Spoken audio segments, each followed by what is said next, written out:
Baik, doa akan saya pimpin sesuai ajaran agama saya, Kristen Protestan. Bapak Ibu yang dari agama sahabat mohon menyesuaikan. Kita berdoa.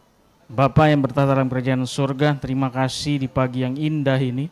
Kami kembali lagi di tempat ini untuk melaksanakan kegiatan kami hari ini, debat bahasa Inggris tingkat SMA.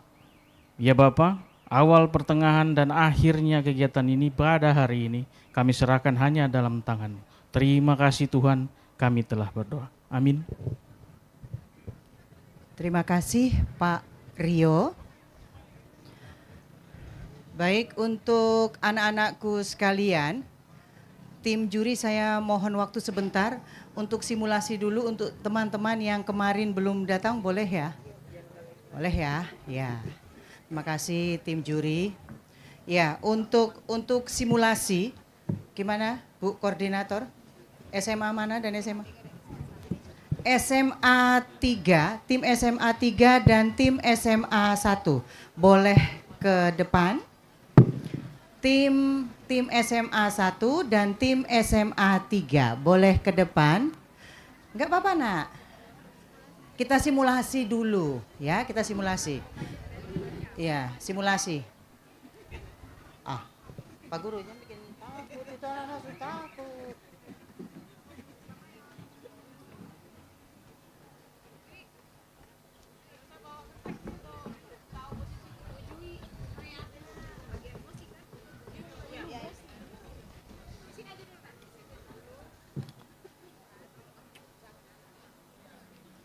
Di mana ini? Ya tengah-tengah sini. Di sini aja. Di sini. Agak dekat ke sana. Ya, berhadapan ya, berhadapan. Ya, gak apa-apa. Ya, senyum dulu biar nggak tegang ya. Senyum dulu, oke. Ya, keren.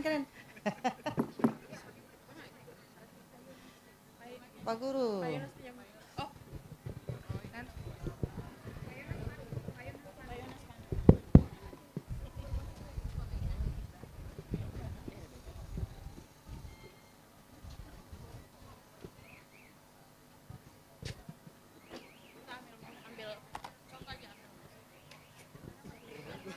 Okay, good morning everyone. Okay, so today we will be conducting a debate simulation. Since there are still school have never participated in debates, so we ask for SMA 1 and SMA 3 to have a simulation for today. So today we have a motion. Okay, so before we move to the stage, you're going to take the motion first and you are going to take your position. Jadi sebelum kita maju ke naik ke panggung, kita ambil mosi dulu, baru ambil posisi. Which one is government team and which one is the opposition team? Do you understand? Okay. Okay. So, you're gonna do rock paper scissors shoot for once, and the winner will take the motion. And then after that, for the position, I'm gonna ask you to choose this coin. You're going to choose whether it's a number or it's a picture. And then I'm gonna roll this, and if on the top is number, so the number will be government, and then the picture will be the opposition team. Okay? Should we simulate this? Yes. Okay. So one person from this and one representative from that team, you should do rock, paper, scissors, shoot, just for once. Satu kali aja. Silakan. The winner will take the motion.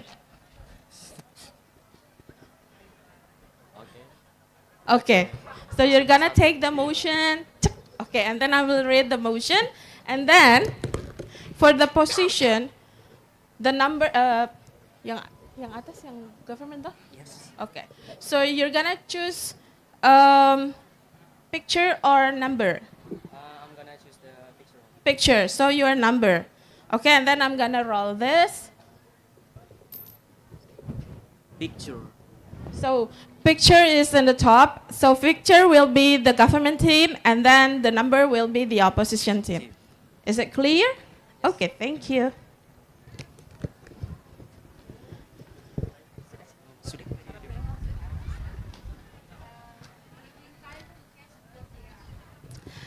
only maybe 2 minutes, 1 minute, because just only simulation.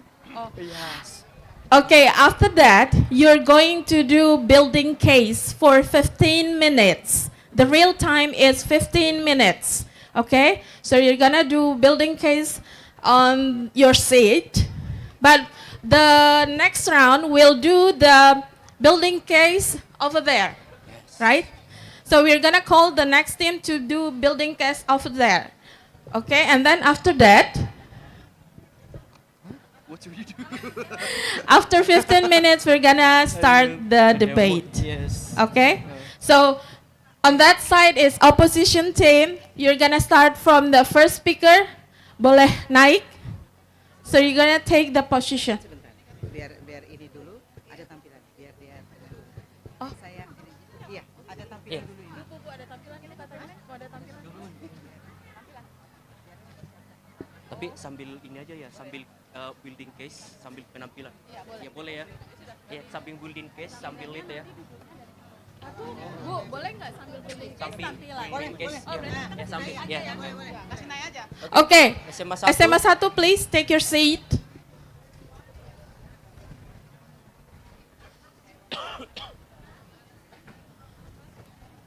For the contestant, please see the order of the seat.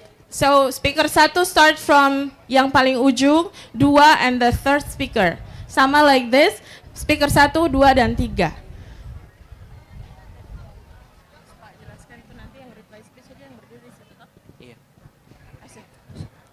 Okay.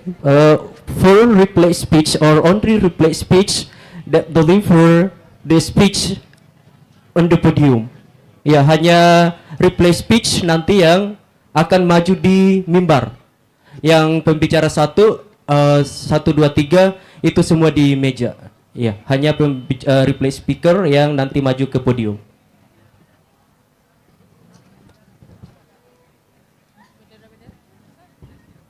Ya, terus nanti ada sign-nya, ada tanda ketika menit pertama, ya,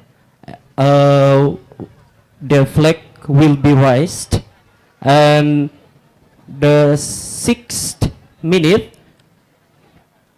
one flag will be raised, and 7 minutes, 2 flag will be raised. Ya, jadi untuk nanti benderanya, tandanya menit pertama dan menit ke-6 itu satu bendera, menit ke-7 dua bendera menandakan bahwa waktu sudah selesai. Waktunya hanya 7 menit, tidak ada lewat 20 detik. Ya, pas 7 menit, tidak ada lewat ya. So, use that time well. Oke, apa lagi? Sudah toh? Berarti langsung kita ambil mosi biar nanti orang building case di atas kembali ke. Okay, you may go back to your seat. Iya. Iya. Langsung aja di sini. Ya, boleh.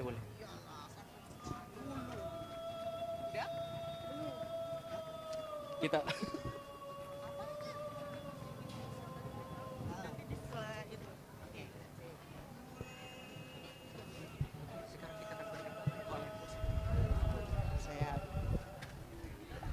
maju semua saja ya.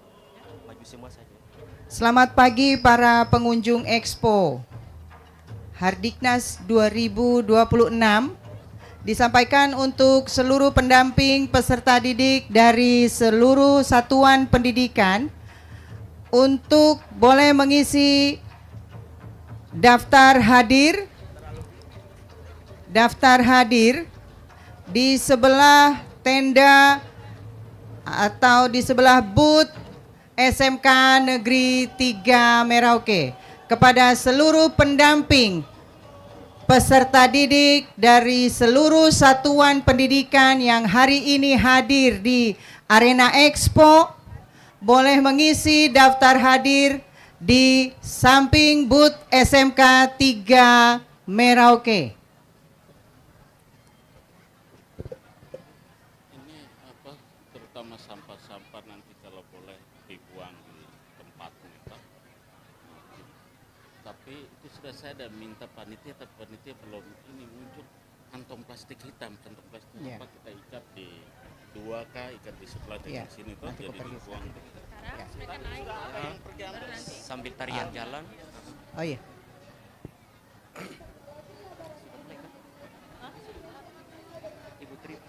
Tim SMA 3 boleh bersiap-siap, tim penari nanti boleh bersiap-siap.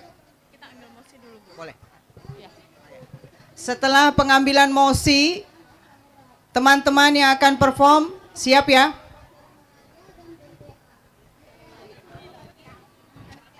Okay, we will take a motion. SMA 1 and SMA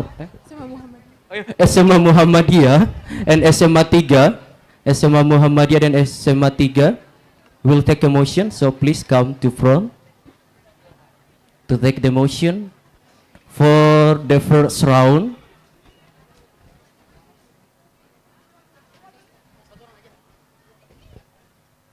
All contestants All from SMA 3 and contestants. SMA Muhammadiyah, you may bring your stuff. Yeah, everything. Yeah. The Handphone tidak boleh dibawa ya. yeah.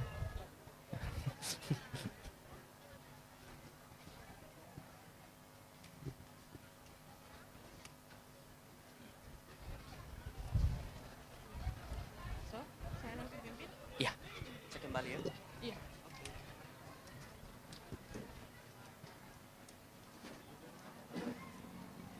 Okay, send one representative to do rock, paper, scissors, shoot to take the motion. Come on.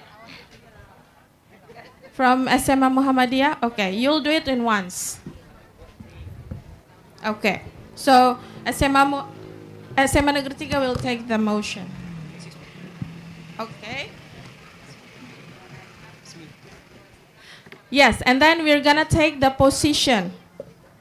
You will take number or picture. So your picture.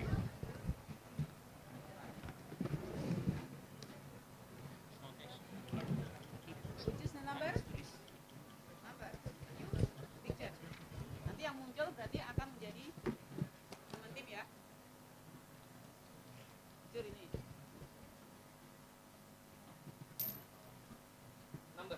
So number will be the government team and the picture. Okay, so SMA Negeri 3 will be the government team and SMA S plus Muhammadiyah will be the opposition team. Under the motion, this house believes that homeschooling is better than a public school education. Okay? Yes, so we're gonna give you 15 minutes to build the case, so you may take your seat, and then after that we're gonna have the entertainment from SMA Negeri 3. Okay, I give the mic to Pak Yonas to lead the debate. Building case. Yeah. Okay, debaters, so please take a seat.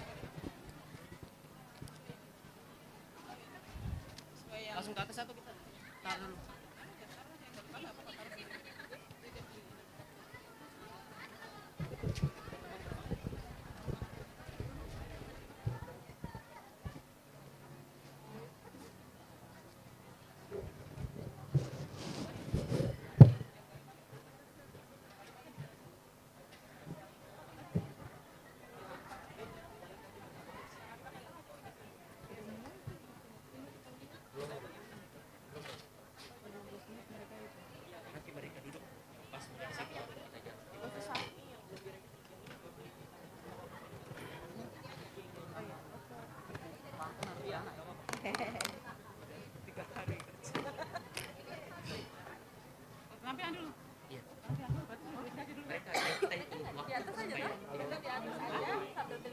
Oh boleh, sabar. Mereka naik dulu nanti hitung waktunya. Baru penampilan. Ya, mereka di atas. Atas supaya hitung waktu sambil penampilan. Yeah. Okay, SMA 3 and SMA Muhammadiyah. Belakang. Saya mau dia agak cepat. Langsung dihitung waktunya. Supaya agak suruh agak cepat. Supaya dihitung waktunya nanti sambil nonton penampilan tuh.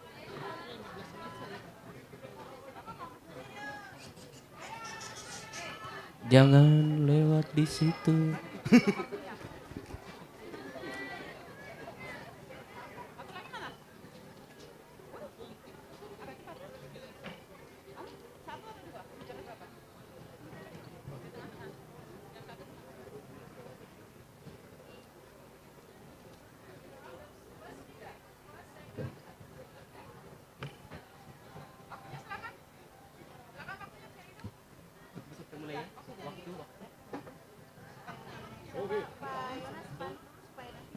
Yeah. Okay.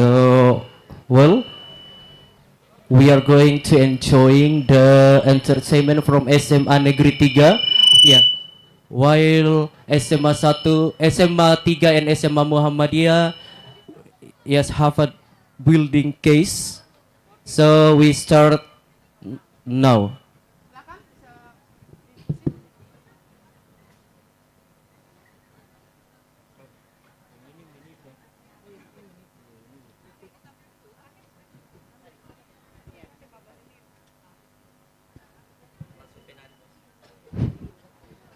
Baik, tim SMA Negeri 3.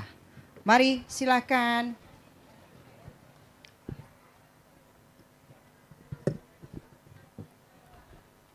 Semua harus pegang ini ya. Ya, iya nanti.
Hello, good morning, the participants.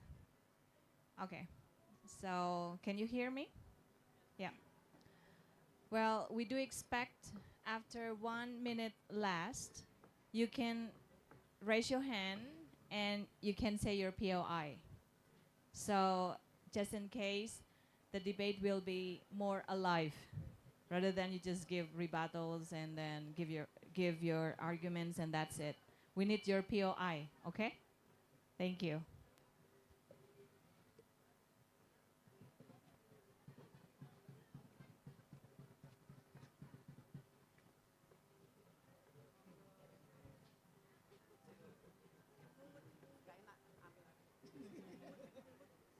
Hati-hati kok dengan saya tuh langsung respon cepat. Kalau aku saya jadi gak enak.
5 more minutes.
Mic-nya satu.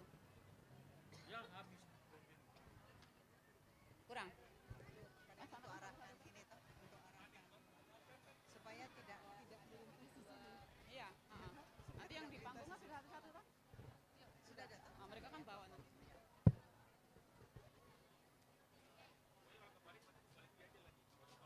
Informasi untuk para pengunjung expo, saya mohon untuk boleh berkeliling di arena expo dengan tertib dan saya mohon untuk tidak melintas di depan arena debat.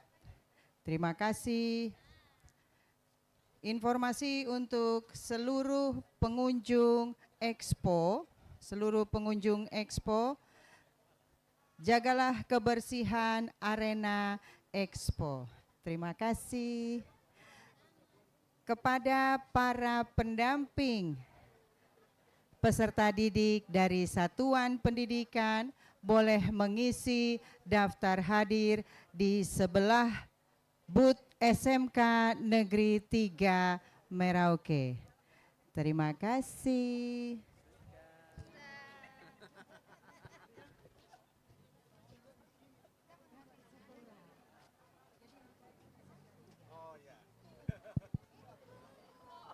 Time's up for case building.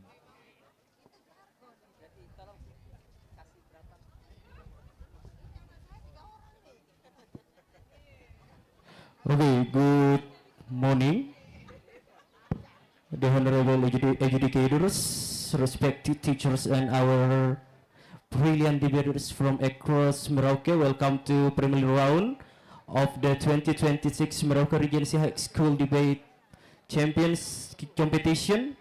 And my name is Jonas, and I'm an English teacher from SMA John 23, and I will be your moderator or chairperson for today. It is honor to facilitate the intellectual exchange between two of our Regency school. From the government team is SMA Negeri 3 Merauke. Where is the supporters of SMA Negeri 3 Merauke? SMA Negeri 3 Merauke. Okay, and from opposition team we have SMA Plus Muhammadiyah Merauke. Mana? Ya, berikanlah semangat. Okay, before we begin, please take note of the following rules. Once I read the rules for you. At the 1 minute, one flag will be raised, and the 6 minutes. And 7 minutes, 2 flags will be raised. And 1 minute and 1 minute when the flag is raised, it means that POI is opened. And the 6 minutes when the flag is raised, POI is closed. Okay, our educators for today is Mr. Stephen Ronald Alharo SPD, and the second is Miss Ekvinda Diliana SPD MLE, And the second is Mr. Rido Hamunang Nainggolan, MPD. Okay, let's doing the debate for today. Our motion for today is: this house believes that homeschooling is better than a public school education.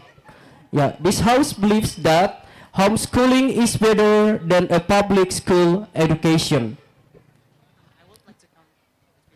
To open the case, so I call upon the first speaker of government team to define the motion and open the case for the government team. The floor is yours. 7 minutes to speak. Test. Okay. Good morning, honorable judges and my fellow teammates. Before I start my speech, I would love to introduce my team. So we are Ravenclaw from SMA Negeri 3 Merauke. I am Rifdatul Aziza Saharuddin as the first speaker, and my second speaker is Nazar Putra Alamsyah, and my third speaker is Nadila Nur Aziza. I will start my speech in 1, 2, 3. Honorable judges, let's be real for a second. Most of us spend 12 years waking up at 6 a.m., sitting in an uncomfortable chair, and waiting for a bell to tell us whether we can eat or go to the bathroom. This is the factory model of education, ladies and gentlemen. Designed in the 1800s to make people obedient, but it's 2026, ladies and gentlemen. We don't need more robots. We need people who actually know how to think. Today's motion is this education. This house believes that homeschooling is better than a public school education. As the government team, ladies and gentlemen, we aren't saying public schools are evil or inefficient, but we are saying that they are outdated, inefficient, and honestly, they're holding us back. We're gonna define our motion first. We define homeschooling as a parent-directed, flexible learning models that utilize customized curriculum, community co-ops, and digital resource. For the parameter in this debate, we set specifically within the context of Indonesia. While we acknowledge global trends, we must focus on unique challenge of the Indonesian public system. Honorable judges, overcrowded classroom, geographical barriers, and a curriculum that often struggles to keep pace with the 2026 digital economy. I have made 3 arguments for this motion. The first one is solving the Indonesia efficiency gap. In Indonesia, honorable judges, the average public school teacher to students ratio in urban areas often exceeds. According to World Bank data and PISA scores from 2022 to 2025 updates, Indonesian students constantly struggle with foundational literacy and numeracy because teachers are forced to teach the middle and leaving both gifted and struggling students behind. Homeschooling solves this through a hyper-personalization. In a home environment, ladies and gentlemen, the curriculum is a living document. If a child is a math prodigy, they don't wait for a bell, ladies and gentlemen. They move into advanced skill calculus by age 13. If a child in a rural areas needs more time with literacy, they would get it without the shame of failing a grade. Homeschooling allows a one-on-one mastery, ensuring that no child becomes a mere statistic in a crowded classroom. I'm going to move to my second argument. The psychological sovereignty and the bullying epidemic. Public schools in Indonesia have become a pressure cooker. According to KPAI, or Commission for Child Protection, data shows that a rising trend in school-based bullying and student brawls, which significantly impacts mental health.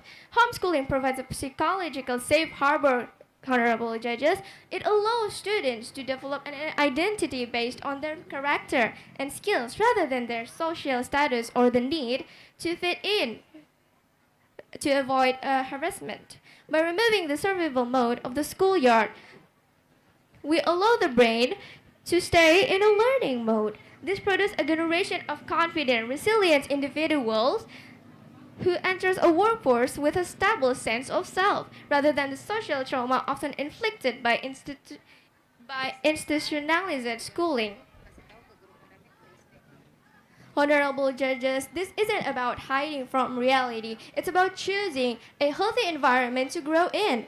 Homeschooled kids, homeschooled kids socialize in the real world at community centers, sports clubs, and even internships. They learn to talk of people of all ages, from toddlers to senior, not just people born in the same year as them. They also develop a psychological sovereignty because they know who they are before the world tries to crush them.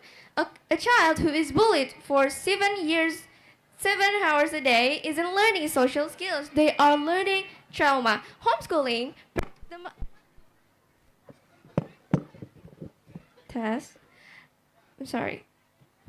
Homeschooling protects the mind so the brain can actually learn, ladies and gentlemen. And for my last argument is we are preparing for the 2026 economy. The Indonesian job market is changing fast. Companies now care more about portfolios and skills than just a diploma. Public schools are still obsessed with standardized ranks, while homeschooling encourages an entrepreneurial mindset.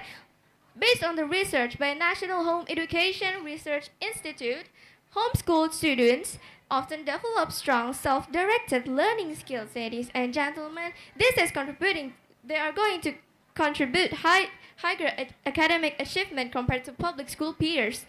In 2026, if you can teach yourself new things, you are irrelevant, ladies and gentlemen. Homeschooling teaches you how to learn, while in public schools, it just teaches you how to follow instruction. We would rather have a generation of independent innovators than a generation of people who waiting for a bell to ring. Honorable judges, we have choice. We can keep treating students like units in a factory, or we can treat them like a future leaders they are. Homeschooling respects the individuals, ladies and gentlemen. It protects mental health, and prepares us for a 2026 world that doesn't care about our report cards, but cares about what can we actually do. Thank you.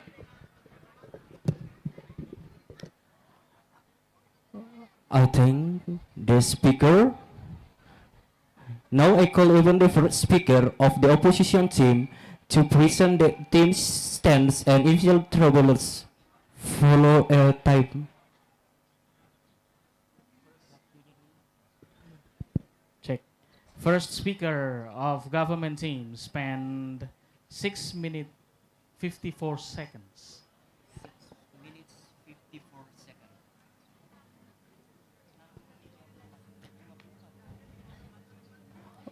Okay, the first speaker of opposition team, the floor is yours.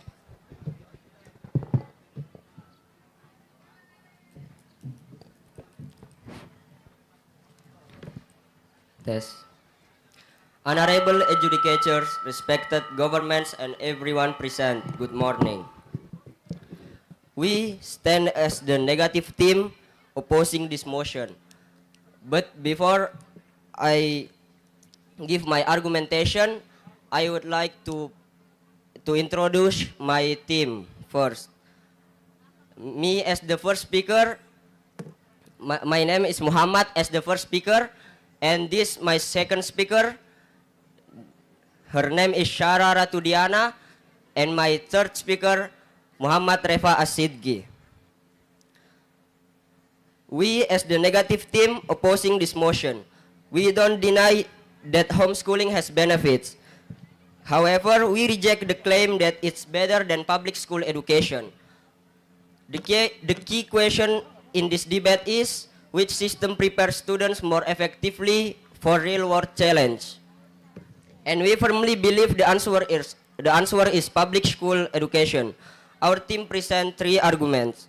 First, public schools provide better social development.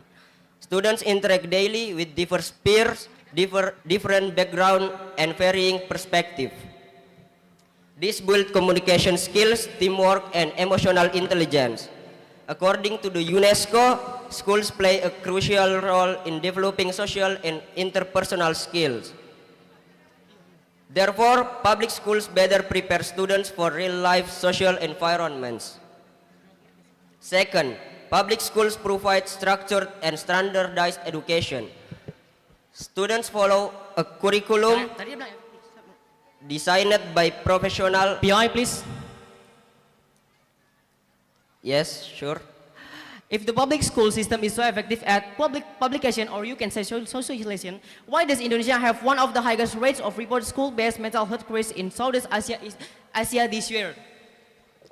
Thank you. Can you reply, please?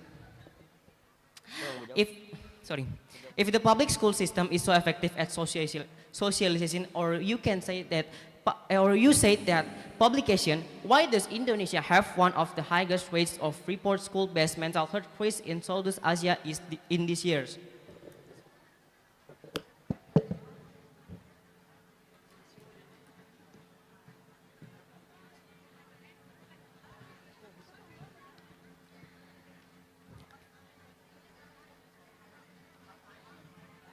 Wait. Tolak gimana? Kalau tolak lagi?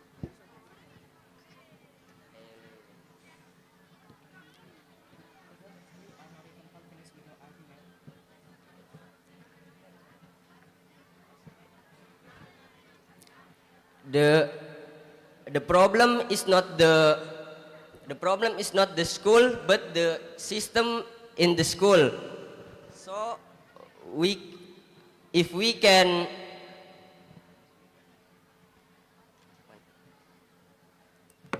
homeschooling limits social exposure.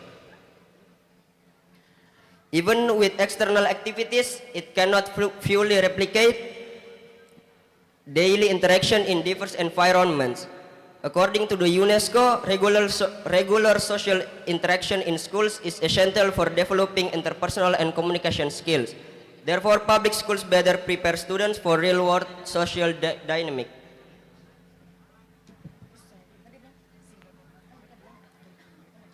Second argument, public schools provide structured and standardized education. Students follow a curriculum designed by professionals, ensuring consistency and quality. According to the Organization for Economic... PI, please. No thanks.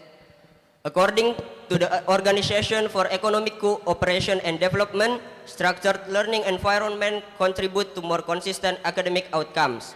Therefore, public schools ensure a more reliable education system. Third, public schools provide equal access to resources. Facilities such as laboratories, libraries, and trained teachers are more accessible in public PI, schools. please. No thanks. Reports from the World Bank highlight the importance of access to educational resources in improving students' outcomes. Therefore, public schools provide a more inclusive and equitable system.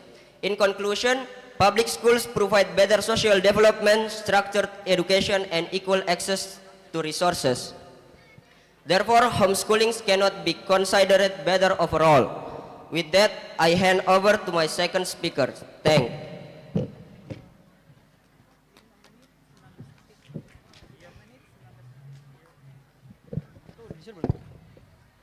Second speaker of government team spends 5 minutes. Oh, sorry. First speaker of opposition team spend 5 minutes 22 seconds.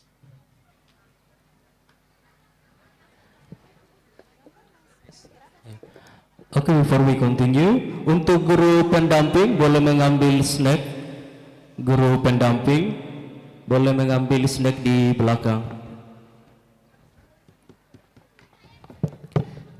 Okay, to continue the government arguments, I call upon the second speaker of the affirmative team the floor is yours.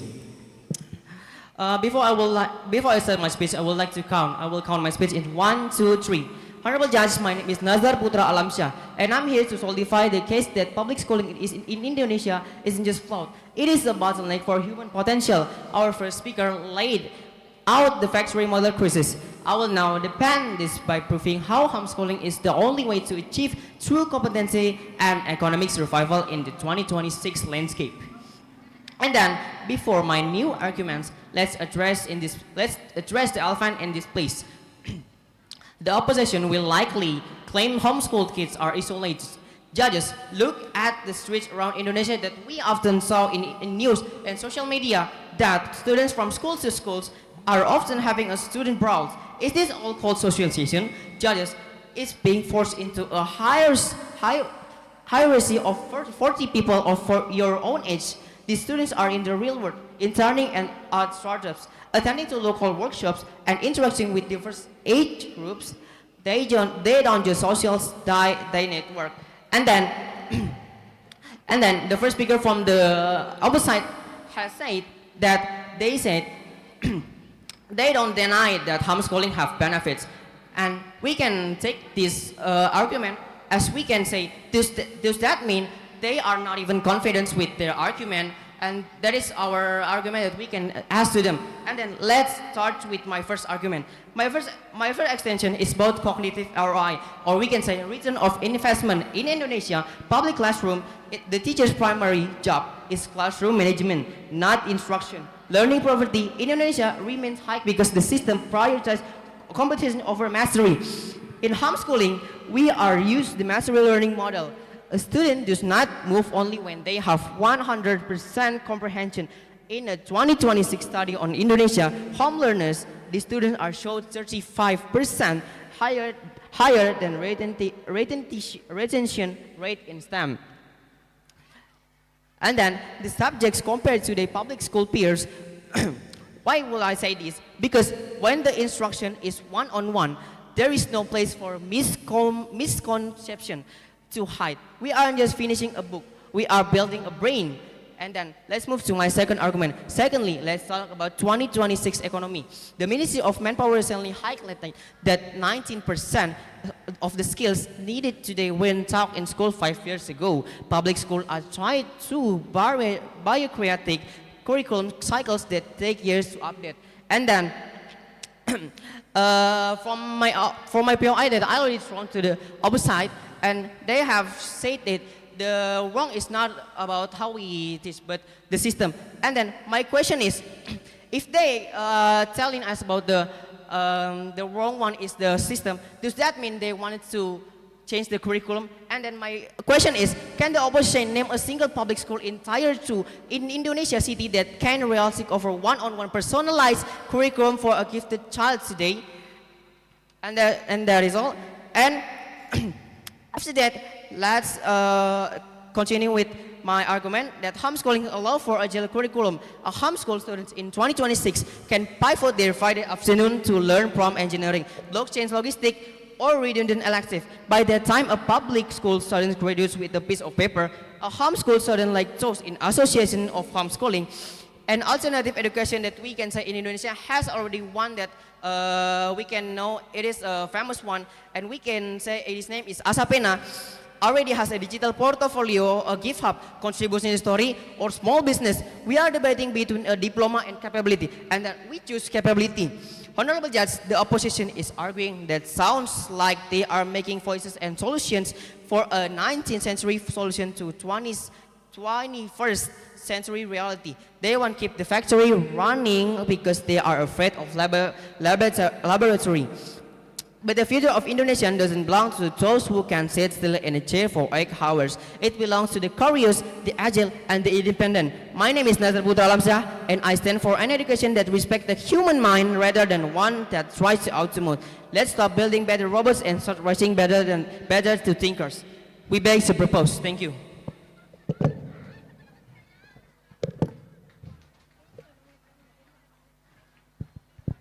Second speaker of government team spent 4 minutes 38 seconds.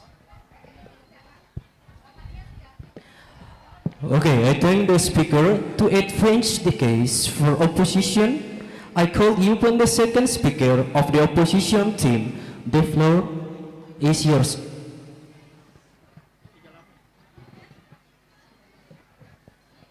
I will start my speech. Wait.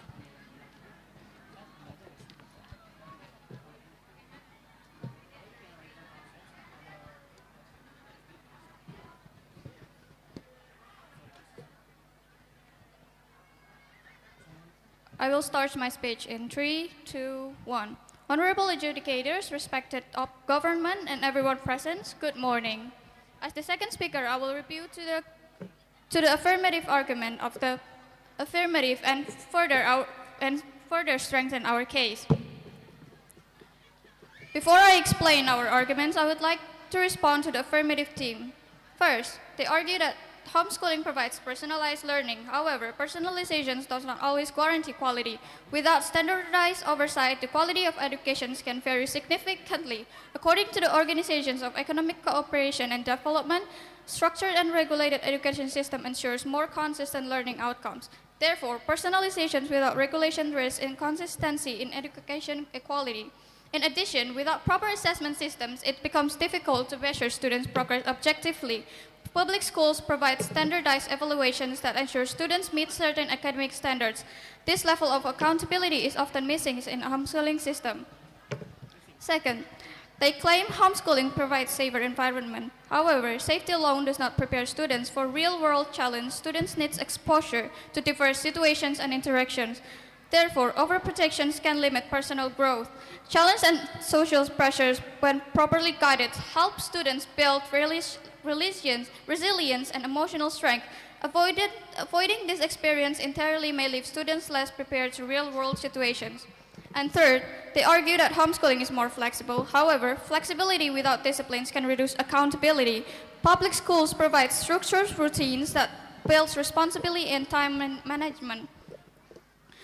Daily schedules, deadline, and group responsibilities train students to manage time effectively and meet expectations consistently. POI, please.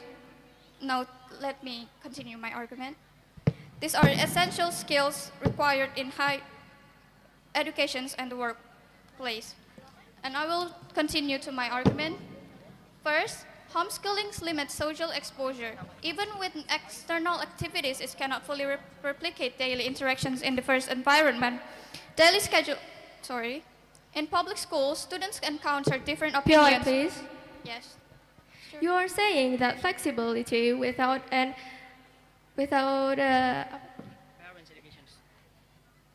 discipline is useless. So are you saying that parents are incapable of educating their own children by disciplining them with homeschooling? Thank you.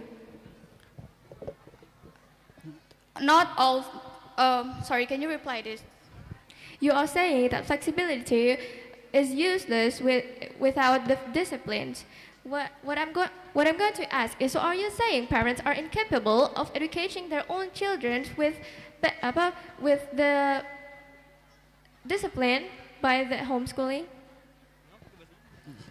Thank you for your POI. Thank I'm you. going to answer. First, not all families have high educations. Like not all families go to high schools, and not all families go to middle school too. So maybe some family may have less educations than their students. So that's why we need public schools to treat their students to get more smart. So I say that not all family have. POI. Okay. Yes.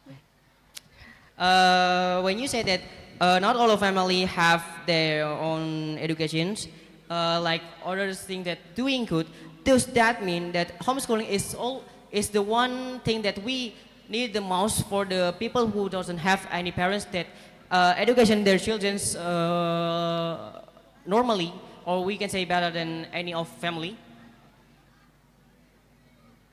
Can you repeat it?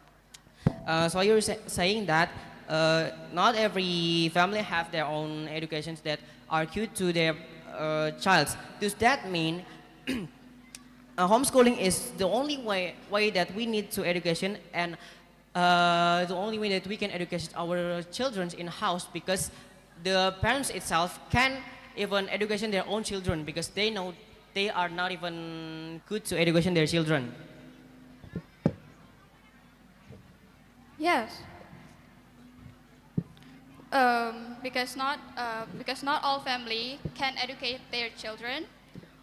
That's why we need a public school to provide structured routines and build responsibility and time management.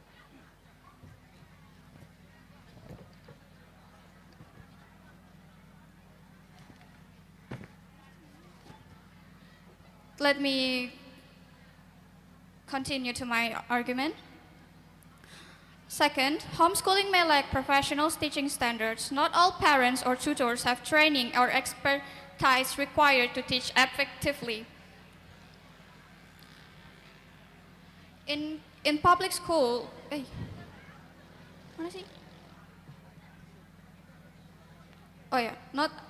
not all parents or tutors have the training or expertise required to teach effectively. Reports from the World Bank emphasize the importance of trained educators in improving learning outcomes.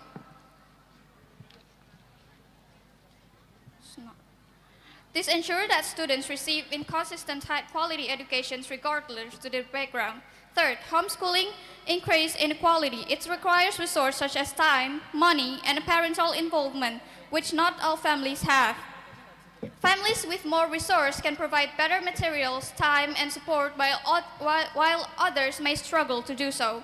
This creates a gap in educational quality between students.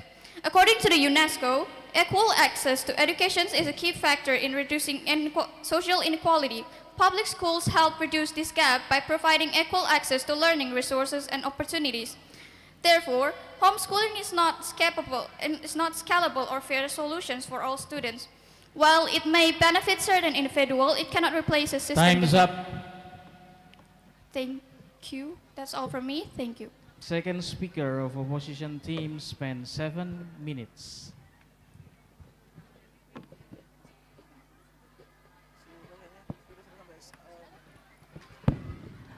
Okay, I thank the speaker. Now, we move to the final substantive speeches. I call upon the third speaker of government team. The floor is yours.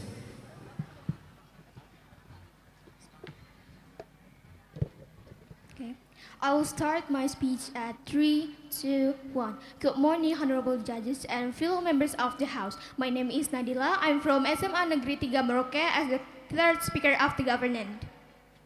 Honorable judges, the opposition has failed to prove that public school is better, while our side has consistently shown that homeschooling is superior in terms of efficiency, mental well-being, and future readiness. Let's start from the first class, which is efficiency. The opposition might talk about structure, but structure without result is meaningless. Our beloved first speaker already showed how overcrowded classroom in Indonesia force teachers to teach to the average. And our beloved second speaker explained how this leads to low retention and weak understanding. Students move forward not because they are ready, but because the calendar tells them to. In homeschooling, learning is based on mastery. Students move only when they truly understand. This creates a fundamental difference. Public school produces students who memorize and forget, while homeschooling produces students who actually understand and apply knowledge.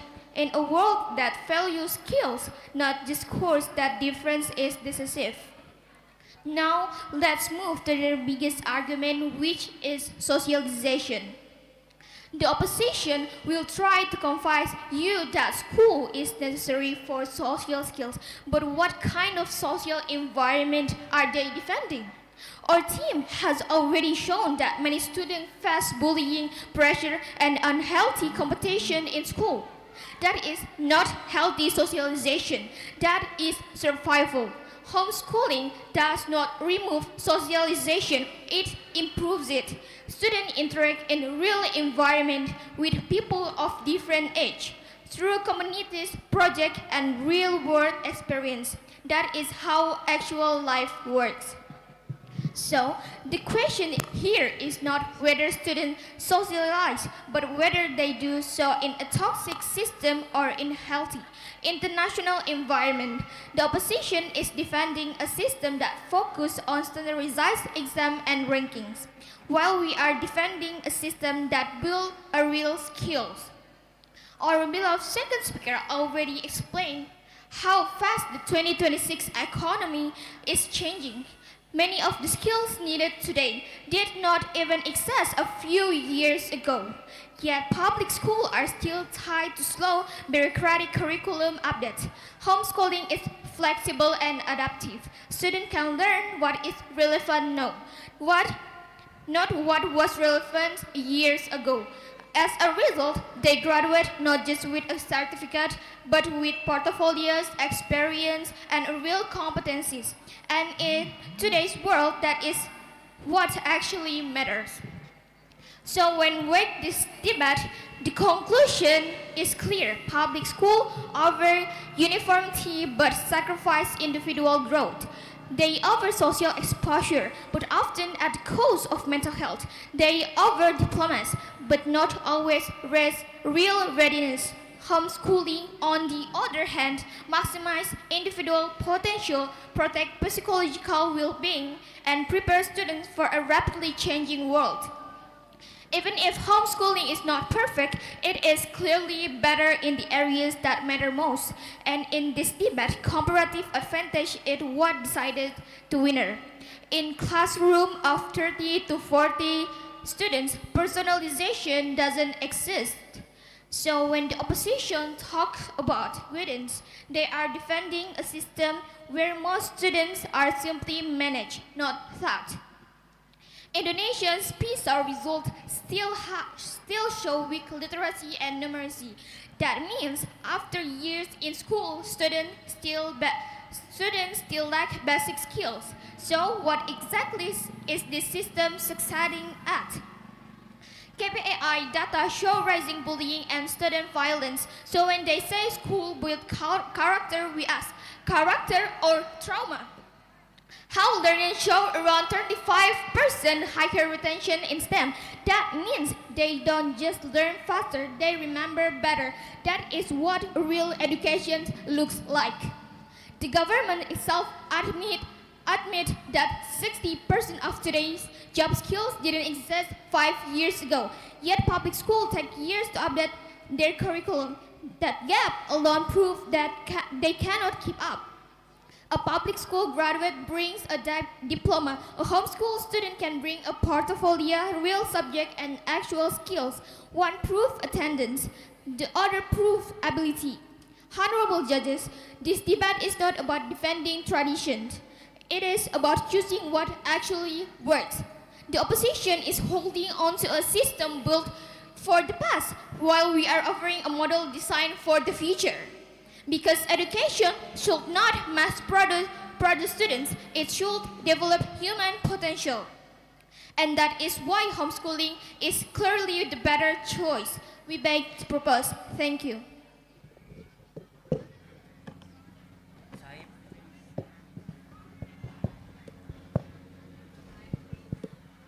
Time, please. Third speaker of government team spent 5 minutes 44 seconds. 5 minutes, please. Okay. Before we continue to the third speaker of opposition team, we called the next round. Team for the next round.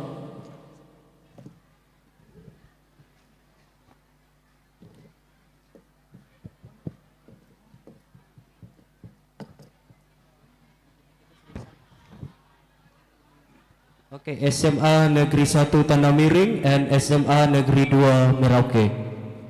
Ya, SMA Negeri 1 Tanah Miring and SMA Negeri 2 Merauke to take motion and position. Okay, we continue to the third speaker. I call upon the third speaker opposition team to deliver the substantive speech for the opposition. The floor is yours.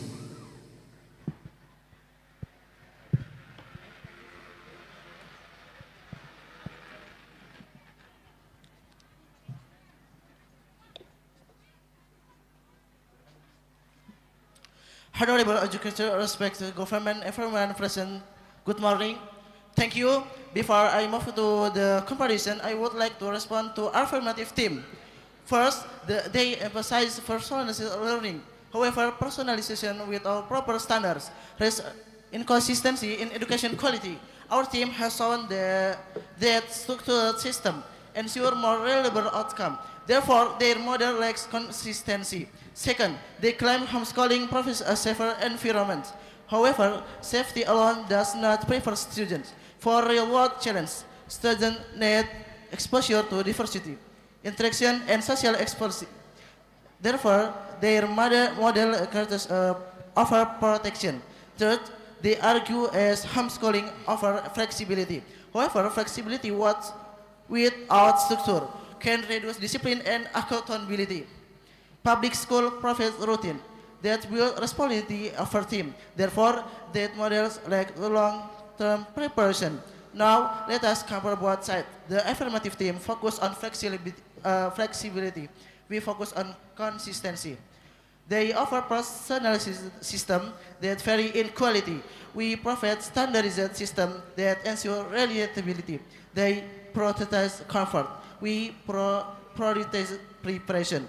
In the real world, students will face structure, diversity, and challenge, not control environment. Most importantly, their model works only under ideal conditions when resource, time, and support are available. Our model works for society as a whole. Education should not only work in theory, it must work in reality. A system that is only effective for a few cannot be considered better overall. Public schools provide structure, social development. No, thank you. Social development and equal access, all of which are essential for team success. Therefore, we firmly oppose this motion. Thank you.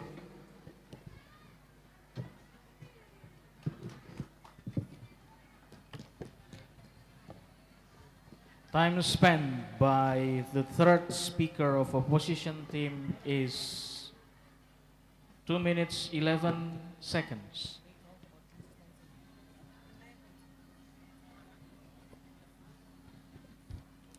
Okay, thanks to the speaker.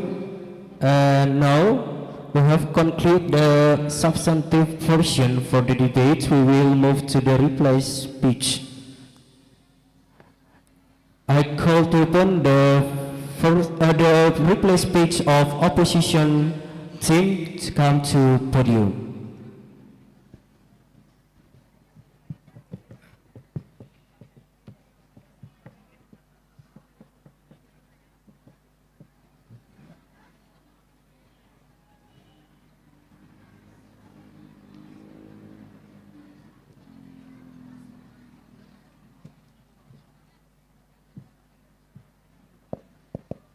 I will start my speech in 3, 2, 1. Honorable adjudicators, respected government, and everyone present, good morning.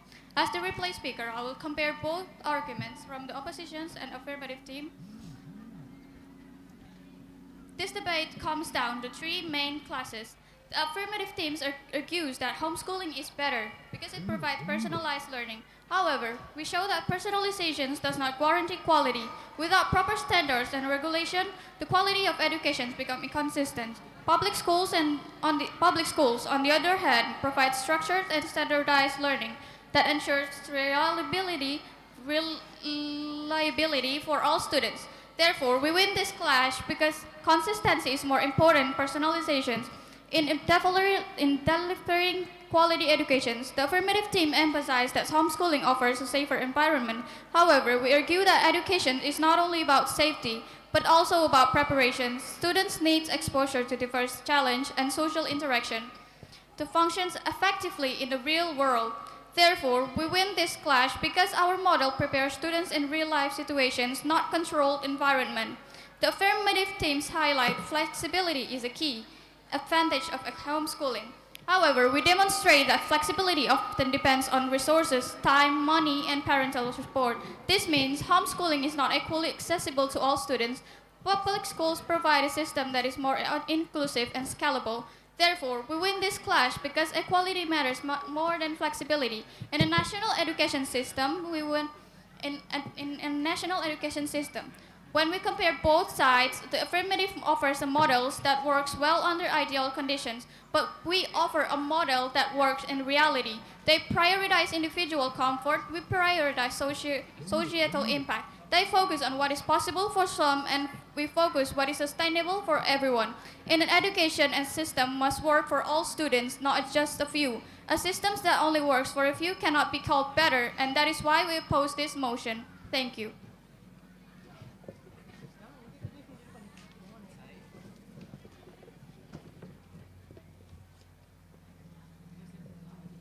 Time spent for reply speech of the government team is 2 minutes 11 seconds. Okay, we move to reply speaker of government team. Please come to podium.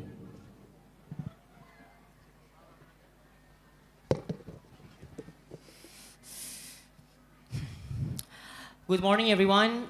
My name is Nazar Putra Lamsyah as the reply speech of the day.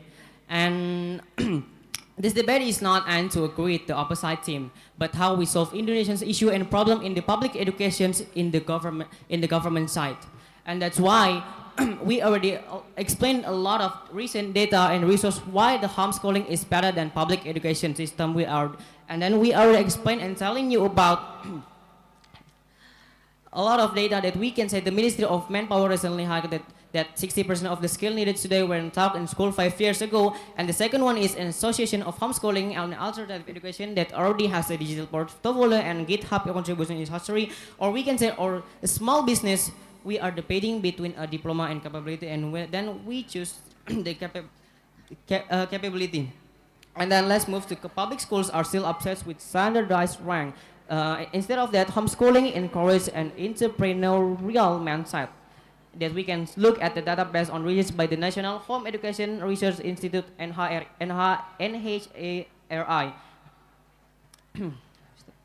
And then the judges, let's look at in the real world. If a co-worker treats you poorly, you report them or change jobs. In a school, you are trapped. Homeschool socialists in the multi-agree real world, which is actually how life works.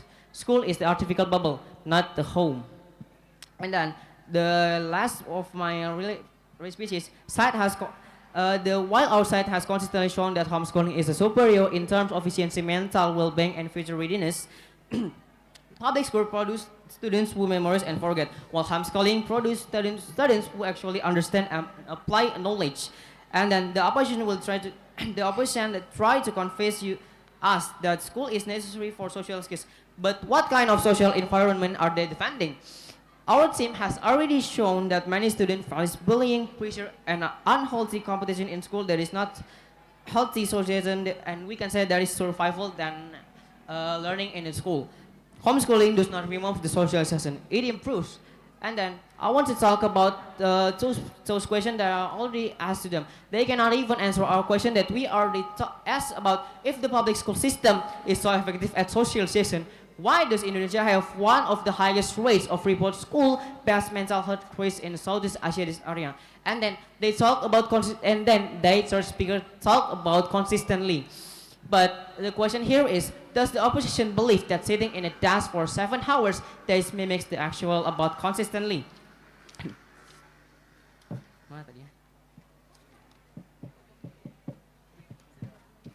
And we already have thrown our POI to them, and they cannot even answer our POI properly. This is a proof that they don't have strong rebuttal, and in case they have shown that they are not even confident with their argument. And then this is a proof that our arguments are stronger and better. This is why they deserve to win more than them.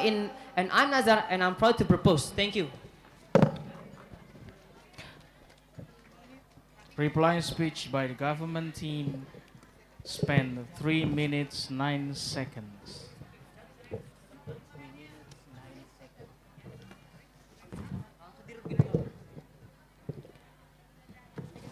Okay, that officially concludes today's debate. Let's give one more big round of applause to both SMA Muhammadiyah and SMA Negeri 3 Merauke. So now I invite the debaters to cross at the floor and shake hands at a sign of sportsmanship. Okay, so you can cross and please shake hand. And to the educators, you may now begin your deliberation. Note taker and timekeeper, thank you for your time. Ma'am Justina and Serio and Ma'am Yuli.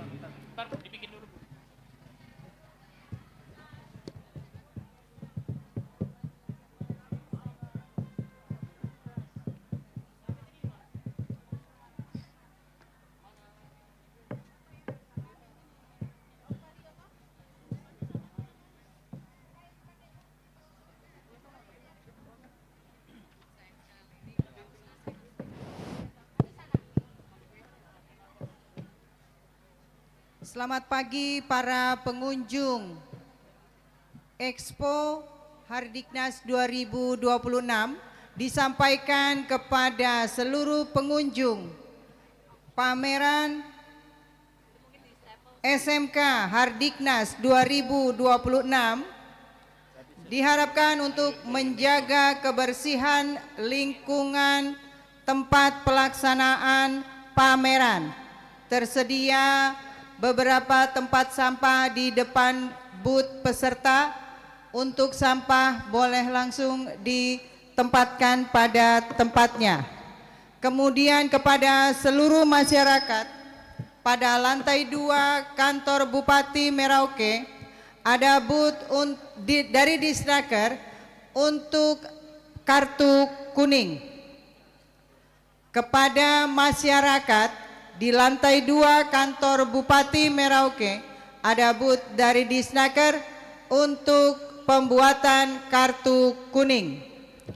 Di dalam arena Expo terdapat industri yang menyiapkan dan membuka lowongan pekerjaan. Untuk itu kepada seluruh masyarakat yang ingin melihat dan mendapat informasi dapat langsung menuju kepada booth yang tersedia di halaman kantor Bupati. Kepada semua peserta didik,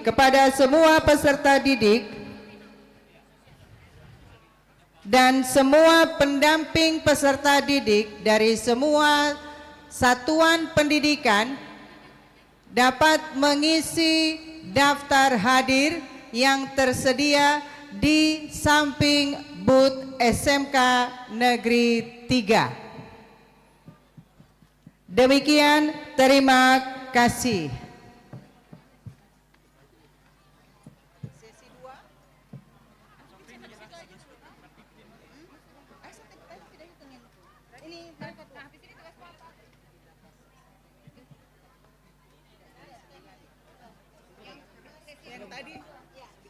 Yang tadi selesai yang pertama. Siapa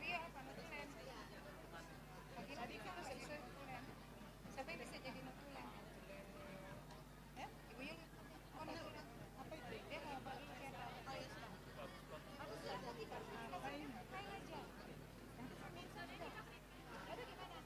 Ya dari saja. Mereka sudah berapa? Mereka sudah berapa? Berapa menit lagi? Ya, yang 9 menit. Oh, 9 menit lagi. Mana kita tadi? Aku pergi.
soalnya aku sebentar harus ambil gambar karena dari SMA 2 nih satu temanku anak, jadi diminta bilang kata ibu tolong ini kan ambil gambar. Iya mau jadi nanti pakai ininya pakai lampunya ya. Saya nanti yang bendera sama yang bicara spend time ya. Aku yang spend time. Oh, spend.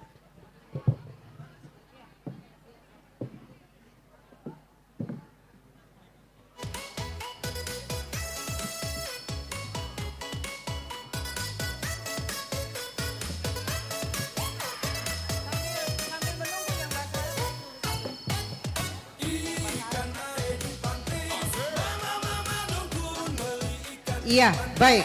Baik, untuk peserta debat bahasa Inggris sesi 2. Sesi 2 masih ada waktu 6 menit. Sambil menunggu 6 menit, saya minta teman kita dari SMA Muhammadiyah boleh mengisi panggung di depan. Silakan. Kita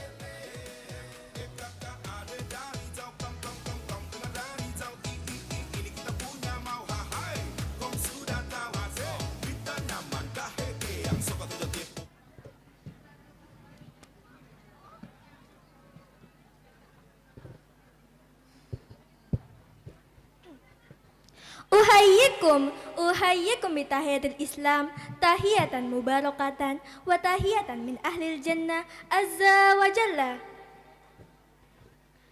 Bismillah. Assalamualaikum warahmatullahi wabarakatuh.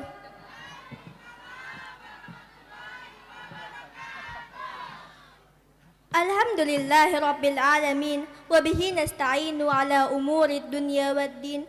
Wassalatu wassalamu ala asyrafil anbiya'i wal mursalin Muhammadin wa ala alihi wa sahbihi ajma'in. Rabbi shrah li sadri wa yassir li amri wahlul 'uqdatam min lisani yafqahu qawli. Amma ba'd. Qala Allah ta'ala fi kitabihil karim, A'udzu billahi minasyaitonir rajim. Bismillahirrahmanirrahim. Yarfa'illahu alladhina amanu minkum walladhina utul ilma darajat. Al-muhtaramun, siyadatu ra'isid dairah, siyadatu ra'isil madrasah, siyadatul asatiz wal asatizah, siyadatul hadirin wal hadirat, wa jami'ul ashabi wal ahibba. Ayyuhal ahibba'u fillah, awalan hayya bina nashkurullahu ta'ala alladhi qad a'tana jami'a ni'amihi wa minanihi alayna hatta nastati' an najtami'a fi hadzal makanil mubarak. Thaniyan nusalli wa nusallimu ala sayyidina wa habibina Muhammadin sallallahu alaihi wasallam wa ala alihi wa sahbihi ajma'in. Ayyuhal ahibba'u fillah, uqaddimu amamakum khutbatan qasiratan tahtal mawdu' ahammiyatut ta'allum. Ayyuhal ikhwat wal a'izza, talabul ilmi faridatun alaina. Qala Rasulullah sallallahu alaihi wasallam, talabul ilmi faridatun ala kulli muslim. Wa wujubut talabil ilmi kaffatan lirajuli wan nisa, lisagir wal kabir, hatta kila fi hikmatin masyhurah, utlubil ilmi minal mahdi ilal lahdi. Ayyuhal ikhwat wal a'izza, kun aliman wala takun jahilan, di anna Allah ta'ala faddala ibadahul alima alal jahil. Kama qala ta'ala fi kitabihil karim, yarfa'illahu alladhina amanu minkum walladhina utul ilma darajat. Wa kama qala sallallahu alaihi wasallam, fadlul alima ala al-abidi ka fadlil qamari ala sairil kawakib.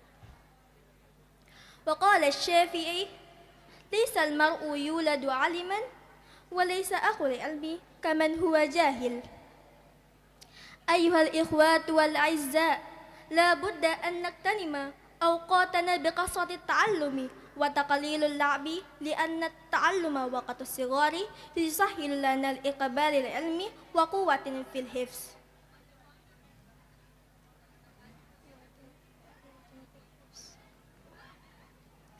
قال الشاعر: التعلم في وقت الصغار كالنقش على الحجر، والتعلم في وقت الكبار كالنقش على الماء. أيها الإخوات والأعزاء، ولكن لا بد لنا أن نتذكر بأن العلم بغير عمل لا فائدة لها، كما قال: العلم بلا عمل كالشجر بلا ثمر. لذا هيا بنا نعمل بها علمنا ونبدأ من أنفسنا. وأهم شيئا الذي لا ننسيه، هيا بنا نبر والدينا ونحترم أساتذتنا، لأن ذلك كلها سبب النجاة في الدنيا والآخرة. كما قال تعالى: يا أيها الذين آمنوا إذا قيل لكم تفصحوا في المجالس فافصحوا يفصح الله لكم، وإذا قيل انشزوا فانشزوا. أيها الأحباء في الله، إذا وجدتم خطأ في كلامي كل ذلك مني، وإذا وجدتم صوابا فمن الله.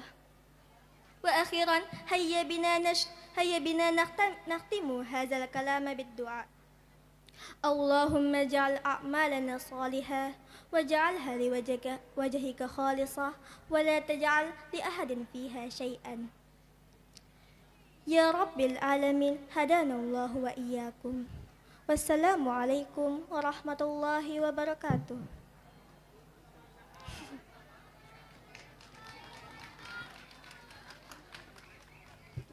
Terima kasih. Ya, sudah 2 bahasa asing yang kita tampilkan di hari ini. Besok ada bahasa asing lainnya ya, selain bahasa Inggris, bahasa Arab. Di sekolah ada bahasa Jerman, mungkin besok bisa ngisi bahasa Jerman. Ya baik, untuk tim debat bahasa Inggris, mari kita lanjutkan perdebatan kita di pagi hari ini. Cek.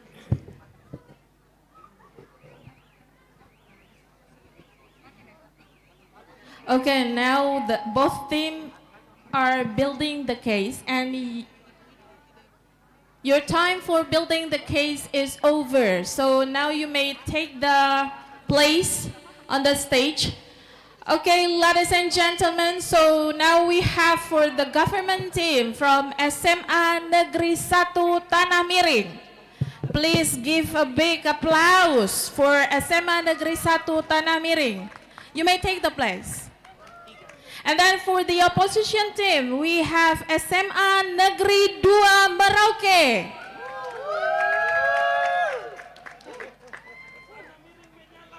So just now they had built the case.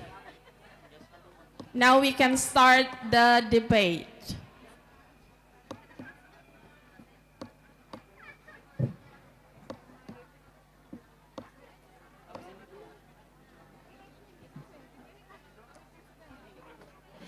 Okay, good morning, honorable educators, respected teachers, and our brilliant debaters from across Merauke. Welcome to the preliminary round on the 2026 Merauke Regency High School Debate Competition. I am Juita Ginting, and I will be your chairperson for today's session. It is an honor to facilitate this intellectual exchange between 2 of our Regency's finest schools. So I'm gonna introduce once again the team debates. The first one, the government team, is from SMA Negeri 1 Tanah Miring. And then for the opposition team, we have SMA Negeri 2 Merauke. Before we begin, please take note of the following rules. So I'm gonna read the rules for the debate. Pay more attention. First, time limit. Each speaker has 7 minutes for substantive speech. And then at 1 minute, we have the time signals. At 1 minute, you will have 1 raised flag. And in this time, you can give the POI. And then at 6 minutes, you will have one more flag raised. And in this time, you are not allowed to give POI. And then at 7 minutes, you will have 2 raised flags. And then you will still have like 20 seconds to end your speech. Okay, so please maintain the quorum and ensure all devices are on silent. Make sure you don't bring your communication device, right? Okay, so yes, for today's debate, we have the motion, this House would ban tes kemampuan akademik. So, the contestant, are you ready? Can we start? So, let me check the supporters from SMA Negeri 1 Tanah Miring. And then, where is the supporter for SMA Negeri 2 Merauke? Okay, so now we are going to start the debate. Okay, so now I call upon the first speaker of the affirmative team to define the motion and open the case for the government. For the first speaker of government team, the floor is yours.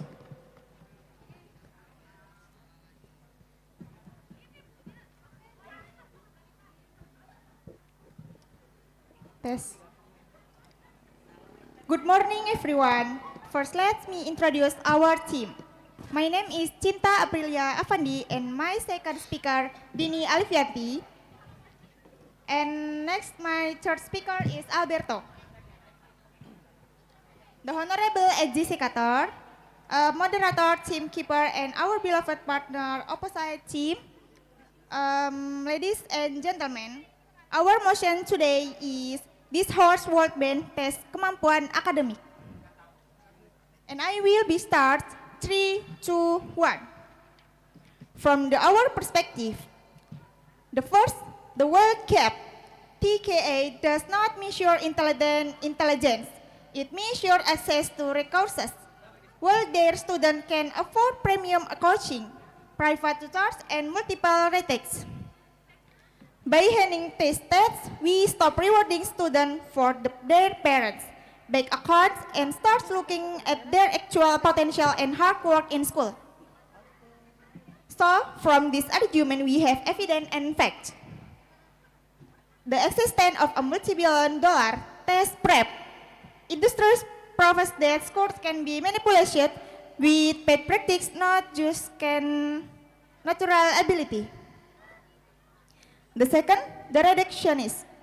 The stars are reductionists. They reduce a human being's 12 years of education into a single number based on a few hours of multiple questions. It fails to capture critical thinking, emotional resilience, and appreciates talents that are more relevant in the secondary workforce. Evidence. Many of the world's top universities, such as some in the lively language, are starting to implement test optional policies because they realize that portfolios and organizational experience and more relevancies of student success. And the third, the educational distortion. The existence of TKA creates a teaching to the test culture instead of fostering a love for learning and deep understanding. School and students focus solely on shortcuts, tricks, and memorizing partners to be at the system. Banning TKA will force the education system to return to holistic learning. And evidence, many students have a high TKA or test kemampuan akademik scores but experience burnout or difficult when having to call independent research and critical analysis in college. And last one, the psycho burden. High-tech testing creates an environment of extreme anxiety and mental health crisis among youth. when a single test determines one's entire future, it leads to depression and loss of self-worth for those who don't perform well under pressure, regardless of their actual ability. And evidence, the first, psychological connection or anxiety and depression. Research consistency shows that when a test result determines a career path of college administrations, level of stress hormones such or cortisol in student increase dramatically. Test anxiety. Students often experience psychical symptoms such as insomnia, panic attacks, and digestive upset in the lead of an exam. Identity crisis. Because gradients are considered the primary indicator of success, students who fail tend to internalize the failure as a permanent dent in their self-esteem, leading to clinical depressions. And the second, bias against gain ability. High-stakes tests often fail to measure multiple intelligence. Pressures versus complete. There is a big difference between being competent and being unable to perform under pressures. Students with a creative or practical intelligence types often freeze. Thank you. That's all from you. I hand back to the moderator. Thank you.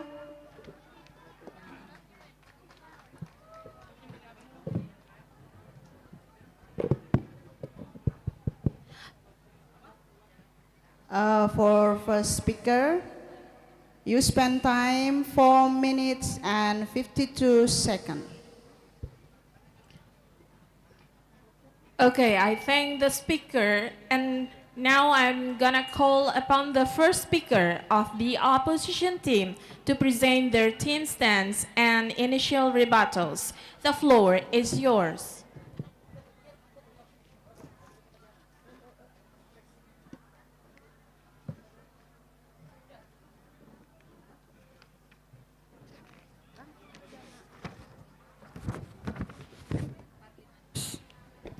Okay. Good morning, ladies and gentlemen, honorable adjudicators, timekeeper, and everyone here. Today, we are gathered here to discuss a significant and relevant issue in our society. The motion is this House will ban tes kemampuan akademik or TKA. As the opposition, we firmly oppose this motion. Before we continue my argument, let me introduce myself. I am Habib Syawal Algina as the first speaker from SMA Negeri 2 Merauke. According to the Transformation Sistem Evaluasi Pendidikan Analisis Kebijakan Asesmen Nasional dan Tes Kemampuan Akademik from Arsil and Zulfani Sesmiarni, analyzes TKA as a measurable and standardized academic evaluation instrument within the context of the national evaluation system, explains the role of TKA as a complement to the systemic national assessment. As the opposition, we strongly disagree with banning tes kemampuan akademik because although no single test is perfect holistic, TKA still provides an objective and standardized measure of academic readiness, and the pressure it creates can be managed through better support system rather than by eliminating the assessment entirely. So that's all for my argument. My second speaker will further elaborate on this by explaining more detailed impacts and presenting better alternative assessment system. I want to say thank you so much for honorable adjudicators, timekeeper, and my fellow debaters. Thank you. Good morning.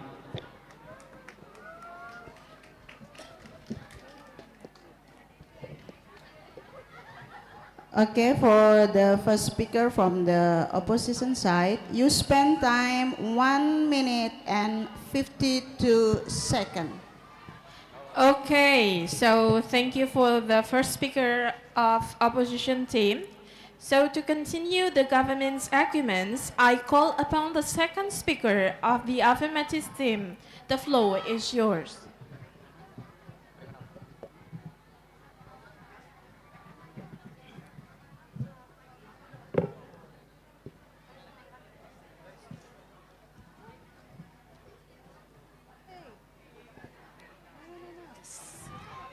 Sorry, the second speaker.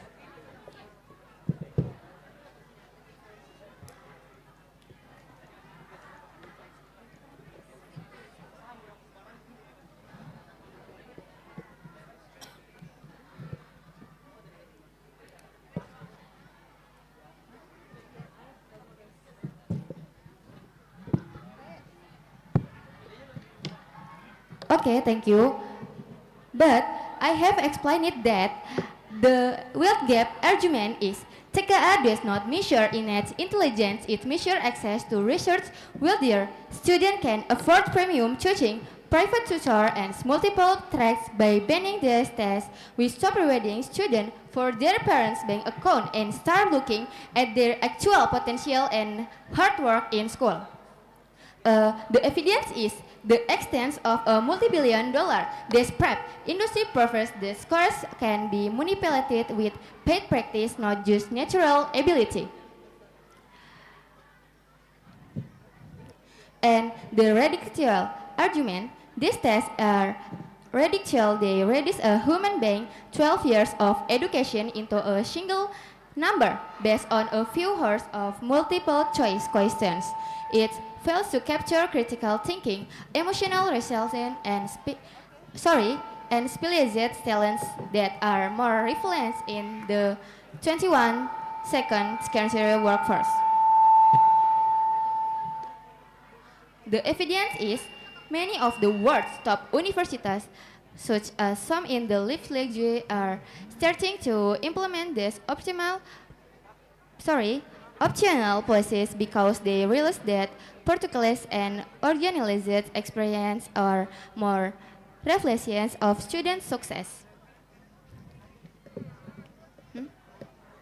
And the last one is the extent of TKI creator teaching to the test culture instead of fostering love for learning and deep understanding. School and student focus solely on short tricks and memorizing partners to be the system banning TKI will force the education system to return to holistic learning. Thank you.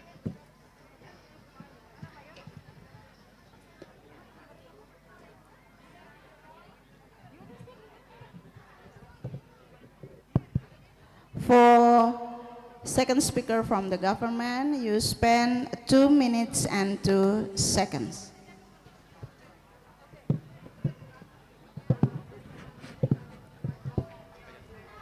Check. Thank you for the second speaker from the government team. Now to advance the case for the opposition, I call upon the second speaker of the opposition team. The floor is yours.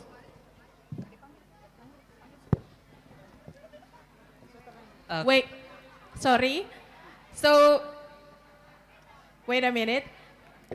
Untuk tim berikutnya dari SMA Negeri 1 Kurik dan SMA Negeri 1 Merauke, mohon untuk mengambil tempat di sebelah kanan panggung. Sekali lagi, untuk tim berikutnya, untuk building case, dari SMA Negeri 1 Kurik dan juga SMA Negeri 1 Merauke, silakan mengambil tempat ke sebelah kanan panggung. Terima kasih. So, the second speaker from the opposition team, time is yours. Good morning, honorable educators. Good morning, timekeeper, worthy opponent, and respectful audience. Me, Rahmat Fajal Mulya, as a second speaker, I will give about my argument to ban TKA English contract. Reason why we can disagreement about ban TKA, because TKA is only diagnostic test. According to the Ministry of Primary and Secondary Education, or recommended them in December 2025, the academic ability test, or TKA, is officially defined as a diagnostic instrument to help educational institutions understand the strength and challenge of student learning. This means TKA is only a diagnostic test and determine of passing or failing. Therefore, we don't need to worry too much the result of the test because it only looks at the standard of student ability, not their full potential, not their character, and not their creativity. It is simply a tool to identify areas for improvement, not a hack.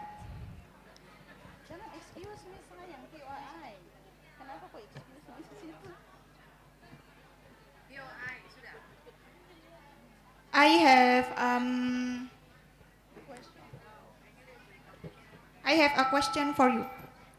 Then, what do you think if high-stakes testing creates an environment of extreme anxiety and mental health crisis among youth? When a single test determines one's entire future, it leads to depression and loss of self-worth for these who don't perform well under pressure, regardless of their actual capability. Thank you. All right, thanks. Stress in exam is a normal. Stress is normal, but when it leads to loss of focus and mental health issue, it becomes excessive. That's all.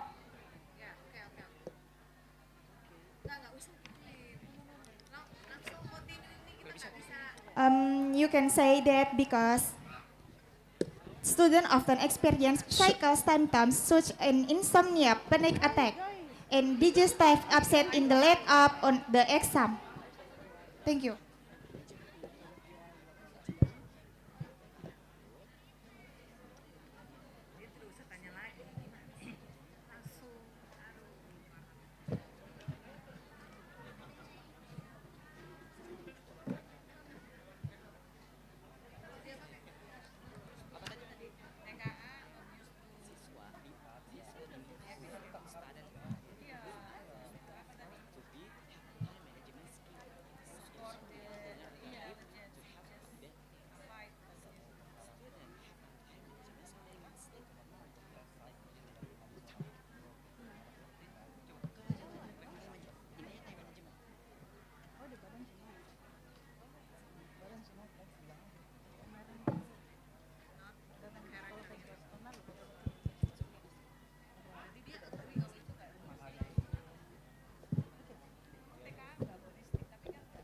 So I'm gonna help my second speaker, Ramatama Fajar Mulia. Thank you for the question. Oh, sorry.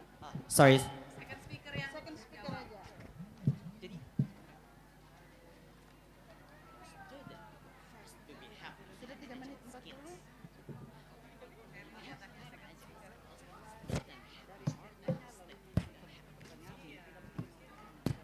All right.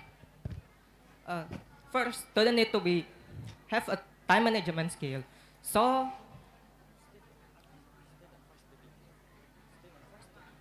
student first to have a time management skill. So they have a time for sleep. So it can be insomnia.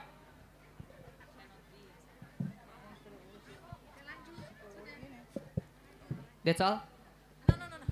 No, you don't ask, that's all. You just continue your arguments. Thanks. All right, I will continue my argument. This means TK is only a diagnostic test, not a determinant of passing or failing. According to foreign worker policy is stipulated in the regulation of the Minister of Primary and Secondary Education, Permendik Dasdam number 9 of 2020. This regulation marks an important step in strengthening the standardized, objective, and inclusive academic achievement assessment system for all levels of primary and secondary education in Indonesia. Next, it reduces bias from subjective teacher-based assessment.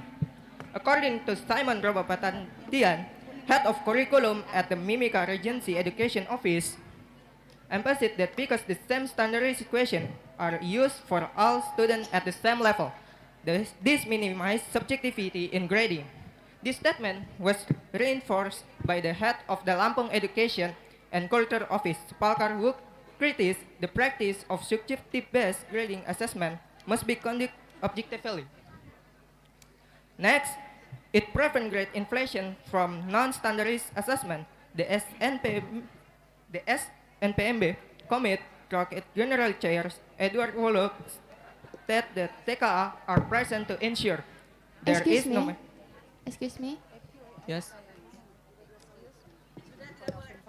Sorry, you cannot because POA is only twice. Oh, It's only sorry. twice. Thank you. All right, I will continue my arguments.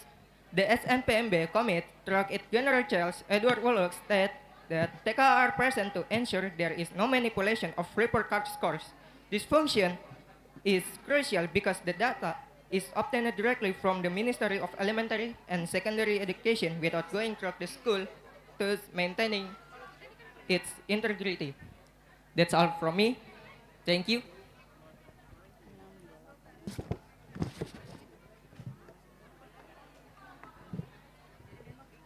For the second speaker from the opposition team, you spend time 6 minutes and 28 seconds.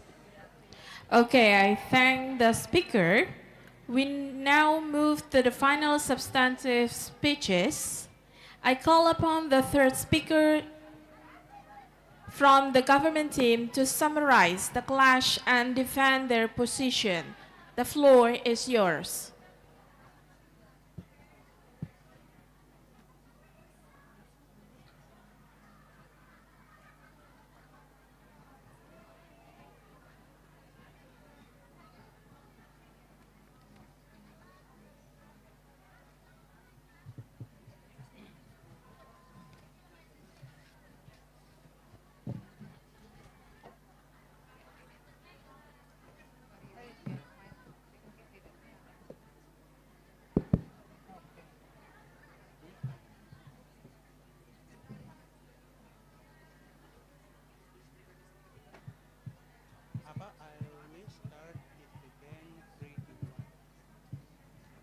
I will start this game 3, 2, 1.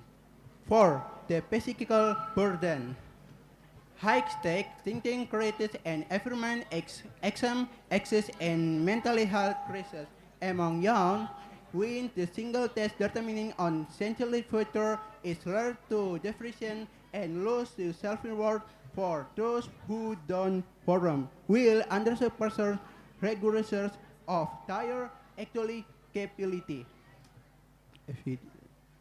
Physiologists cannot determine excessive and depreciation.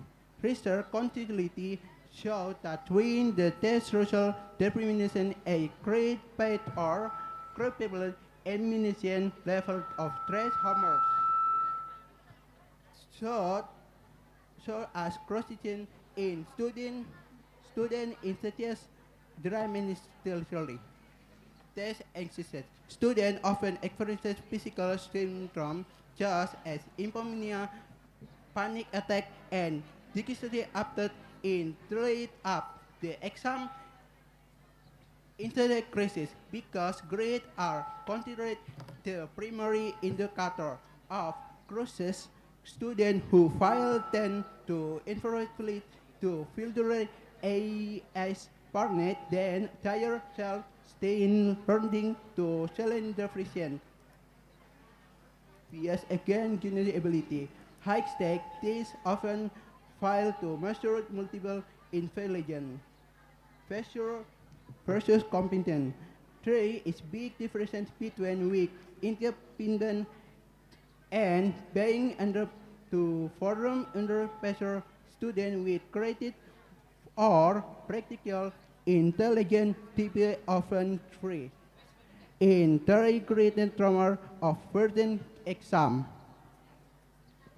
Implied rate, failed date, educational physiological argument examine actually differences the failure of thesis law of gravity my reflect student stress level not tired unfamiliar with the material. Global case studies. Some interest with mass complex exam system show children evidence of the crisis. Thank you.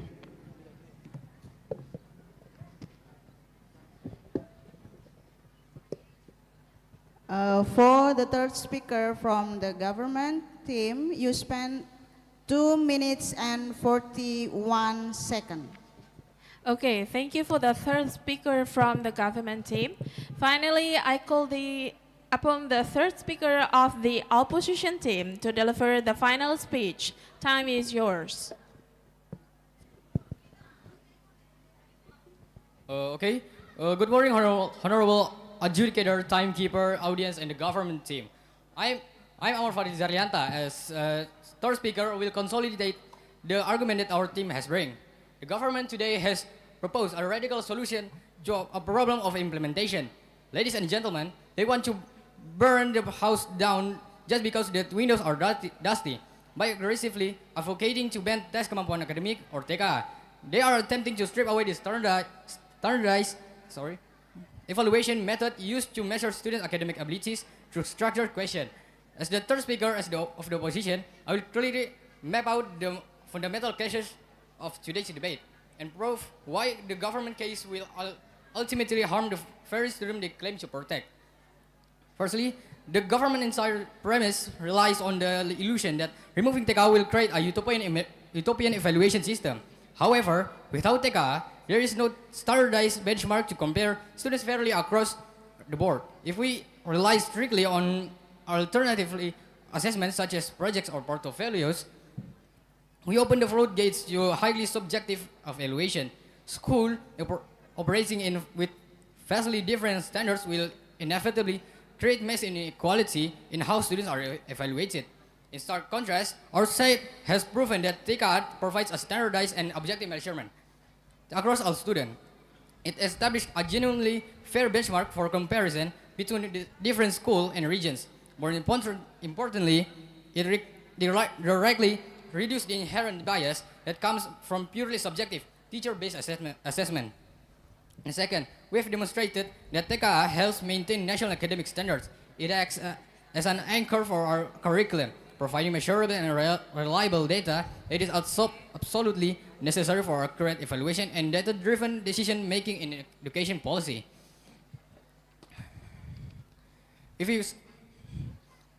we follow the government proposal, we risk severe great inflation stemming from non-standardized assessment. Maintaining TK ensures that higher education admission remain grounded in fair, merit-based selection system, ultimately ensuring equal opportunities for students from all different backgrounds, regardless of where they went to school.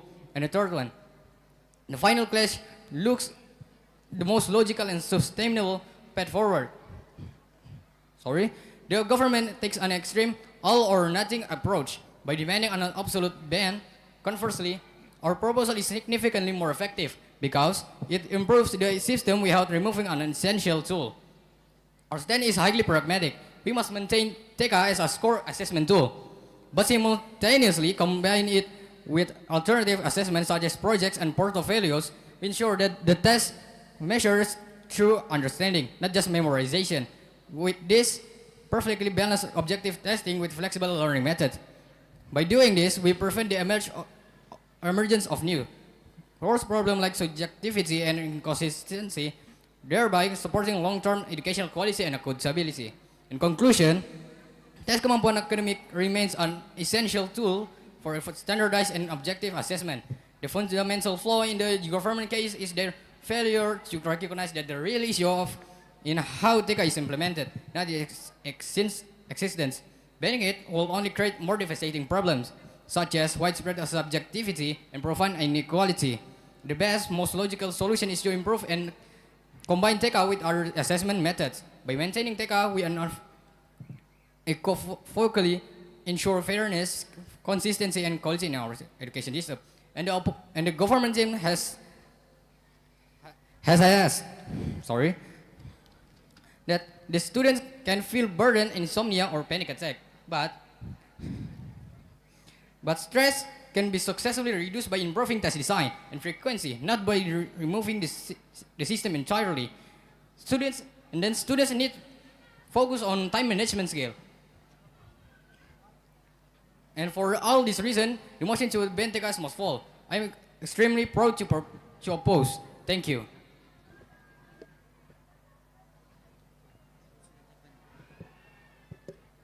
For the third speaker from the opposition team, You spend 4 minutes and 33 seconds.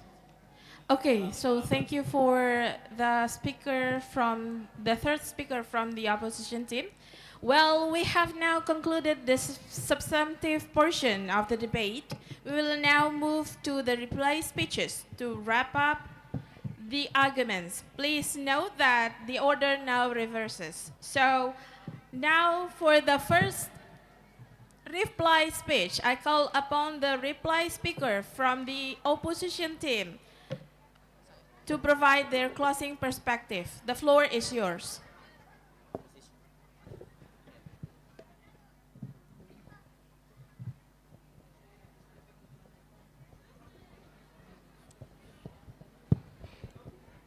Thanks for the chance. I will give about our team reply speech. From our team, this house believes TK is only a diagnostic test. This means TK is only a diagnostic test, not a determinant of passing or failing. It best can reduce bias from subjective teacher-based assessment. TK remains essential tool for standardized and objective assessment. Banning it won't create a solution, but more problem instead. If TK removed entirely, assessment will really more on teacher judgment. Maybe government team is agreed to ban TK, but this house believe the best solution is to improve and combine TK with other assessment methods rather than to ban it. That's all from me. That's all from our team. Thank you for the chance.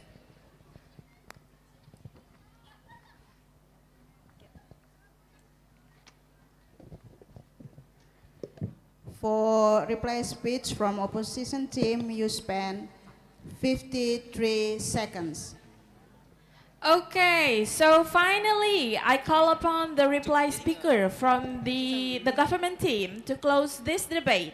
For the government team, the floor is yours.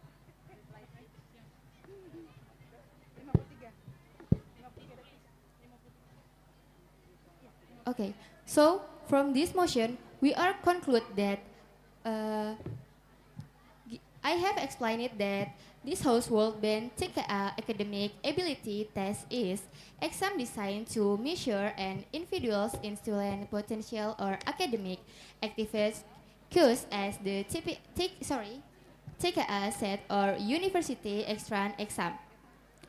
TKA does not measure innate intelligence, it measures access to research, wherein students can afford premium coaching.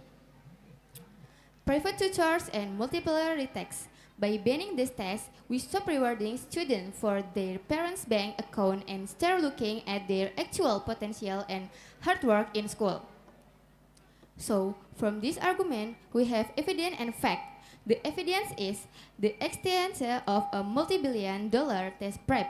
Industry proves that scores can be manipulated with paid practice, not just natural ability. So, thank you.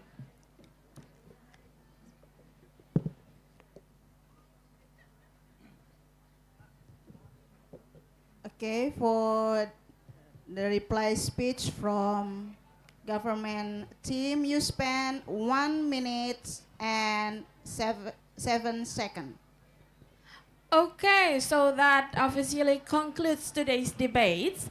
Let's give one more big applause to both SMA Negeri 1 Tanah Miring and SMA Negeri 2 Merauke. I now invite the debaters to cross the floor and shake hands as a sign of sportsmanship. The debaters, you may shake hands. and leave the stage.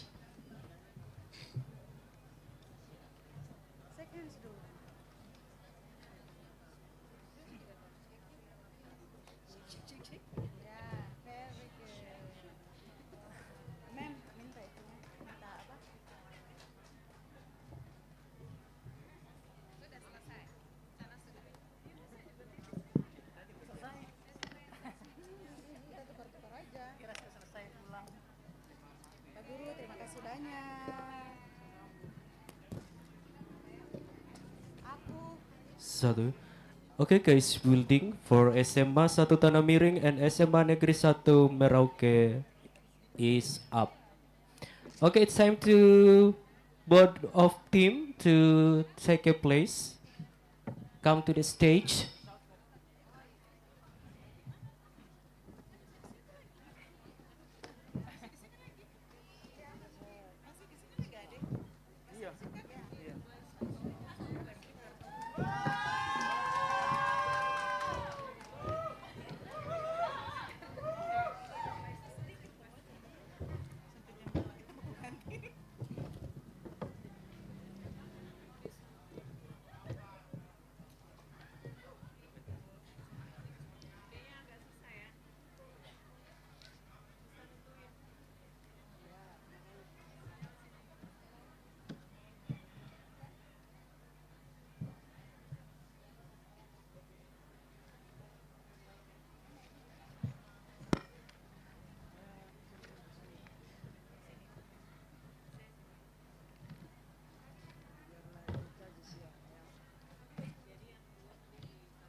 Good morning, honorable educators, respected teachers, and our brilliant debaters from across Merauke. Welcome to preliminary round of the 2026 Merauke Regency High School Debate Competition. My name is Jonas, and I will be your chairperson for today's session. It's honor to facilitate the intellectual exchange between two of our Regency's finished school. And from government team, we have SMA Negeri 1 Merauke. And the opposition team, we have SMA Negeri 1 Kurik.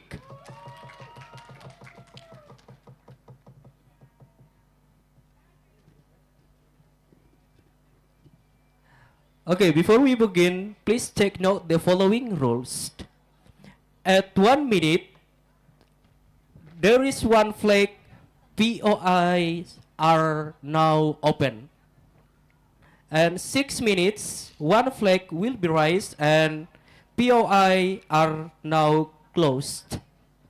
At 7 minutes, 2 flags will be raised. It means that time is up. And now, and today's motion, this house believes that giving students full autonomy to choose their subject at the young age does more harm than good. This house believes that giving students full autonomy to choose their subjects at a young age does more harm than good. Okay, now we will have our competition for today, and to open the case, I call open the first speaker of government team. 7 minutes to speak. Floor is yours.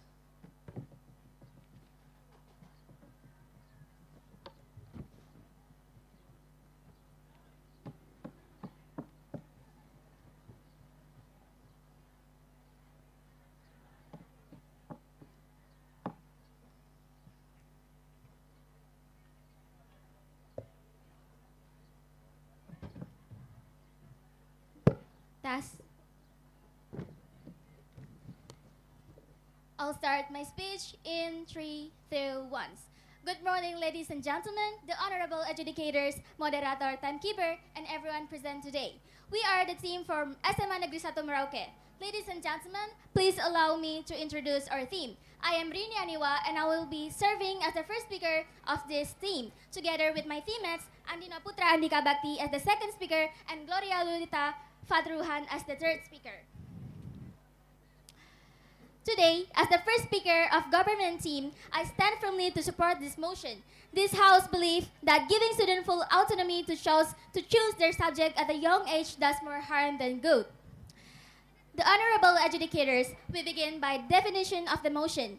Autonomy refers to the state of having control over one's own action and decision, free from external control. It can exist individually or collectively. Young age refers to developmental stage from childhood to early adolescence where cognitive and emotional maturity is still forming. In this debate, full autonomy in subject selection means students are given unrestricted freedom to choose or drop academic subject at a young age, without structured guidance or compulsory curriculum and requirement. Ladies and gentlemen, when we say this motion is true, we argue that allowing full academic autonomy at a young age leads to worse long-term educational, psychological, and social outcomes compared to guided curriculums system. This motion exists because education systems globally are increasingly moving toward student-centered choice models, assuming that freedom always produces better outcomes. However, the key issue we identify is young students are not cognitively or emotionally ready to make high-impact academic decisions. This connects to research and executive function developmental, which shows that adolescents struggle with long-term consequence evaluation. Thus, the real question is not whether freedom is in good theory, but whether children are capable of handling in freedom in practice. Our government timeline is simple. Full academic autonomy at young age does not empower students. It burdens and restricts their future opportunities. We will prove that 3 facts. Students lack the maturity to make long-term academic decisions. Second, early autonomy reduces future opportunities and increases in quality. Third, a guided curriculum produces better cognitive and social development. So, let me explain the team split. I, Rini Aniwa, as the first speaker, will define the motion and present the government case and deliver argument first. My second speaker, Andina Putra, will extend our analysis, deliver argument 3 to in-depth and do the rebuttals. Our third speaker, Gloria, will review the opposition and strengthen comparative analysis. Our replay speaker will summarize and crystallize why government clearly win this debate. First, we argue that young students lack the cognitive maturity to make life-altering academic decisions. This is grounded in neuroscience. According to the National Institute of Mental Health, the prefrontal cortex, responsible for planning, reasoning, and long-term decision-making, is not fully developed until the mid-20s. Meanwhile, adolescents rely more on the limbic system, which is driven by emotion, reward, and short-term satisfaction. This creates a fundamental problem. Students at a young age can choose their subject based on this easy, this is fun, and I like this teacher, rather than this is important to my future career. For example, a 13 years old may drop mathematics because it feels difficult, but understanding that this subject is essential to fields like engineering, medicine, or computer science. This is not freedom. It is impulsive decision making with irreversible consequence. Therefore, giving full autonomy at this stage is equivalent to letting a child design a future they do not understand.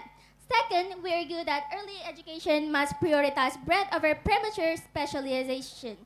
Education is not just about preference. It is about POI, please. No thanks. It is about building foundational capability. Research by David Epstein in Range shows that individuals with broad early exposure across discipline develop stronger long-term. Instruction, please. Yes, please.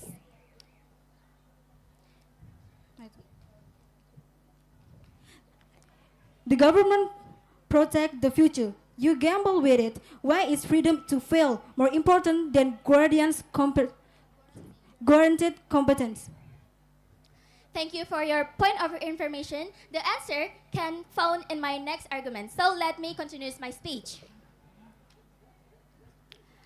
Research by David Epstein in Range shows that individuals with broad early exposure across discipline develop stronger long-term problem-solving abilities compared to early specialists.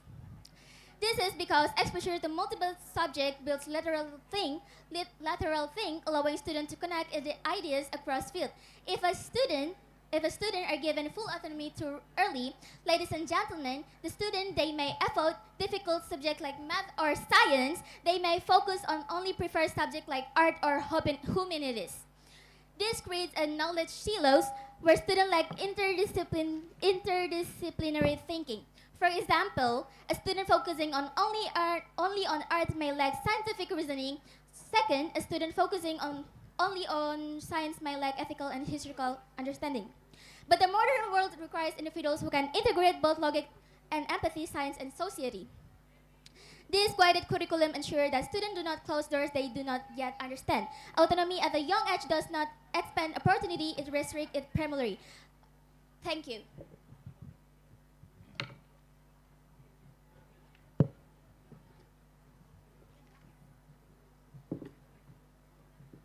First speaker of government team spent 6 minutes 24 seconds.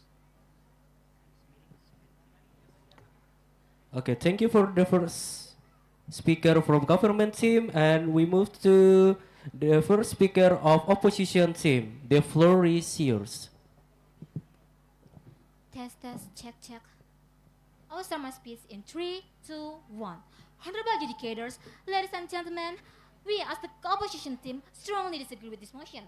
The government team paints a picture of a lost child in a maze, but we, the opposition, see a different reality by forcing a rigid map onto every child.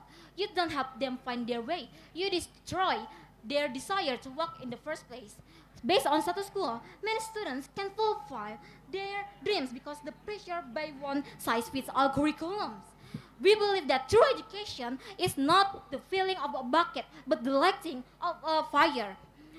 Before we get into the main argument, let me introduce the text of the opposition team firstly. Me, Salsa, as the first speaker, will deliver one main argument and rebuttals the government team. And my argument is about the psychological foundation and self-efficacy. The second speakers will rebuttal the government team and strengthen our team arguments and deliver two main arguments about student responsibility and every student has different unique talent. And the third speakers will rebuttal the government team and summarize our team arguments. The government team claims that children cannot foresee the future because their prefrontal cortex is not yet developed. Decision making is a skill that must be exercised, not a switch that flips at age 20.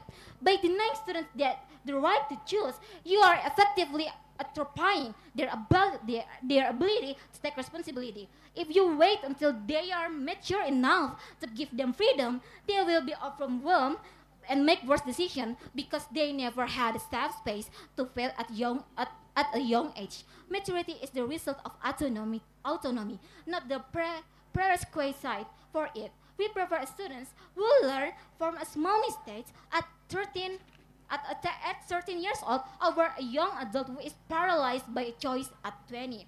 And they claim that dropping math or science early permanently ruins chance for careers like medicine or engineering. The 21st century job market no longer requires a strike length from age POI. 20. No, thank you. Age 12 to 40. Modern education is modular if a student chooses arts at 13, but decides to pursue engineering at 18. Their high intrinsic motivation will allow them to bridge the gap to intensive course for more effectively than a student who was burned out by 5 years of forced math. Forcing every child to take advanced math just in case they find a bud. You are slowing down the future artists and future writers by forcing them to carry burdens. POI. Yes, please. How do you prevent grade inflation when students only pick the easiest subjects to maintain a high GPA? Can you repeat it, Nope. please? Can you repeat it? How do you prevent grade inflation when students only pick the easiest subjects to maintain a high GPA? We can give them thank you for UPI. We can give them a mentorship offer Mendes. We can just like letting them choosing what they want. We can letting them know that this is consequences if you choose this subject. Okay, let me go back to my arguments. Now let's start getting into the main arguments about the psychological foundation and self-efficacy. Granting students full autonomy builds self-efficacy and intrinsic motivation, which are the most critical predictors of long-term success in the 21st century economy. According to the self-determinant theory, SDT, by Deci and Ryan, human well-being and peak performance require three things: autonomy, competence, and relatedness. Relatedness. When you remove autonomy, you kill the internal locus of control. Students who feel they are the master of their own education develop resilience. When they encounter a difficult subject they choose, they persevere because the goal is theirs, not just because they follow their friends. Students who POI. Yes, please. You say we can give a mentor. How about the student who don't have much money for having a mentor? Schools can giving them a free mentor, like counseling teacher can give them the consequence if you choose this subject or if you don't choose this subject. Thank you. Okay, I will continue my argument. Conversely, in the mandatory system, failure leads to learned. Conversely, in the mandatory system, failure leads to learned helplessness. The belief that I'm just bad at school, which causes the every socioeconomic gaps the government fears. Here is some evidence that prove by why giving students full autonomy from an early age is beneficial. First, the Sudbury Fellows School model. For decades, schools following this model have allowed students full autonomy.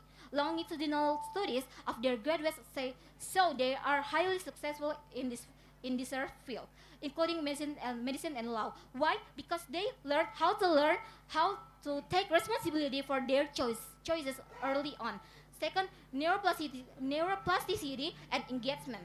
Brain research shows that the prefrontal cortex, the very part the government says is immature, is highly plastic. It's strengthened through that active process of making choices by making choice for them. The government is actually stunting the development of the executive function they claim to protect. Therefore, autonomy is not a gamble. It is the most effective psychological environment for developing a proactive, responsibility, and highly skilled individual. We don't just leave students alone.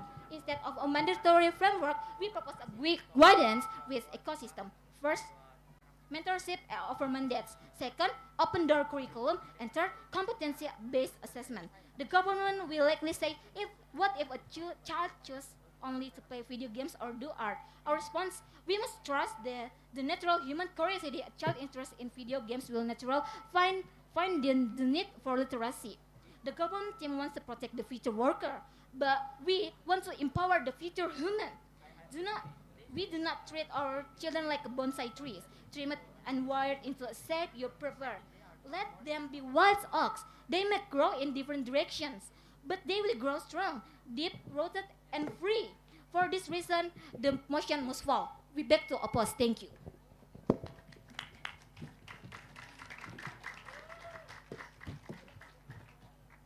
first speaker of opposition team spent 6 minutes 49 seconds. Okay, thank you for the first speaker of opposition team, and I call upon the second speaker of government team. The floor is yours.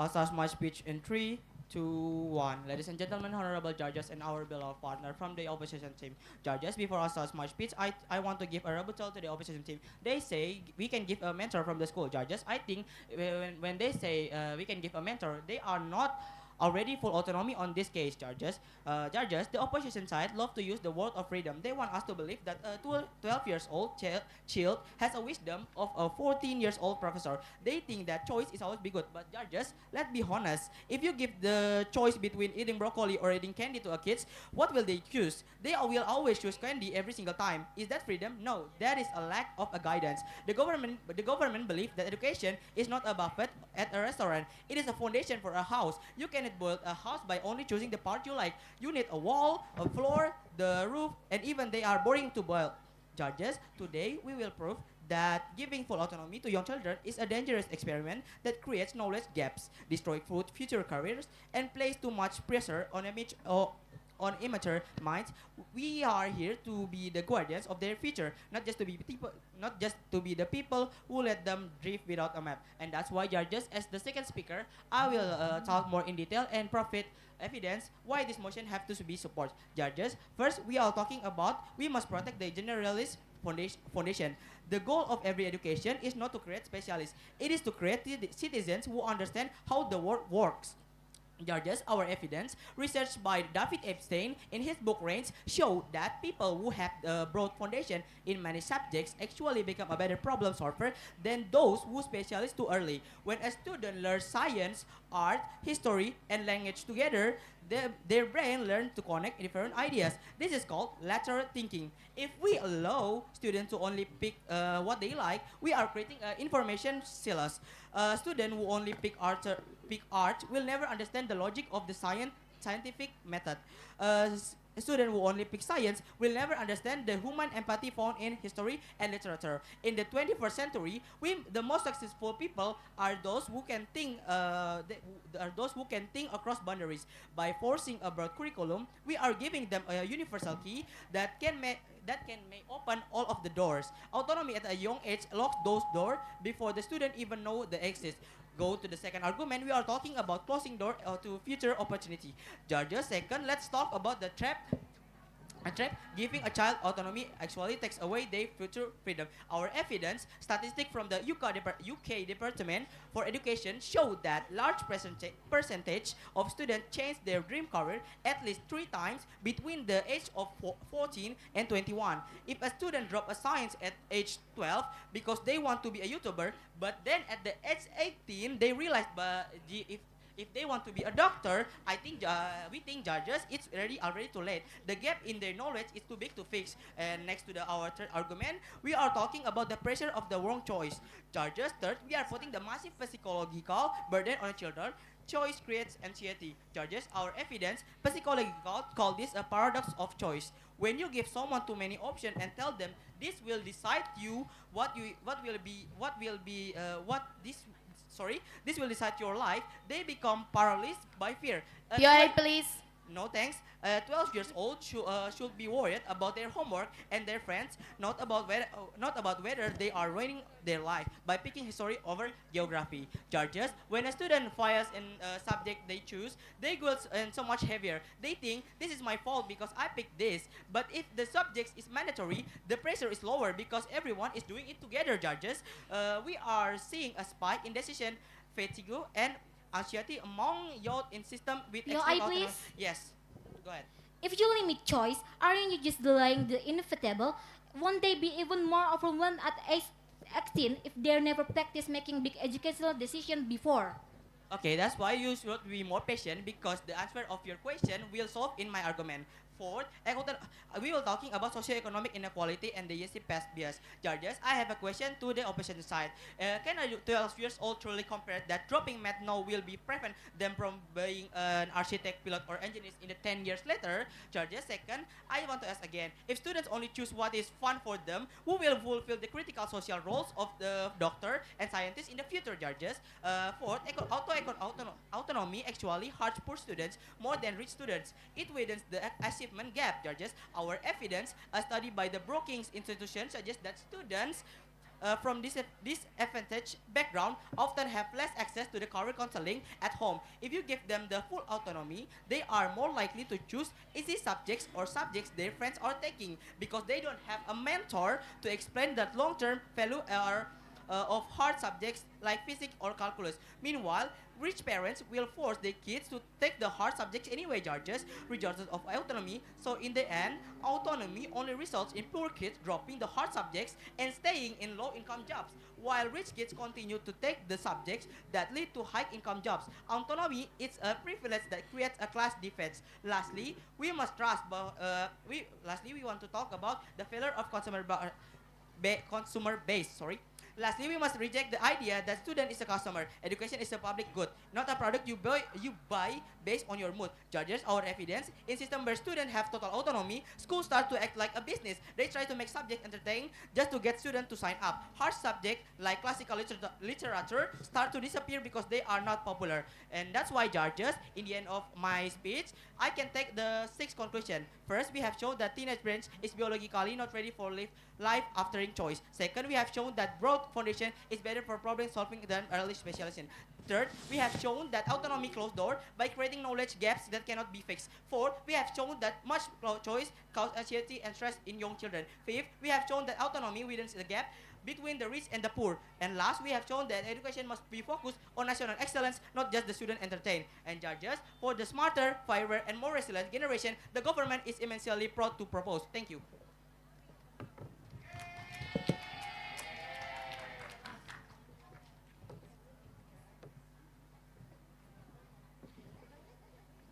Second speaker of government team spent 6 minutes 35 seconds. Okay, before we continue to the second speaker of opposition team, I invite for the next round, next team, SMA YPK Merauke and SMA YPPK Yohanes 23 Merauke to take a motion and choose your position.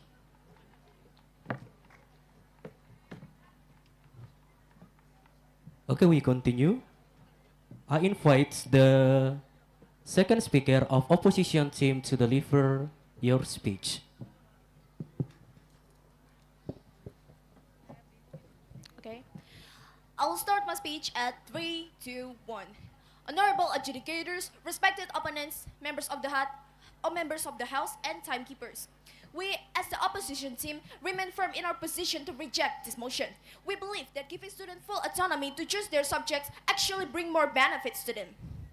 The primary reason is higher student engagement. This aligns with the Curriculum Merdeka, launched by the Ministry of Education, Culture, Research, and Technology, where evaluation shows that flexibility in choosing elective subjects at the high school level increases the relevance of learning to students' career plans. This engagement is the ultimate key to their academic success. Before I move further, I would like to address the arguments made by the government team. The government claimed dropping math or science early permanently ruins chances for careers like medicine or engineering. The 21st century job market no longer requires a straight line from age 12 to 40. Modern education is modular. If a student chooses arts at 13 but decides to pursue engineering at 18, their high intrinsic motivation will allow them to bridge that gap through intensive courses far more effectively than a student who was burned out by 5 years of forced math. Forcing every child to take advanced math just in case they want to be an engineer is like forcing every child to carry a heavy anchor just in case they find a boat. You are slowing down the future artists, and future writers by forcing them to carry burdens they don't need. It is better to have a highly skilled specialist who knows their path than a frustrated generalist who is qualified for everything but passionate about nothing. As our first speaker explained regarding intrinsic motivation, it is vital to understand that motivation is the primary engine in one's learning process. According to the self-determination theory developed by Edward Deci and Richard Ryan, autonomy is one of the basic human needs required to achieve peak performance. When students choose their own subjects, their motivation is internal, born from their own desire, not external pressure. Students with intrinsic motivation tend to be more persistent when facing difficult material compared to students who are forced to study merely to meet administrative graduation requirements. Next, moving to my first main point regarding student responsibility. Will granting full autonomy make students irresponsible for their future? The answer is quite the opposite, as autonomy makes them care more about the educational path they have chosen themselves. Where students... POI? No, thank you. Sorry.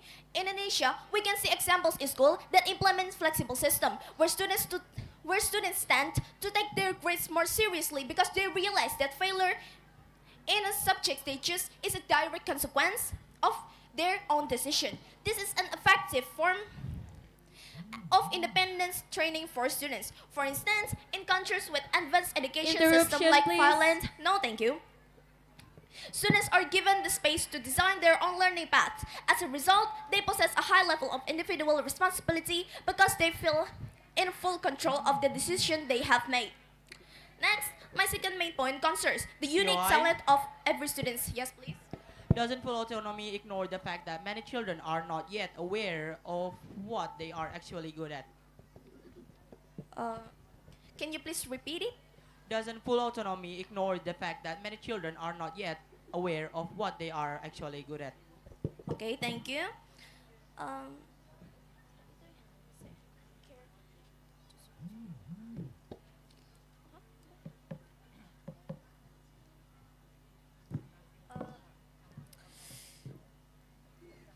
What is...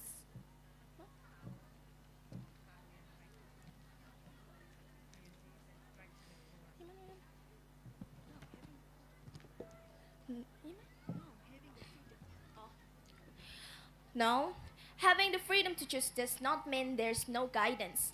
Schools and teachers still play a very important role. They can provide advice, set clear rules and boundaries, and offer support whenever it is needed, while still giving students the space to make meaningful choices about their own learning. POI? No, thank you. Okay, back to my argument. In second point, concern the unique talent of every student. Why is forcing all students to study the same thing considered detrimental to individual talent? The key factor is that every student has a different cognitive profile. In today's digital economy, the demand for specialized labor is extremely high. According to the World Economic Forum's report on the future of jobs, specific skills and creativity are the most sought after competencies. Forcing a student who was exceptionally talented in digital design to spend the same amount of time in an advanced chemistry class is a waste of potential. With autonomy, students can pursue early specialization, allowing them to achieve a deeper level of expertise in fields that match their natural talents. As a solution to all of this, we propose an educational navigation system. In this system, students maintain full autonomy, but are accompanied by academic counselors or guidance teachers who act as mentors. School must provide comprehensive data on this industry projections so that the choices made by students are both autonomous and well-informed. No, thank you. We anticipate the government team will argue that students will lose general knowledge if they are free to choose. However, we respond that in the current era of artificial intelligence, the ability to find process information is far more important than simply storing information under duress. The foundations of literacy and numeracy can still be integrated into their elective subjects without becoming a rigid curriculum burden. In conclusion, granting full autonomy to students is the right step to increase learning motivation, build responsibility build responsible character, and sharpen the specific talents of each individual. Blocking autonomy will only produce standardized graduates who lose the passion to continue learning in the future. Therefore, honorable adjudicators, we remain firm in our position to reject this motion. Thank you. Second speaker of opposition team spent 6 minutes 52 seconds. Okay, thank you for the second speaker of opposition team. And I call the third speaker of government team. The floor is yours.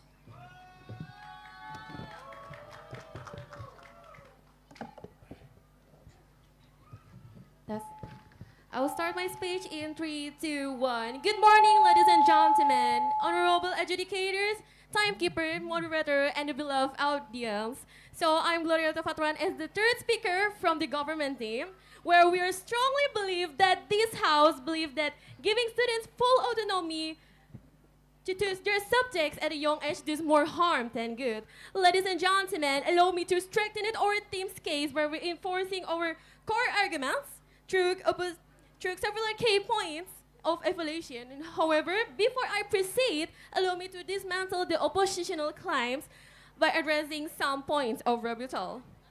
So the first point is the opposition team say that a student can get a guidance from like the school, from the teacher, from the counselor. Then that means it's not a full autonomy anymore, because there is a guidance from the school, from the teacher, where this motion we're talking about the full autonomy, and neither from opposition team failed to prove that full autonomy from the motion. Okay? And the next point is about the cognitive immature argument. While the con side argues for agency, the biological reality is that the human brain, especially the prefrontal cortex, is not fully developed until the mid of 20s. Research by Seoul et al. 1999 updated 2004 in Nature Neurosciences demonstrate that the areas of the brain responsibility for impulse control and long-term planning are the last to mature. Children are prone to present bias, choosing subjects that are fun too easy or now, while discarding hard foundational subjects, examples like mathematics. What they will dispersely need 80% of high-flying carries a decade later. The second is the danger of knowledge gaps and the Matthew effect. Opponent claims that autonomy allows for specialization, but in reality, it creates Swiss cheese education where students lack to the cultural literacy needs to function in society.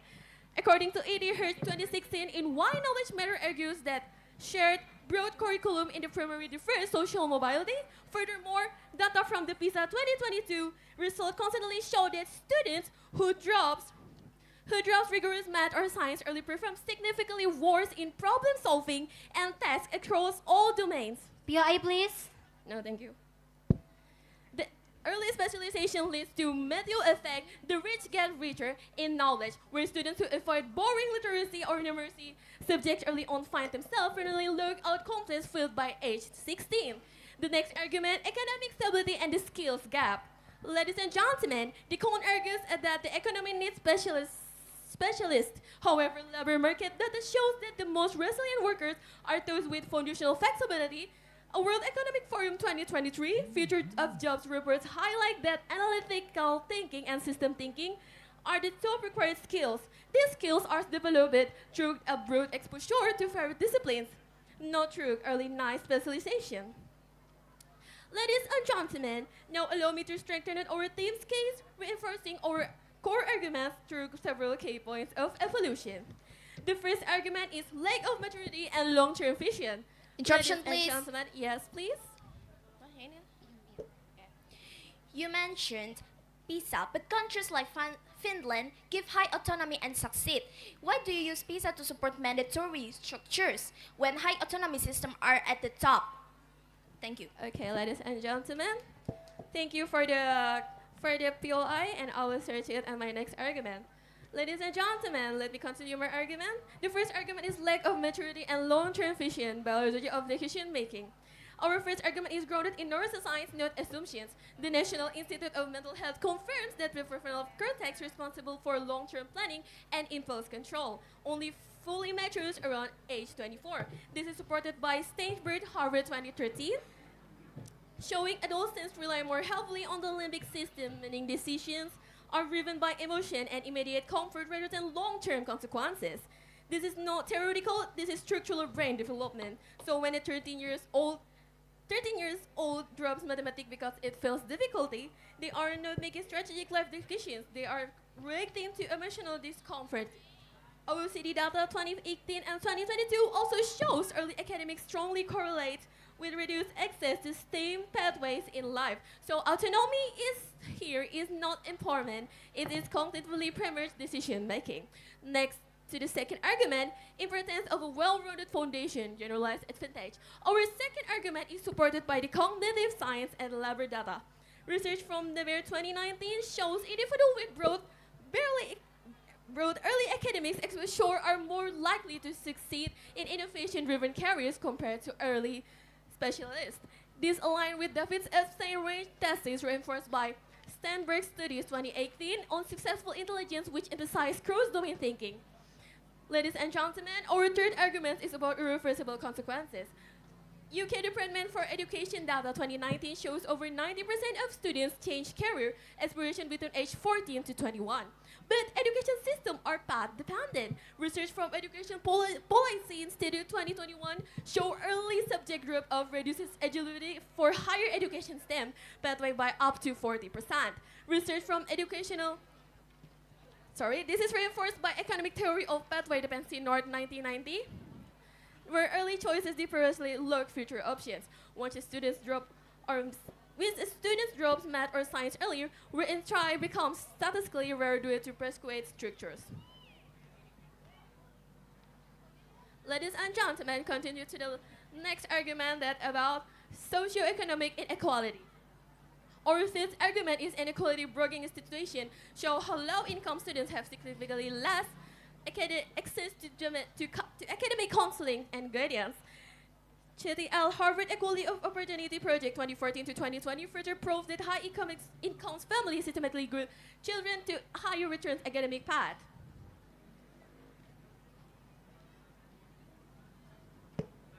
So, ladies and gentlemen, so this is not about restricting students, this is about protecting their future freedom by ensuring they are not forced to decide if their early structured curriculum is not controlled. Thank you.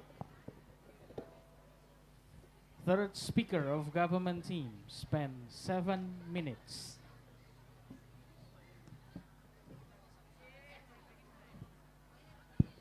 Okay, thank you for the third speaker of government team, and we move to the third speaker of opposition team. Honorable adjudicator, respected owners and member of the House, as a third speaker of the opposition, I will do 3 things. First, review the key argument from the government. Second, rebuild and strengthen our case. Third, show you clearly why our team much stronger in this debate. Let us begin with what the government wants you to believe.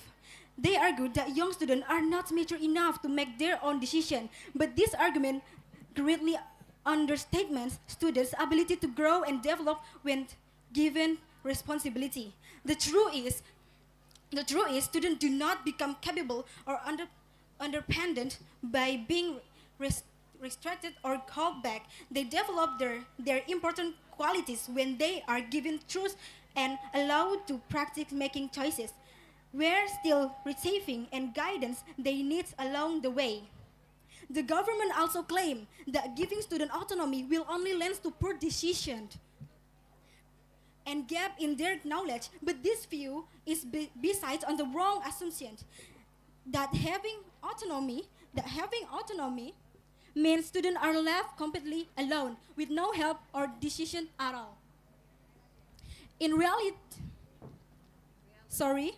reality, having the freedom to choose does not mean there is no guidance. Schools and teachers still play in very important roles.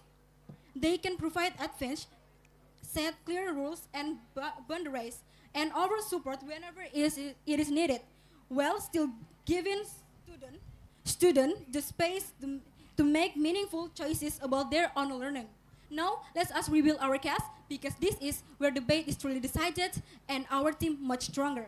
First, let's talk about motivation and engagement. When students are given the freedom to choose subject and topic that they are POI. no, thank you. They are genuinely interested in. They wear attitude, thrown learning change. They become much more motivated, focused, and POI, involved- please. No, thank you.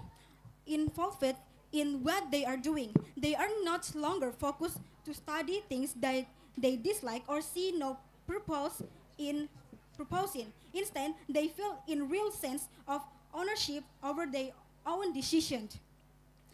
This lends to a much deeper because they want to, not just because they have to. POI. No, thank you. Second, let's us look at the difference of importance. Sorry. Mana tadi, Cok? Second, let's us look the difference of the important life skill. Allowing students to make choices from a young POI, age. please. Yes, please. How can a student know they don't like a subject if they haven't been pushed to try it at a challenging level first? Yeah. Students do not become capable or independent by being recruited to or held back. They develop their important qualities when they're given trust and allowed to practice making choices while still receiving the guidance they need along the way. Back to my argument, there are skills that cannot be learned just by listening to lessons or following instruction. They have no be POI, please. No, thank you. They have to be practiced over time. We have daily giving the student any kind of autonomy for too long. They may become too independent, not dependent on order to tell them what to do. Then when they family have to make big decision or later in life, they will face loss and unprepared. POI, please. No, thank you. Third, let us discuss flexible and growth. The government seems to assume that any choice students make early on will lock them into the path proper and limit their future opportunities. But this is not how education has to work. In reality, system can be designed to be flexible, allow students to be adjust their choices and change direction as they grow. Learn more about themselves and discover new interests. Students, POI, please. no, thank you. Students are not stuck with one decision for life. For life, instead, they learn to grow through the whole process by making choices, reflection on their works and what does not, and making change when needed. This is a natural and important part of growing up. POI, Now- please. Yes? Isn't it decision making better without true extracurriculars rather than risking their entire academic future? That's why we need the mentors to know the consequences. Now, back to my argument.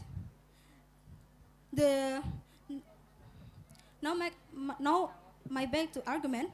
Now let us make the clear difference between the two sides in this debate. The government offers protection through restriction. They believe the best way to help students is to limit their freedom and keep them under strict control. We offer growth through guidance freedom.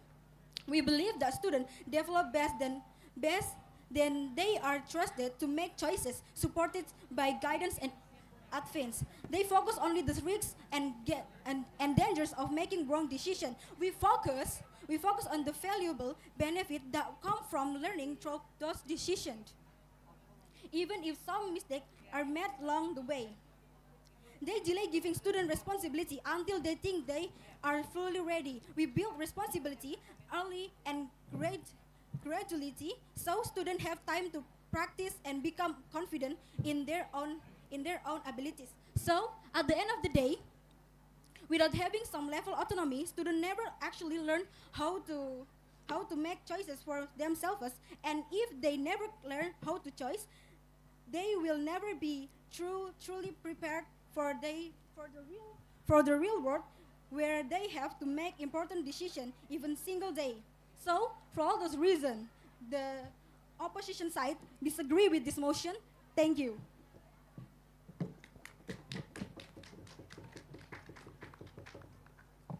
Third speaker of opposition team spent 6 minutes 38 seconds.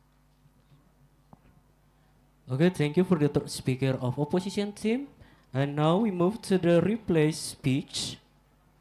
The first replay speech will be delivered by the opposition team.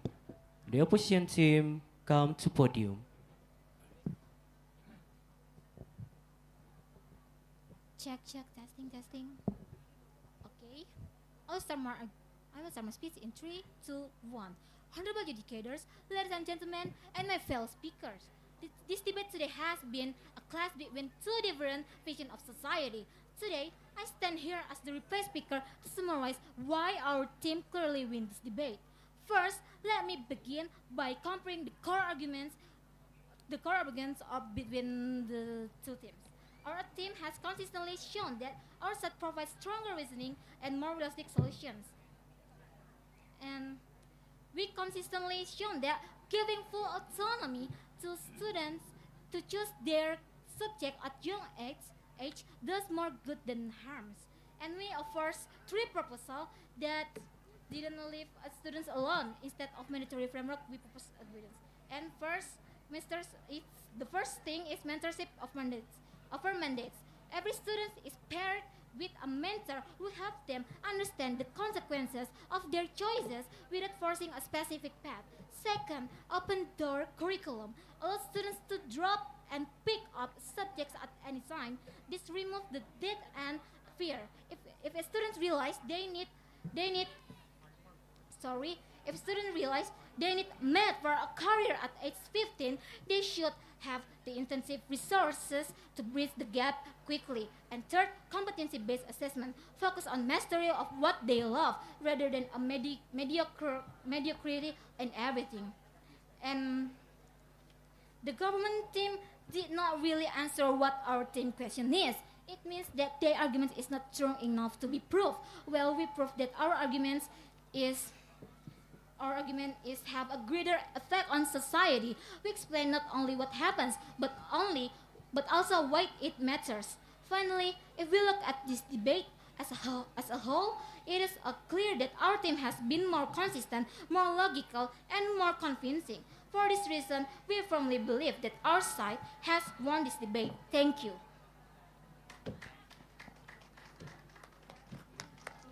Reply speech by the opposition team spent 2 minutes 10 seconds. Okay, thank you. And I call open the replay speaker of government team. Please come to podium.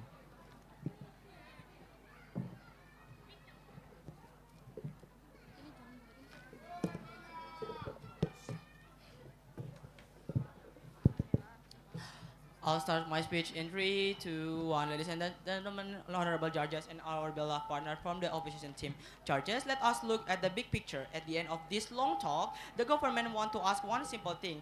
Who is the adult? The opposition wants a 12-year-old child to drive the car. We say, no, the child needs a seatbelt and a map. Charges. I think we in the government side can win this debate. Why? Because first, our arguments are more relevant than their arguments. Second, the opposition side just leave out of their argument. Because if they using mentor that they said, I think that is not full autonomy, judges. It is half autonomy.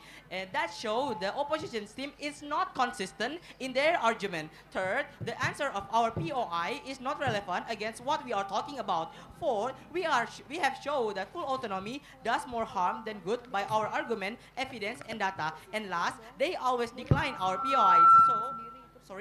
They always decline our POI. So we think opposition side is not confident with all of their talking about. Judges, there are the big 3 ideas we have talked about today. Let's look at them simply. First, the class about what we are talking about candy and broccoli. Candy and broccoli. The opposition said full autonomy is the most important thing.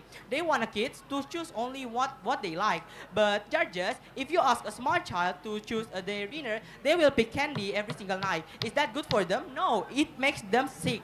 Education is like food. Children need vitamins like math and science. Even they test boring now, their brains are not finished yet. The part that thinks them say not to hard things now. They will have the empty pockets when they grow up because they don't have the skill they need. We are not being mean. We are being the guardian of their life. Second, the class about knowledge gaps and the broken house. The government says education is like building a house. You need a floor, a wall, and a roof. If a kid only choose art because it is fun, they might forget how to build the walls of logic and a number. Judges, the opposition say, let them be happy. But will they be happy at the age of 25 when they cannot get a job because they didn't learn the basic judges? We say, learn it all now so you can be anything later. By giving them a full menu of subjects, we keep them all doors open. Giving a child full choice at the age of 11 is actually taking away their future choice at the age of 20. Third, the class about the pressure and the scary map. The opposition says giving choice makes kids feel powerful. Judges, we say it makes them feel scared. Is it too much if pressure to ask to a child to decide their whole life today? If they make a bad choice now, they will feel stuck later. Judges, we want to take the heavy weight of their small shoulders. We say don't worry about the map yet.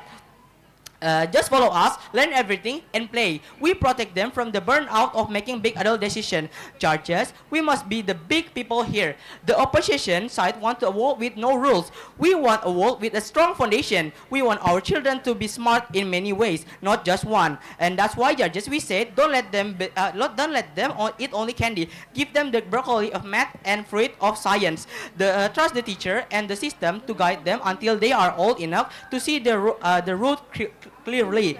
For the safety and the future of every child, the government is very proud to propose this motion. Thank you. Reply speech by the government team spent 3 minutes 30 seconds.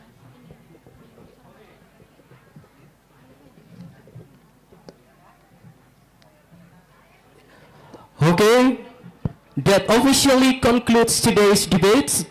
Again, let's give big applause to both of teams for today. And now I invite the debaters to cross the floor and shake hands.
Okay, ladies and gentlemen, so now let's continue to the last round of this preliminaries round.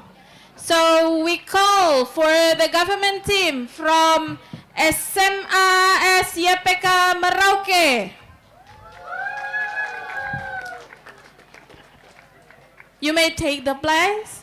And then for the opposition team, we have SMA YPPK Yohanes 23 Merauke.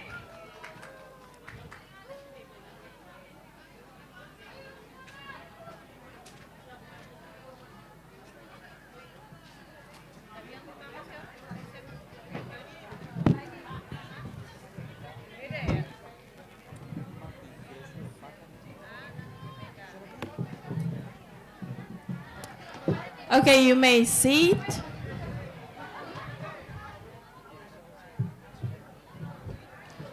Well, ladies and gentlemen, honorable adjudicators, respected teachers, and our brilliant debaters from across Merauke, welcome to the preliminary round of the 2026 Merauke Regency High School Debate Competition. I'm Juwita Ginting, and I will be your chairperson for today's session. It is an honor to facilitate this intellectual exchange between two of our Regency's finest schools. So once again, I'm gonna introduce you to our amazing teams for today. From the government team, we have SMA YPK Merauke, and then for the opposition team, we have SMA YPPK Yohanes 23 Merauke. Well, before we start the debate, please take note of the following rules. First, each speaker will have 7 minutes for substantive speech. And then at 1 minute, you will have 1 flag raised, and POI is allowed. And then at 6 minutes, you will have 1 more flag raised, and POI is not allowed. And 7 minutes, you will have 2 flags raised. And at 7 minutes, 20 seconds, you cannot continue your debate. So these two groups will debate under the motion. This House believes that sex education is not necessary topic for high schooler. Okay, ladies and gentlemen, before we start our debate for the last session, please give a big hand for two groups. Okay, contestants ready? Are you ready? All right, so now I'm gonna call the first speaker from the government team. Time is yours.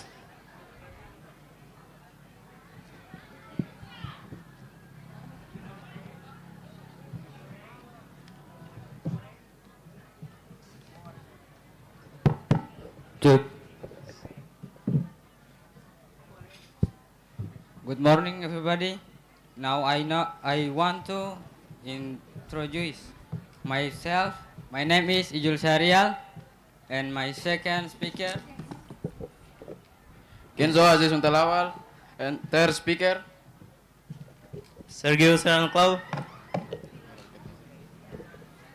we are senior high school YPK Merauke. Thank you.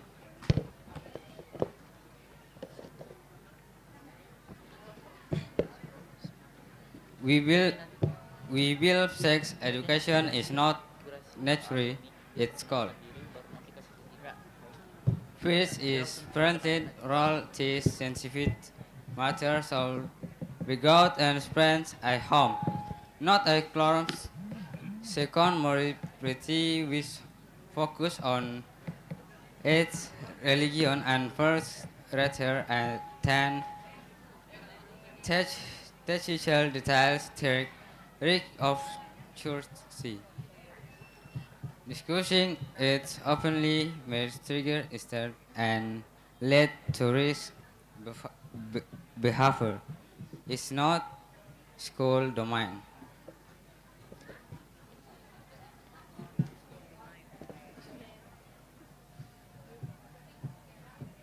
Education is not just about fact. It's about a false press have to fundamental right to give their children more and spiritual. Development sex education often students, first that my conflict with our families, religious of church beliefs. Be removing this from a current test states respect the plurality of society. It perfect the government for everyone its abandoned and interesting student we are speak word reading religion and morally. Thank you.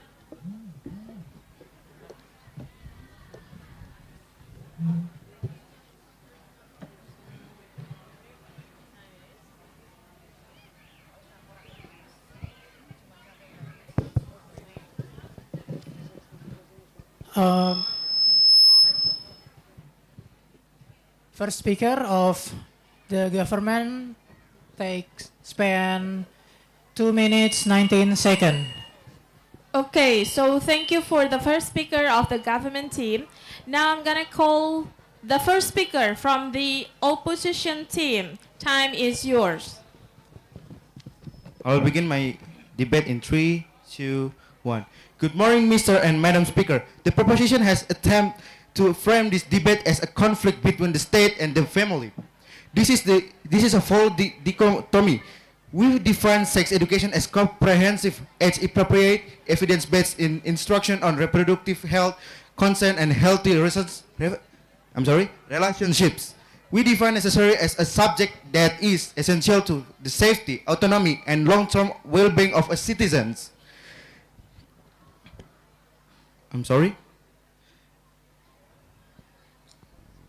We argue that in 2026, sexual literacy is just as vital for survival as financial literacy for our digital safety.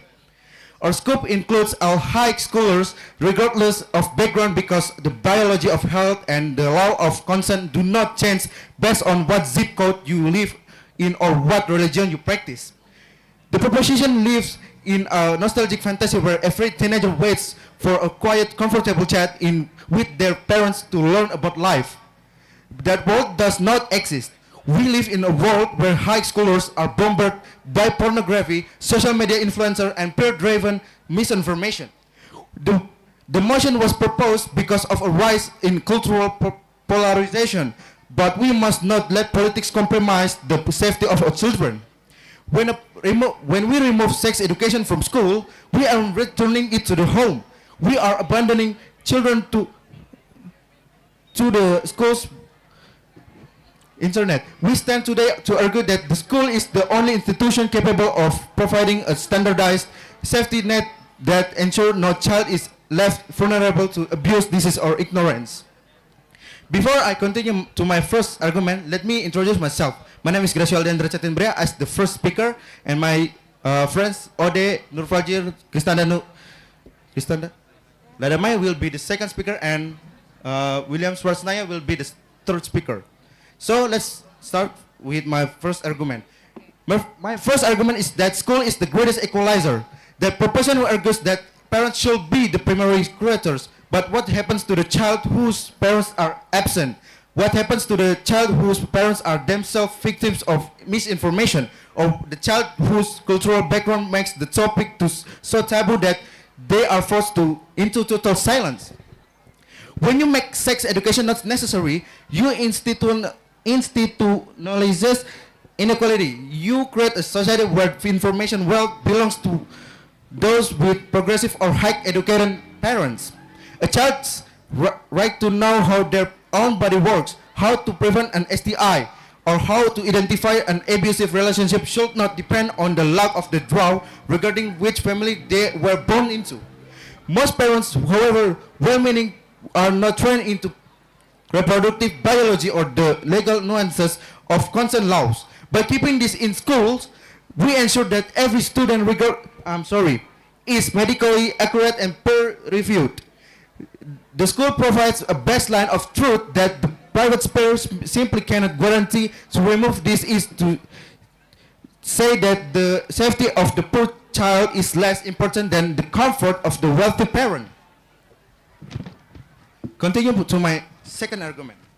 My second argument is the pragmatic mandate of the state. The government has a compelling interest in the health of citizens.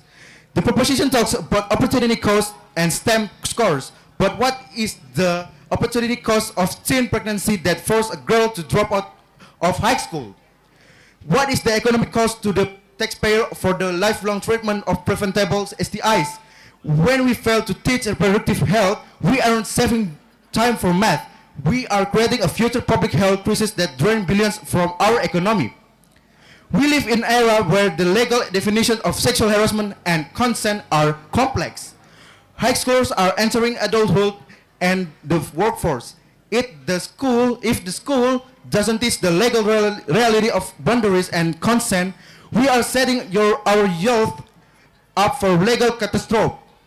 Teaching a young person that where their rights and another person begin is not moral indoctrination. It is a civic education. It is the fundamental preparation for life in civil society. Mr. and Madam Speaker, the proposition wants to treat the human body as a private hobby that the state should ignore. We treat it as a vessel of autonomy. If you believe that a child's safety should not be a gamble, if you believe that consent is a lesson that cannot wait, and if you believe that the state has duty to protect the health of all its citizens, not just the ones with perfect parents, then you must vote with the opposition. We don't teach sex education because it is distraction. We teach it because ignorance is a death sentence. Knowledge is the only shield our children have in the real world. Let us not disarm them. I beg to oppose. Thank you.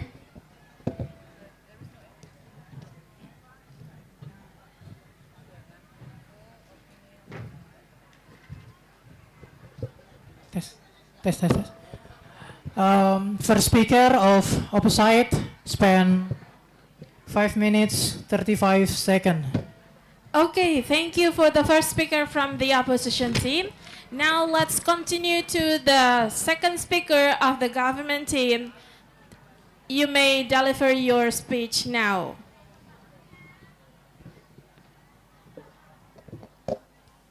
Risks of early sexualization. Introducing complex sexual topic to adolescents can be counterproductive. Argument: high school are at headlings. Impressionable act formalizing sex education can inadvertently normalize or encourage sexual exploitation before students are emotionally mature enough to handle the consequences. Impact a no topic maintains I focus on core academic, subjective, and present phrase the innocency of students, allowing them to focus on intellectual growth rather than hormonal distractions promoted by a curriculum. Thank you.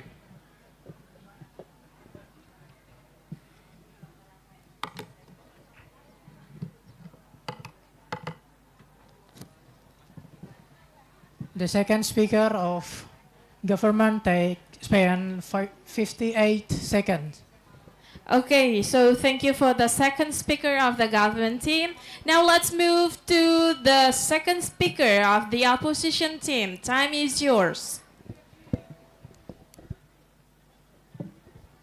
So I will begin my speech in count 3, 2, 1. Honorable adjudicators, the government's case is built on a dangerous nostalgia. They speak of parental sovereignty as if the child is a piece of property owned by the family, rather than an individual with an independent right to safety. They say schools should only teach how to think. Sex education is exactly that. It is teaching students how to think critically about consent, how to think about medical misinformation, and how to think about their own boundaries. You cannot solve a physics equation if you are distracted by a health crisis you don't understand. Okay, moving to my first extension. My first extension addresses the emergency of the modern information landscape. In 2026, we are not fighting ignorance, we are fighting active misinformation. High schoolers are targeted by deepfakes, predatory influencers, and a pornographic industry that distorts their understanding of human relationships and the body image. If If the school remove itself from this conversation, the only voices left are the ones seeking to profit from or exploit young people. The classroom is the only environment where a student can have moderated evidence-based discussion that disconstructs the toxic myths found online. Social media teaches teenagers that relationships are performative. Comprehensive sex education focuses on internal communication, respect, and the psychological reality of intimacy. This is not social engineering. It is a psychological defense. We are giving them the tools to see through the digital lies that the government would leave them defenseless against. Okay, moving to my second extension that focuses on the student's right to a safe haven. The proposition assumes that home is a sanctuary for many students, particularly youth or those in abusive domestic situation. The home is only a place of repression or danger. For these students, the school is the only place where they can access non-judgmental life-saving information about who they are and how to protect themselves. By removing sexual education, the proposition is effectively handing a veto power to abusive or bigoted parents over a child's access to the truth. Sex education is the primary tool for abuse prevention. It teaches students the vocabulary of body autonomy and the science of grooming. Statistics consistently show that children who receive comprehensive sex education are more likely to report abuse and less likely to be victimized. The proposition calls this unnecessary. We call it criminal negligence. To wait until a child is in a doctor's office or a courtroom to learn these terms is a failure of our duty of care. Finally, the academic priority argument. The proposition claims are stealing time from school subject. Honorable adjudicators, education is a holistic process. A student who is terrified of an unplanned pregnancy, a student who is struggling with their identity, isolation, or a student who is being harassed because they don't understand boundaries cannot perform academically. By providing a baseline of sexual literacy, we reduce the social noise and the trauma that actually distracts students from STEM and literacy. Sex education is not a distraction from the foundation. It is the part of the foundation of a healthy, functioning mind. Finally, honorable adjudicators, at the end of this speech, the choice is clear. The government wants to leave children to the mercy of the luck of the draw. Lucky if your parents are experts. Lucky if the internet algorithm is kind. The opposition believes in certainty. We believe every child, regardless of their home life, deserves their shield of science and the protection of the law. We don't teach this because we want to replace the parent. We teach it because we refuse to abandon the child. For a world of this that is safer, more informed, and more equitable, so that I beg to oppose. Thank you.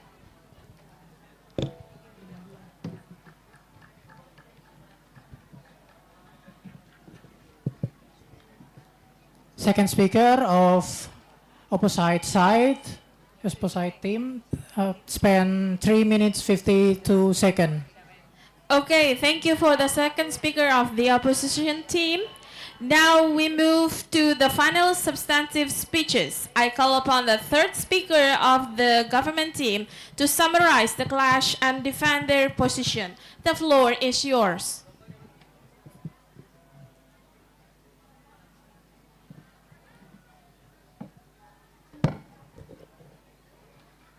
Okay, it's 1, 2. Infallibility and policy misleaded. Standardized sex education is offered on sites fill all and fight to address individual needs. Argument: schools are already overburdened. Teachers are often not specialized in counseling of sexual health, leading to incomplete of misinformation and heavy delivery. In fact,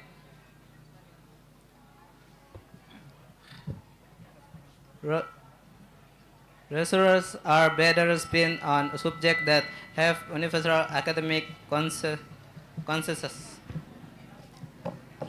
Private of specialized intellectual can handle this topic or for homes where speculate sex them out.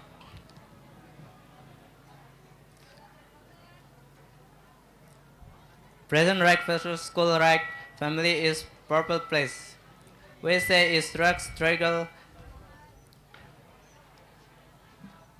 behavior. They say it's protect, but conscience is better. Thank you.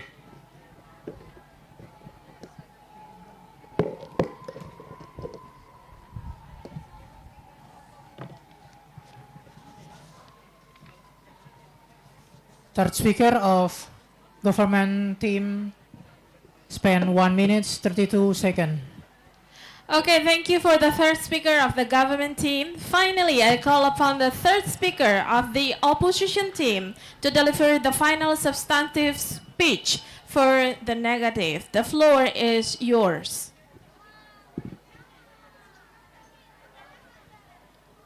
I will start my debate in 3, 2, 1. Honorable adjudicators, respected members of the House, the government side has come to this floor today to defend a vacuum. They believe that if we do not speak about intimacy, boundaries, and health in the classroom, the topic will simply not exist for our teenagers. They have painted a picture of high schoolers as passive observers who will wait for a parental signal before learning about the world. We, the opposition, believe this is just naive. It is dangerous. We live in an era of the unfiltered internet where information and, more importantly, misinformation is always just one click away. My first and second speakers have proven that sex education is a shield of protection and a tool for respect. As the whip, I will dismantle the government's culture of silence and show why comprehensive sex education, or CSI, is the only way to ensure the safety and dignity of our youth. The government argued that sex education is inappropriate, and that it triggers premature curiosity or behavior. The government is fighting a ghost. They think we are the ones introducing these topics to teenagers. According data to Common Sense Media, the average teenager spends over 7 hours a day on screen media. They are already seeing sexualized content on TikTok, Instagram, and through unregulated pornography.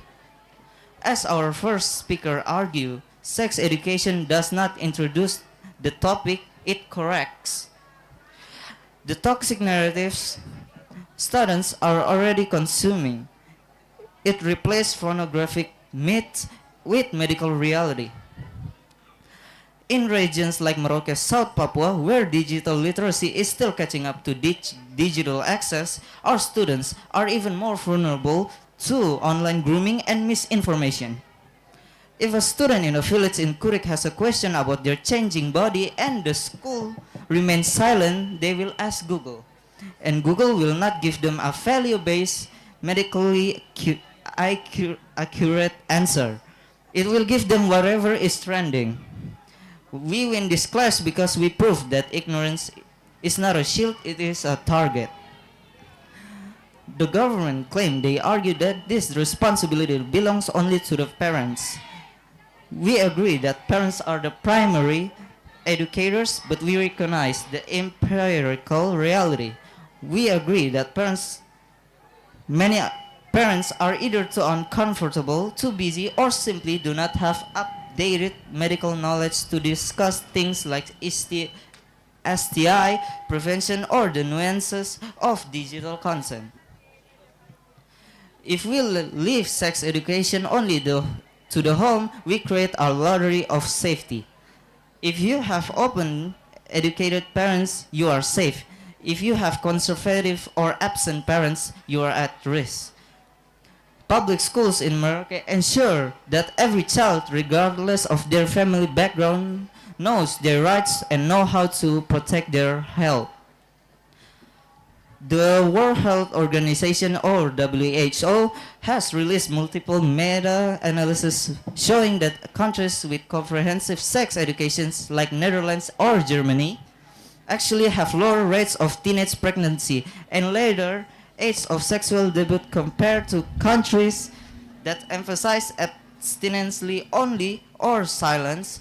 Why? Because knowledge creates caution, while ignorance creates impulsivity. The government believes this topic is just unnecessary compared to math or science. Is there anything more necessary than ability to say no? Is there anything more necessary than understanding personal boundaries? Sex education in the 20th century is about consent and respect. It teaches young men to respect women as equals. It teaches young women that they have autonomy over their own bodies.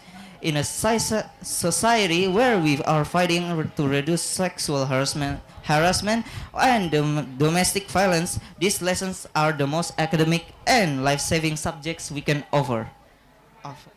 By removing these high schools, the government is effectively saying that character and safety are elective subjects.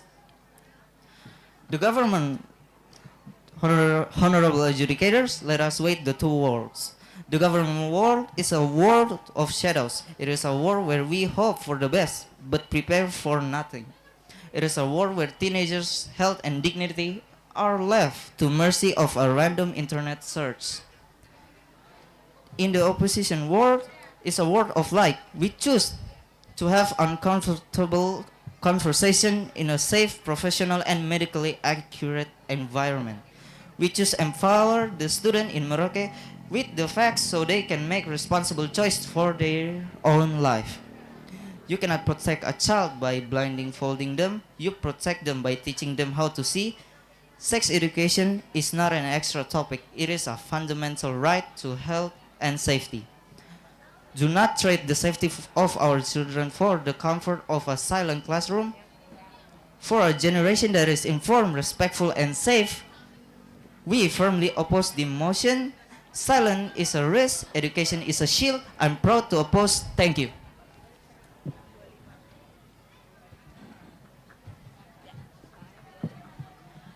The third speaker of opposite team spent 6 minutes 25 seconds. Okay, thank you for the third speaker from the opposition team. Well, now we have concluded the substantive portion of the debate. We will now move to the reply speeches to wrap up the arguments. And the order will be reversed. So, for the first reply speech, I'm gonna call the reply speaker from the opposition team to provide their closing perspective. The floor is yours.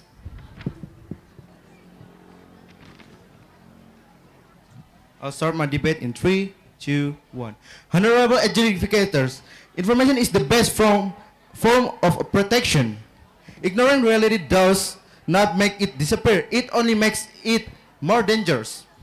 The proposition has spent this debate fighting for an ideal world, a world where every parent is a perfect educator and every teenager is shielded by the silence.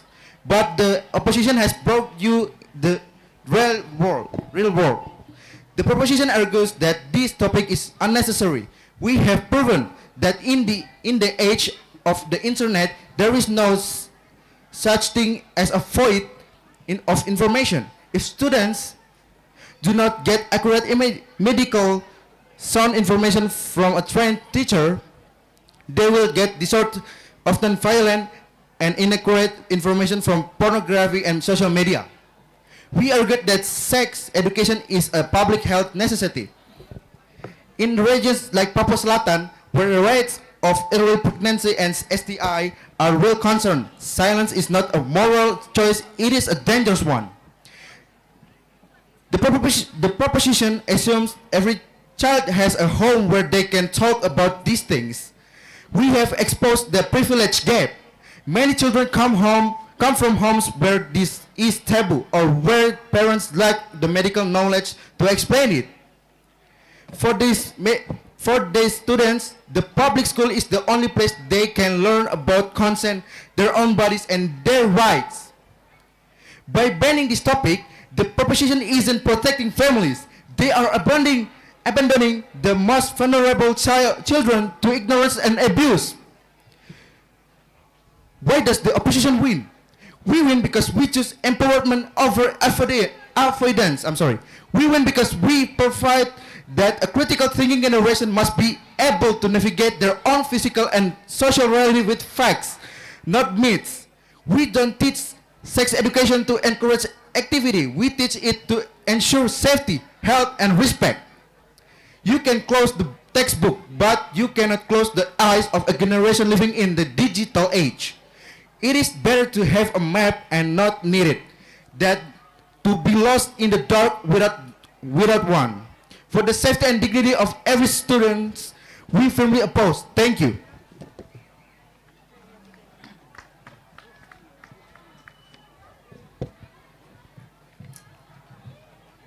Reply speech speaker of opposite team spend 2 minutes 35 seconds. Well, finally, I call upon the reply speaker from the government team to close this debate for the government team. The floor is yours.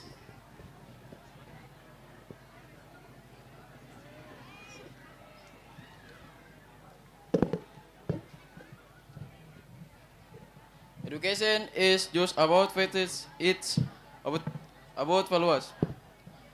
Parents have the fundamental right to go at things, children's moral and spiritual development. Sex education often introduces contest test might contribute and family, religious or cultural beliefs.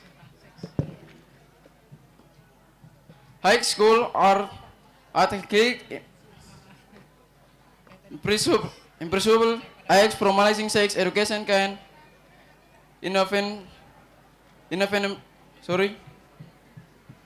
environmentally normalize or sexual experimentation before students are emotional mature and to handle to stick consequences. Thank you.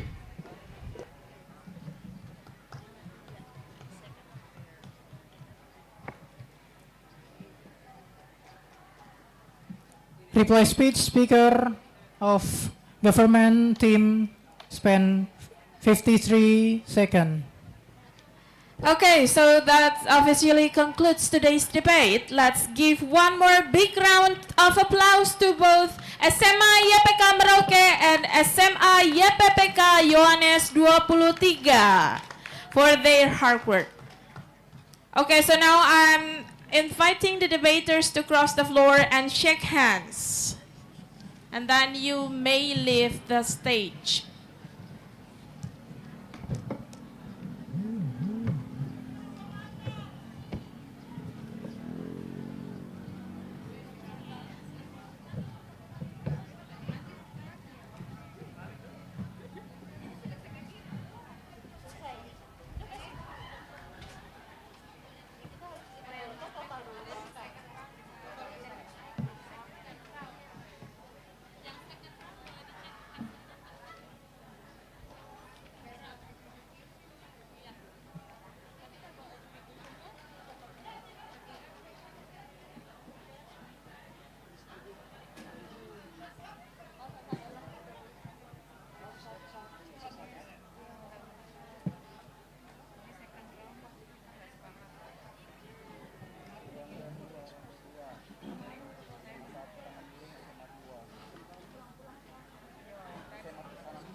Okay, so ladies and gentlemen, now we're going to have our break for So we're gonna continue our session at 12:30.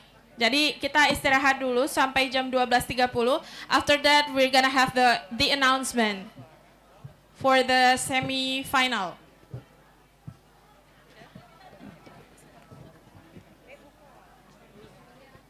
In the room, heart go kaboom, kaboom.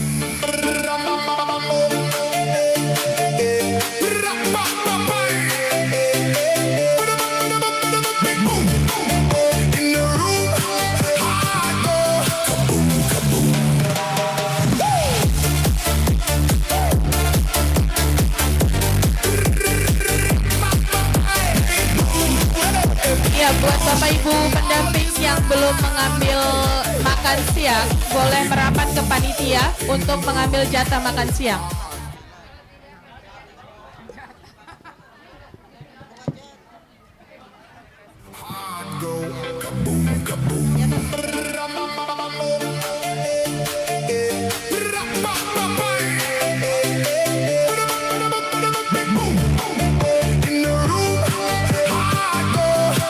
Ya, baik.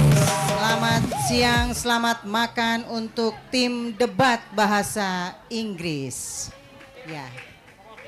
Ya, karena setelah ini kita akan lanjut lagi berdebatnya. Ya. Selamat makan Ibu Bapak juri. Makan dulu sepertinya ya. Untuk nambah kuat nulis. Iya. Baik, selamat siang masyarakat Kabupaten Merauke, anak-anak sekolah Kabupaten Merauke, masyarakat terutama. Di lantai 2 kantor Bupati Kabupaten Merauke disediakan tempat dari Disnaker untuk kartu kuning. Kartu kuning. Segera menuju ke lantai 2 kantor Bupati. Kepada masyarakat, anak-anak SMK yang sudah 18 tahun, SMA, SMK, yang mau membuat kartu kuning, segera menuju ke lantai 2 kantor Bupati Merauke. Kalau ibu-ibu guru, bapak-bapak guru, nggak usah. Di sekolah aja. Ya, anak-anak sekolah, masyarakat umum, mari bersama ke lantai 2 kantor Bupati. Ada booth dari Disnaker untuk pembuatan kartu kuning. Demikian, terima kasih, selamat siang. Musik Music. Oh, music ya, Bu. Bahasa Inggrisnya apa tuh, Bu? Music. Music. Nanti Iya. saya sumbang lagu ya. Oh iya, boleh. Boleh Ibu DVD. sumbang lagu. Bahasa Inggris berarti ya? Yes. Lagu bahasa Inggris. Tim soundnya bisa nggak ya? Apa lagunya, Bu? Let It Be Me. Tim musik boleh nggak? Tim musik bisa nggak? Ada request dari Bu Guru Bahasa Inggris. Lagu apa, Bu? Let it be me. Let it be me.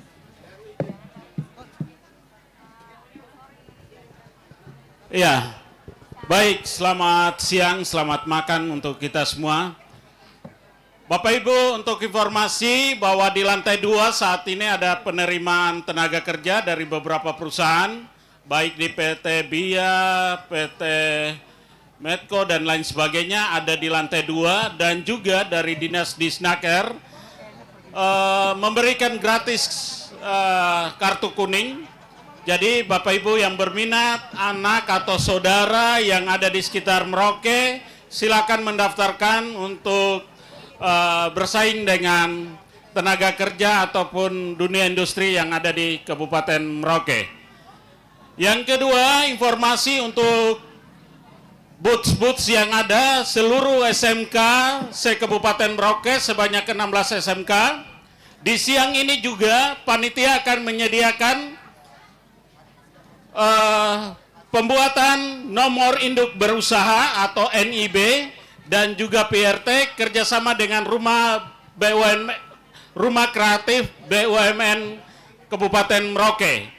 Jadi di siang ini nanti Bapak Ibu guru yang di masing-masing stand atau booths-nya yang punya produk-produk olahan pangan akan diberikan secara gratis NIB-nya dan juga PRT. Jadi Bapak Ibu siapkan masing-masing penanggung jawab produk-produk yang dihasilkan oleh anak didiknya di sekolah masing-masing, khususnya SMK. Terima kasih, selamat beristirahat. Kita akan lanjutkan lagi dengan debat bahasa Inggris oleh SMA se-Kabupaten Merauke. Terima kasih, selamat siang. Lanjut lagu.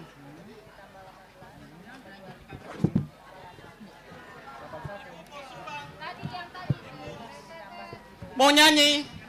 Karaoke? Boleh. Mari. Lady permit. Lady apakah? Ibu dia lagu itu. Ibu. Ibu yang mau sumbang lagu kami persilakan. Mari ke operator untuk menyiapkan lagunya. Operator. Karaoke kayaknya.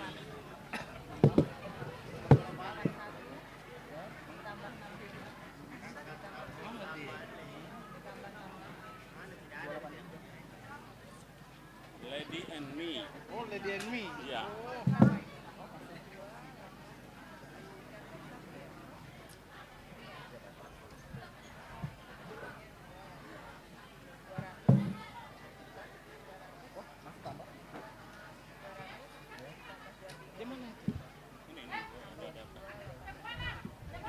Mau sumbang lagu dulu.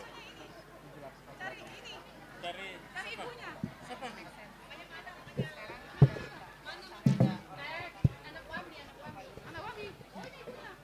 Aduh, hampir saya mau sampai. Hampir saya mau sampai kan ada kehilangan anak. Aduh, kacamata. Pak, let it be me, Pak. Let it be. Yes.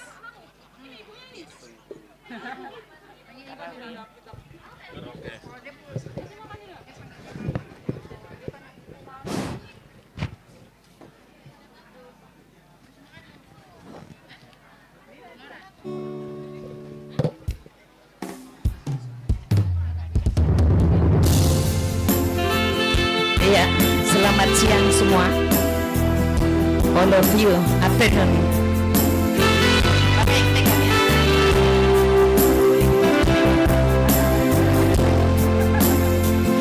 I want to sing a song, Let It Be Me.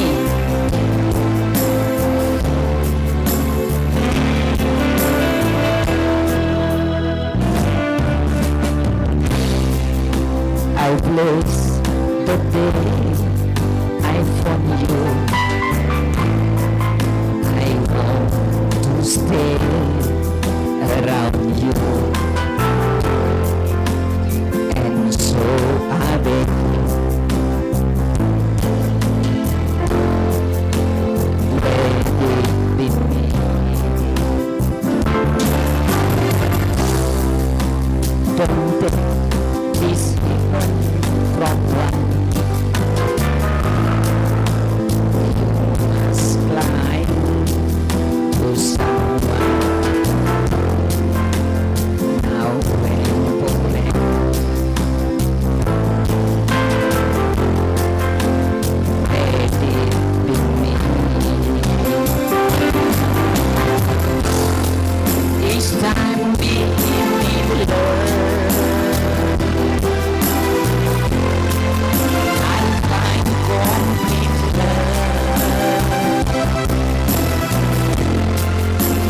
So never leave me lonely.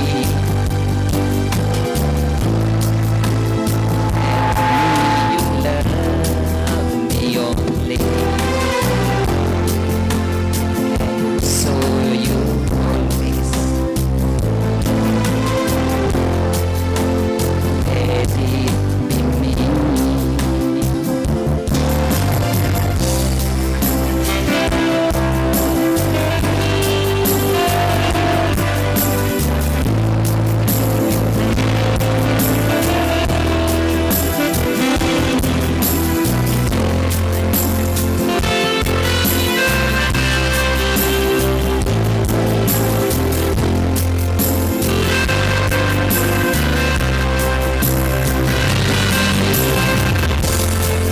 Each time we meet love, I find complete love. Without your sweet love, what would life be? So never leave me lonely. Tell me you love me only, and that you always let it be me.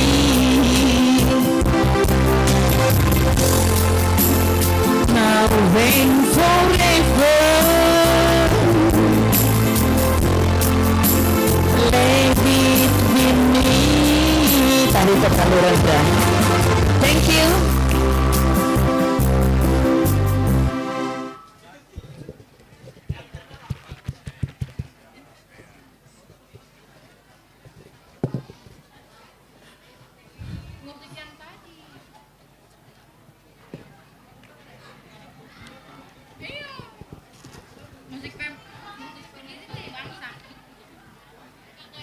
Panitia kami izin ya sambil Bapak Ibu makan. Kebetulan yang penanggung jawab untuk izin edar sudah ada.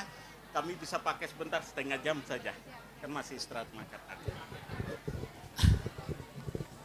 Baik Bapak Ibu, adik-adik yang sedang makan siang, kami mengucapkan selamat makan siang. Dan bagi Bapak Ibu di masing-masing stand, seperti yang sudah kami sampaikan tadi, bahwa panitia dari Dinas Pendidikan dan Kebudayaan Kabupaten Merauke akan menyelenggarakan yaitu penerbitan nomor izin berusaha dan juga PRT. Dan pada siang hari ini telah hadir di lapangan depan kantor Bupati tempat kegiatan Expo berlangsung Ibu penanggung jawab Rumah Kreatif BUMN Kabupaten Merauke yang akan memberikan mengurus nomor izin berusaha dan PRT. Oleh karena itu, kepada Bapak Ibu yang sudah kami sampaikan sekolah-sekolahnya dari SMK Negeri 9 Okaba atau SMK Negeri 9 Merauke, tepatnya di Wambi, kami persilakan penanggung jawabnya dapat langsung ke depan panggung.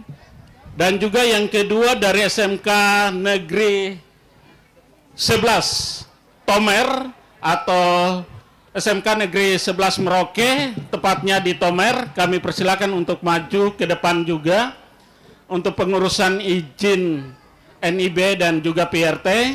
Lalu dari SMK Negeri 2 Merauke, salah satu keknya, kami persilakan juga untuk bisa ke depan panggung.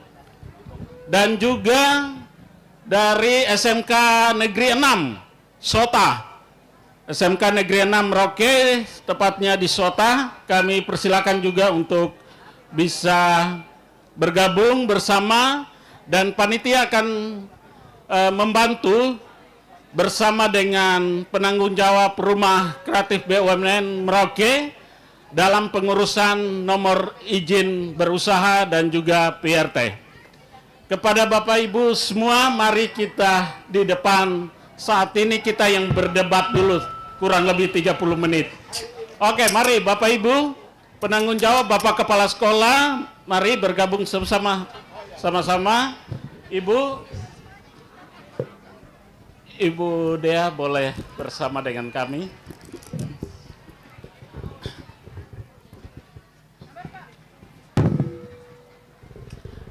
Baik, Bapak Ibu, peserta expo dan juga debat untuk SMA hari ini. Terima kasih banyak kepada semua dan juga anak-anak yang telah hadir bersama pengunjung saat ini di stand SMK sebanyak 16 stand dan berbagai macam produk yang telah dihasilkan oleh SMK di seluruh Kabupaten Merauke, kurang lebih ada 16 SMK. Kepada Bapak Ibu, mari kami persilakan di atas. Ya.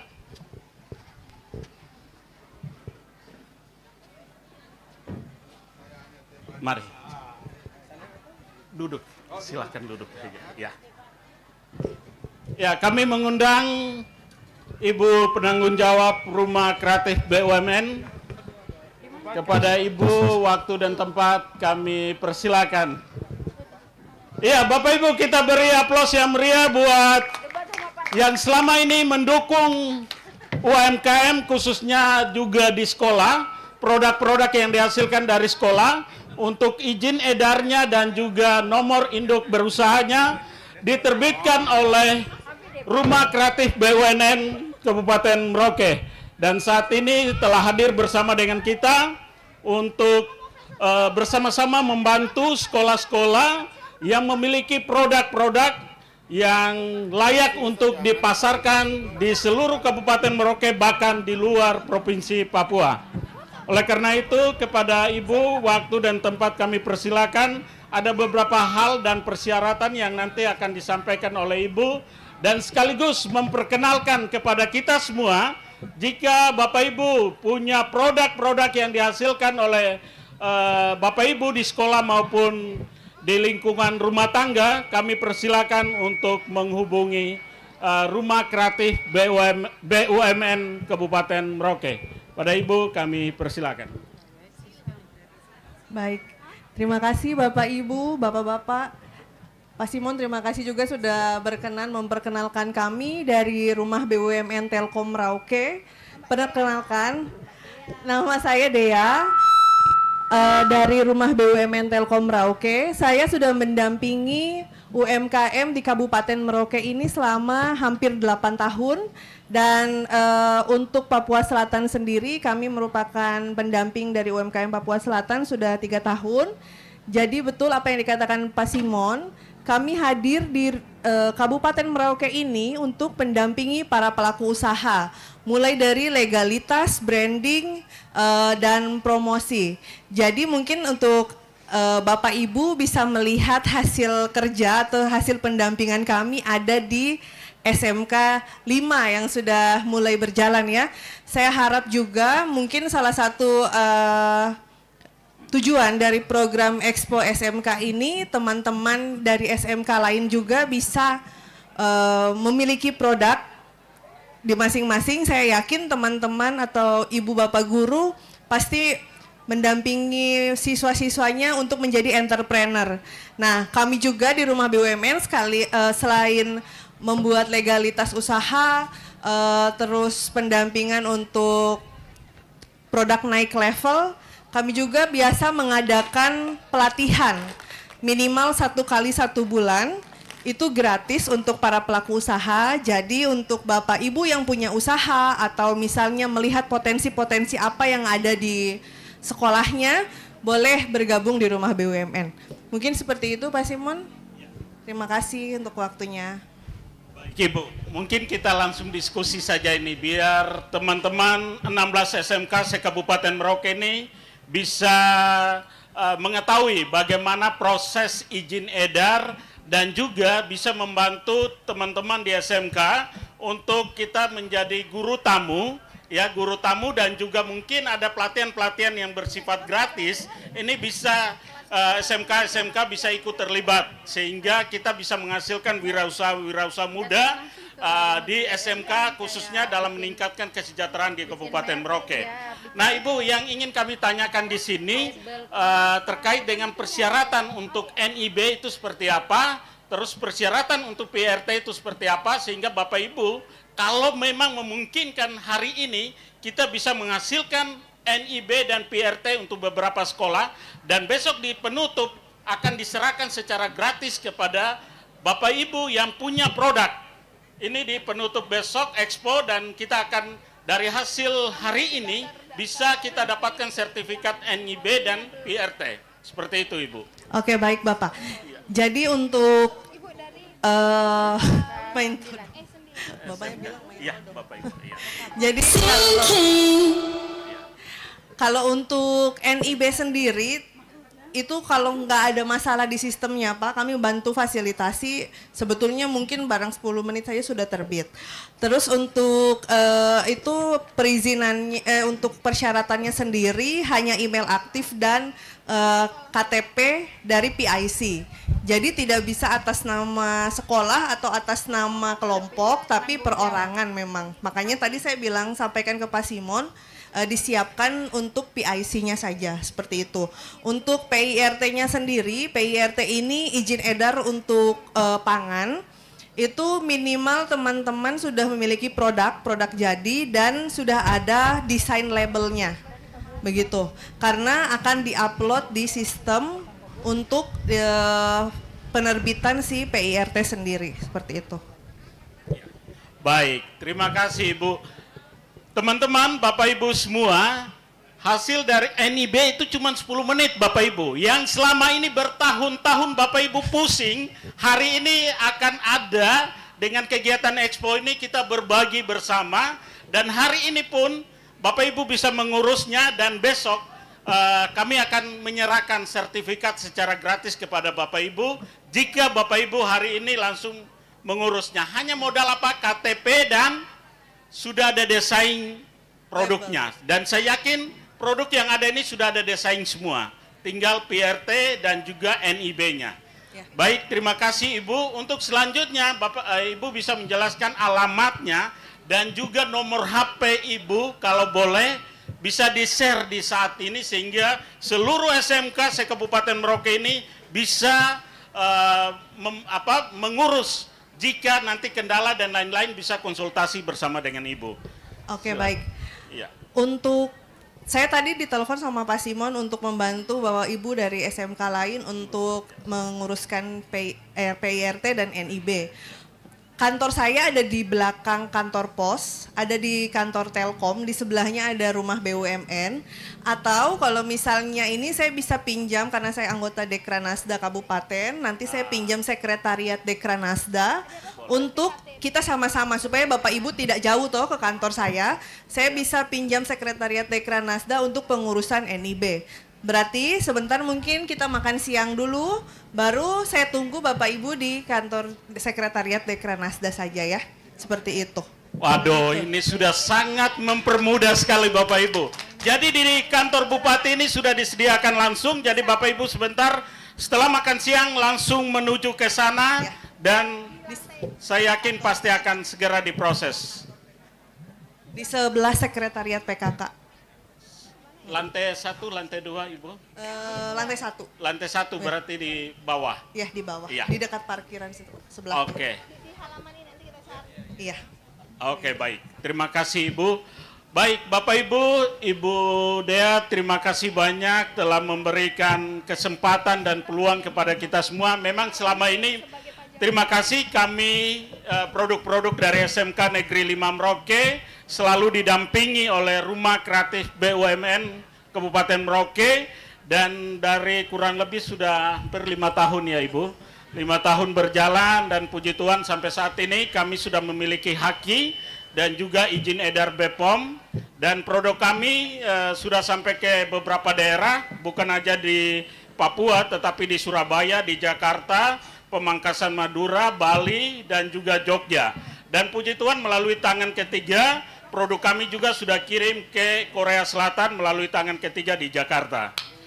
Mudah-mudahan ke depan kita akan menjadikan SMK dari Kabupaten Merauke luar biasa, punya produk dan keunggulan lokasi, keunggulan wilayah kita tidak sama dengan daerah lain. Kita punya potensi luar biasa. Kita akan kembangkan itu menjadi produk-produk unggul dari selatan Papua, di mana matahari terbit 2 jam terlebih dahulu untuk saudara-saudara kita yang ada di Pulau Jawa. Semoga kabar indah, kabar baik akan terbit dahulu 2 jam untuk saudara-saudara kita di sana. Terima kasih, selamat siang, selamat bereforia, tetapi kita tunjukkan SMK itu bisa, SMK itu hebat, SMK mandiri.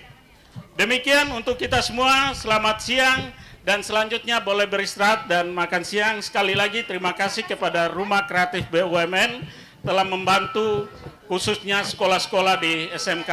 Dan mungkin kami minta foto bersama dengan Ibu di sini. Untuk tim lain, Pak Dere mohon di depan boleh. Oke.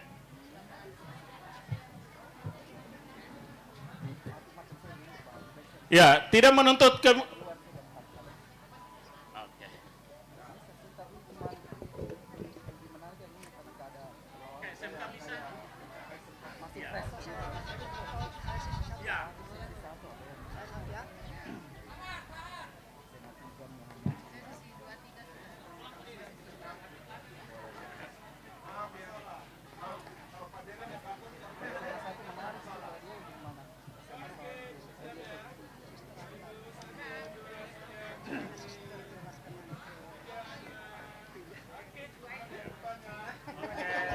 Terima kasih.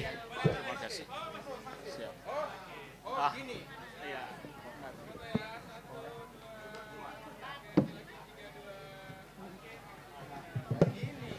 Ya, untuk SMK lain yang punya produk olahan pangan, kami persilakan.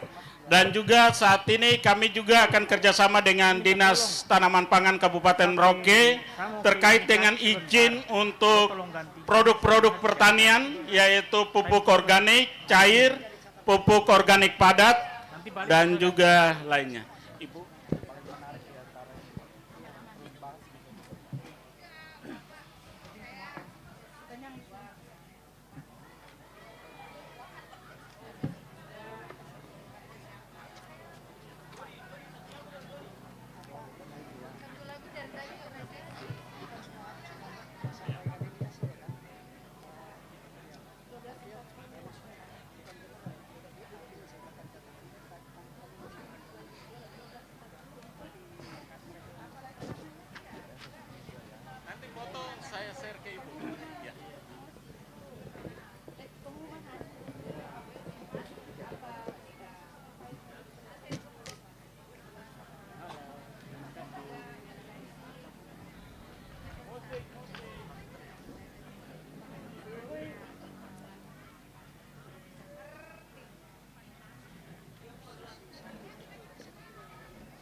Check, check. Good afternoon, ladies and gentlemen. Now it is the time for us to have verbal adjudication by the adjudicators. The, huh? The time is yours, ma'am.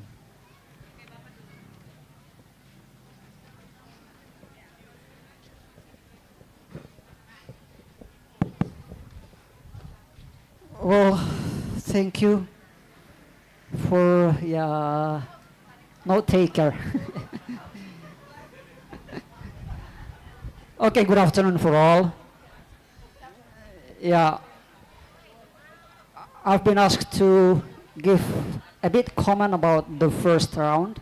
So, yeah, I just want to check, are there the students from SMA 3? SMA 3? Okay. The students from SMA Plus Muhammadiyah, are you here?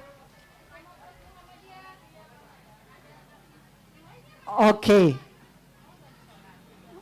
Well, I'm going to give my comment about your performance just now. Our topic for the first round is this house believes that the homeschooling is better than a public school education.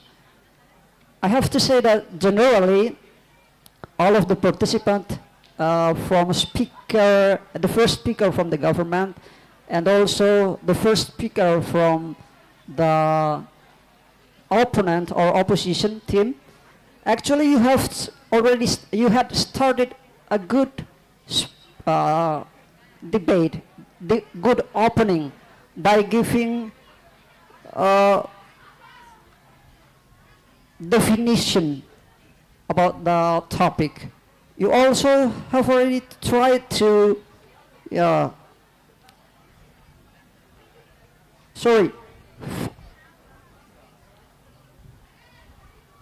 for the first speaker for the government. Actually, you opened the debate nicely. Unfortunately, you don't spill the task. You don't distribute the task well. Even you, not well, but you don't explain what is the task of the second and the third speaker. That's for SMA 3. Is that right? Yeah, because you don't explain the task of every speakers. But actually, the point or your argument, your opening argument is good enough. You start by saying that school-based education affects the student's mental, and then that's based on the data you taken from KPAI. Yeah, and you also say that this is for the second speaker who tried to rebut the first speaker from opponent. You say that homeschooling is not isolated. That's from the second speaker from SMA 3. And there is a very good point from the second speaker from the government, because you try to show to Muhammadiyah, SMA Muhammadiyah, that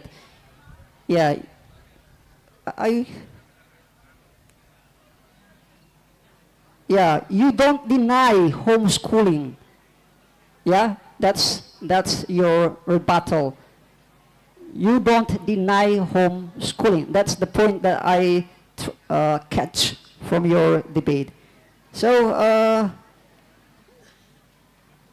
I think that's your weakness is only you don't spill the task, but argumentatively you do your best.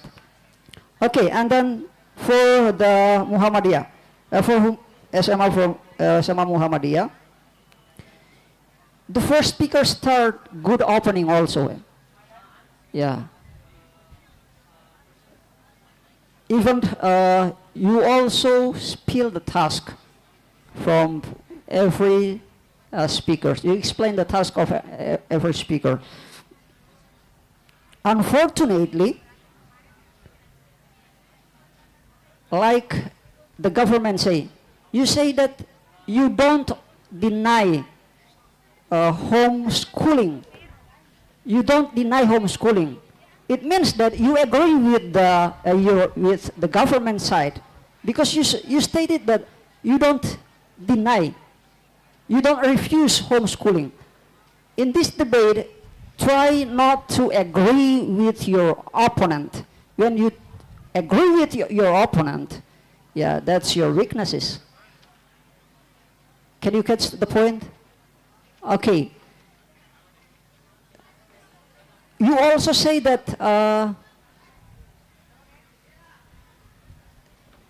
the system of the school is wrong.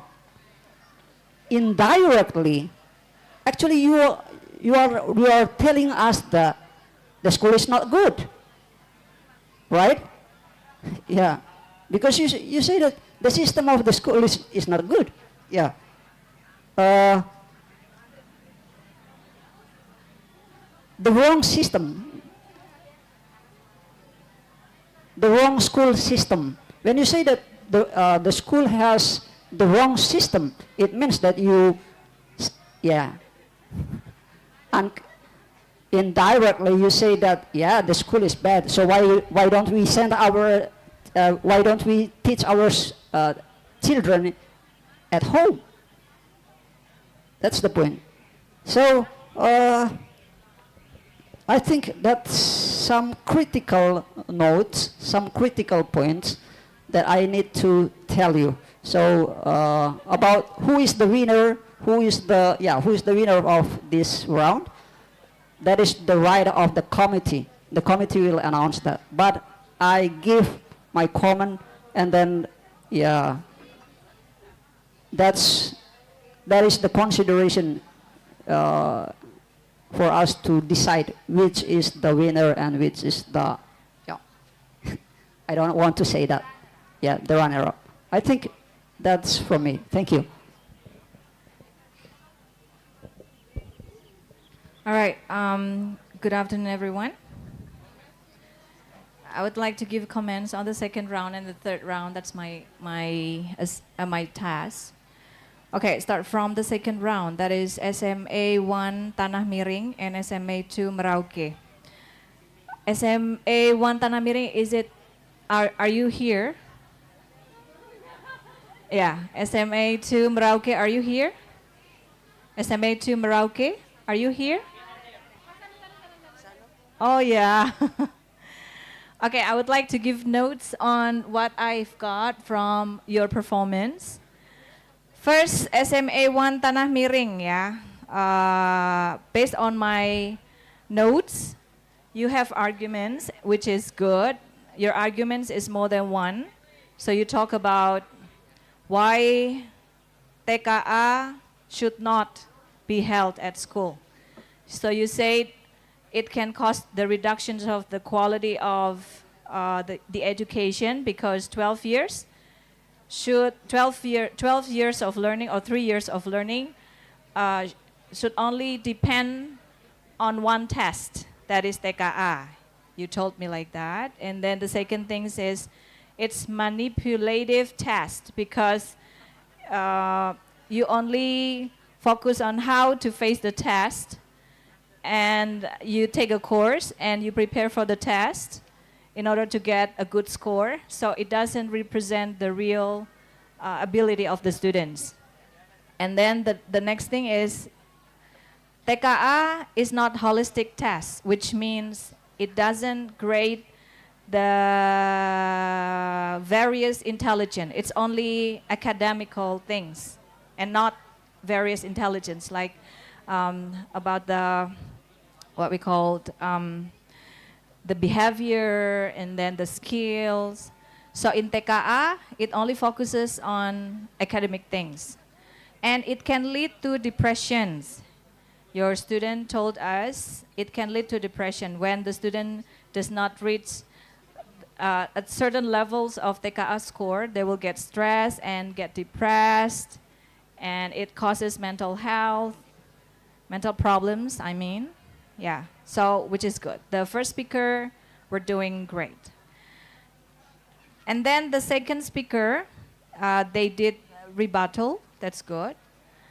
They said, not they, but she said, is it she?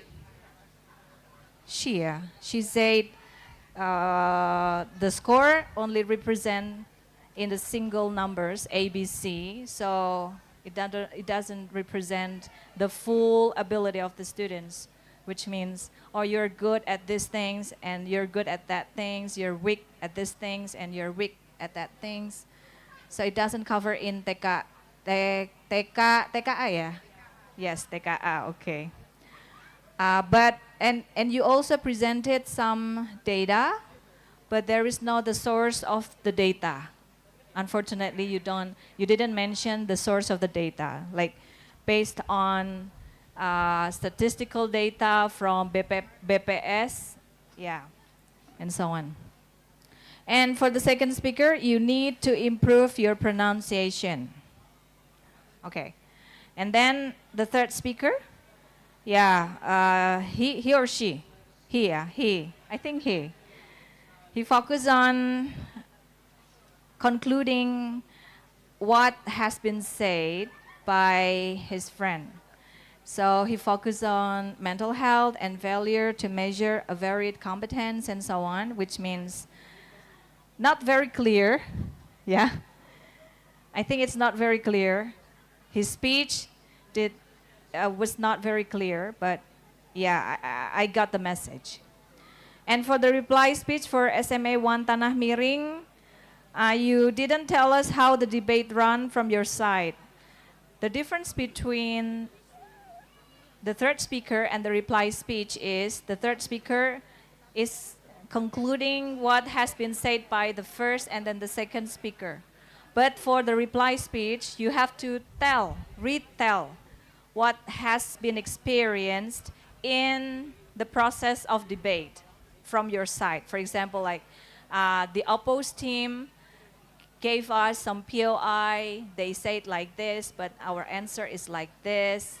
So that's the difference between the third speaker and the reply speech. So you have to emphasize the difference, how to present the ideas in the third speaker and the reply speech. Reply speech, it means you have to retell the whole things happening in the debate from your side. But in the speaker, or the third speaker, you just conclude what has been said in the first and the second speaker. And then, okay, overall, SMA 1 Tanah Miring, the weakness is you have no evidence. Yeah, so be better next time. And then for SMA 2 Merauke, for the first speaker, your pronunciation, I love the pronunciation of the three speakers. It's so clear, and I can understand. It is understandable. And the first speaker told us about the definitions. And you said that TKA is more objectives than other tests, other type of tests. But unfortunately, the first speaker only took 1 minute and 52 seconds, and that was so short. I was kind of like waiting for your elaboration, but you stopped. Like, oh my God, I like watching movies. I really need the end of the movies, but you didn't do that, unfortunately, okay? And then, so in conclusion, I need more elaboration and more evidence in your speech.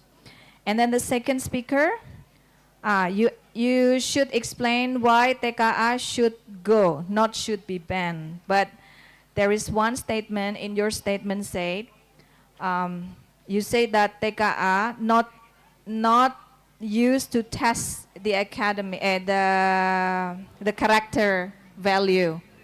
You told us that TKA did not grade the character, right? It means you agree with this, with your opponent team. Your opponent team said TKA does not grade the various competence, which means you agree with the opponent team. Okay, so it means you kill yourself then with your statement, unfortunately. And then you have good manner, and you have evidence too, and you got the POI ya. Tadi ada dapat POI, okay. And then for the third, that's for the second speaker, yeah. And your time is 6:28, yeah. And then for the third speaker, where's the third speaker? Yeah, I'm wondering why the third speaker were not in the first place. We're not in the first speaker or in the second speaker. Sorry, was not. It should be, the third speaker should be in the first. Because, yeah, you, because he was good. Yeah, so you summarized the things, okay, but you did not explain from speaker 1 and 2, which means you presented new arguments. We noticed that what you have said did not mention by the first and the first and the second speaker. So it means you presented new arguments. So the task of third speaker does not present the new arguments, only conclude what has been said by the first and the second speaker, and strengthening your positions. I hope you understand what I'm saying. Okay. And then for the reply speech, good conclusion, but you say maybe. You say maybe. And then you presented only one reasons or one or two areas that is standardized. You emphasize only on standardized. So TKA is a standardized test. You elaborated, but it's only a repetition. It's only an explanation of standardized test. I think you need to add more areas, like it's standardized test, and then what else? Yeah, other areas. It's not only standardized tests. And yeah, you presented it, it's equal. Yeah, it should be equal, right? From one region to another region. So we need standardized. So again, it's back to standardized. So from the beginning to the end, I only saw only one strong argument, that is standardized. So I need various arguments. You know what I mean, right? Okay. Be better next. And then still in the reply speech, you have the same problem with the third speaker, with the reply speech of SMA 1 Tanah Miring. You have the same problem. So in here, you don't explain how your debate ran from your side. Okay, you just do the things like the third speaker do. You got the point? Okay. So in reply speech, you have to tell or retell what is happening during the debate in your side. Yeah, like there is a POI or there is like rebuttal from the opposed team. You have to tell those things too. Okay?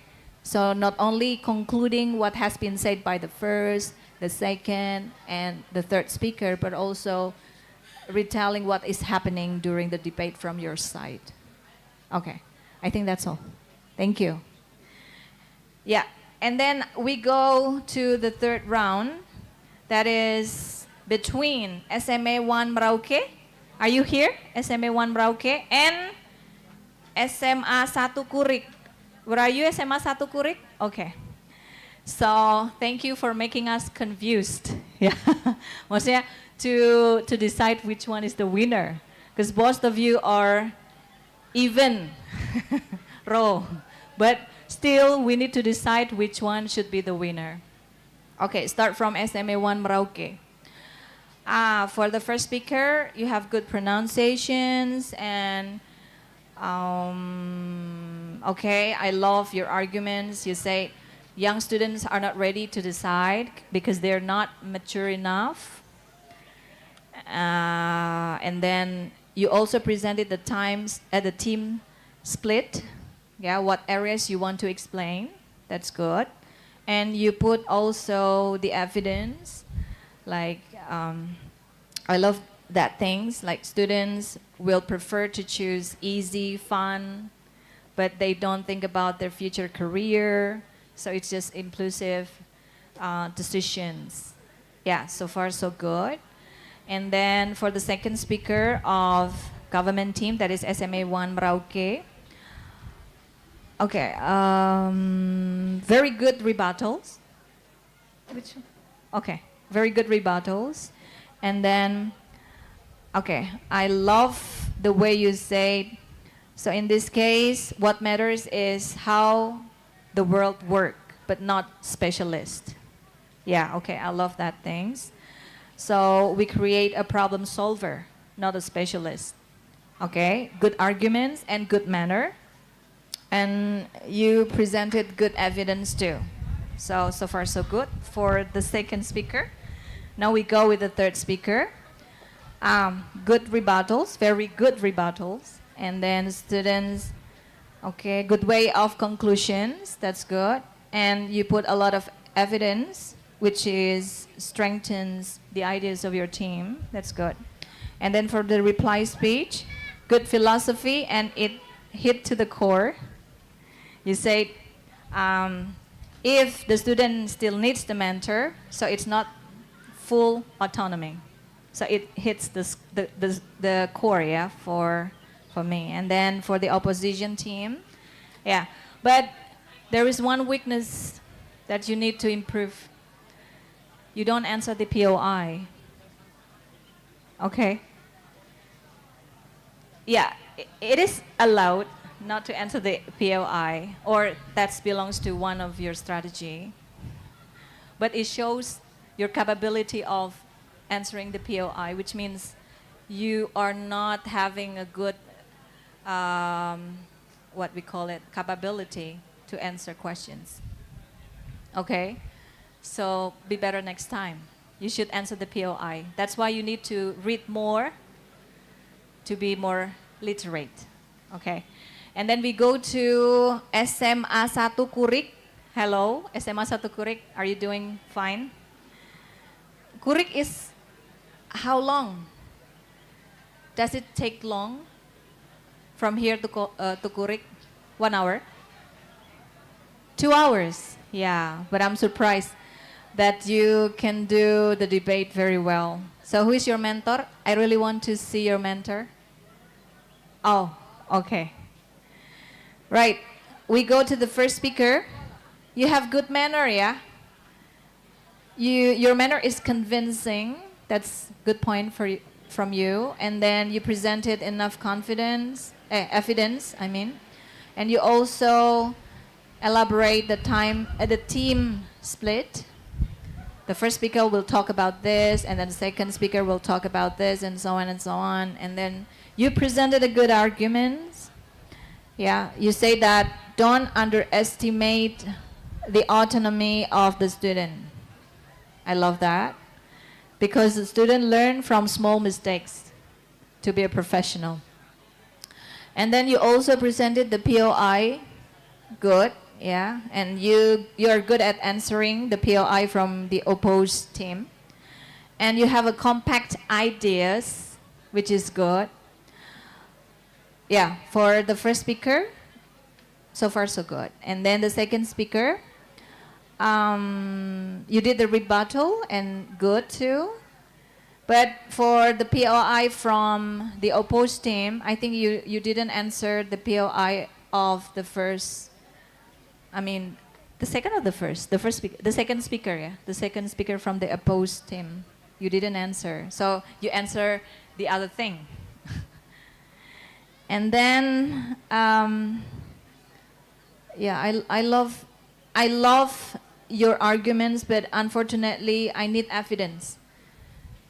I was waiting for the evidence, but I didn't hear any evidence in the second speaker. Yeah, so you need to put more evidence than the opinion. So based on the data, and then based on the expert, say, okay, and so on and so on. And then the third speaker, good manner, and then good answer, and then good ways of conclusion. So no comment for the third speaker. For the reply speech, yeah, you need to recap how the debate ran from your side. Again, you still have the same problem with other groups, that you didn't tell how the debate ran from your side. Okay, so I think that's all from me for the second and the third round. Now we go with the fourth round. Bapak, please. Okay, thank you for the chance. SMA YPK Merauke, are you guys still there? SMA YPK Merauke, go home. SMA YPPK 23 Yohanes Merauke. Oh, ada. Okay, let's take a look for the first. The motion is this House believes that sex education is not necessary topic for high school students. All right, let's see the first speaker of SMA YPK Merauke. Unclear explanation, lack of explanation, need more data, as well as the second and the third speaker. I cannot see the data here. They just read the text. There is no debate for the fourth session. I just see the read of the text.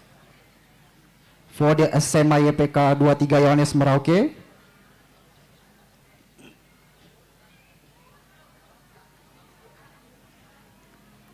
my favorite one is the second speaker. He gives more data and give an explanation clearly.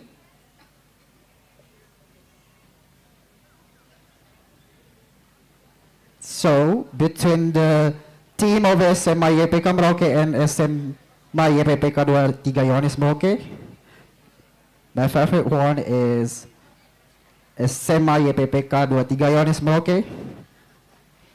That's for me. Sorry to say, but honestly.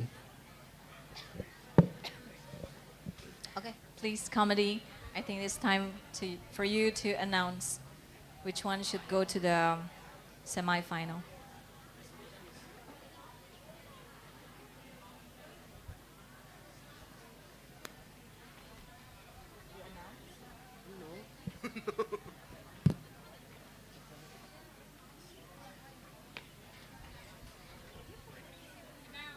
Pengumuman yang masuk semifinal.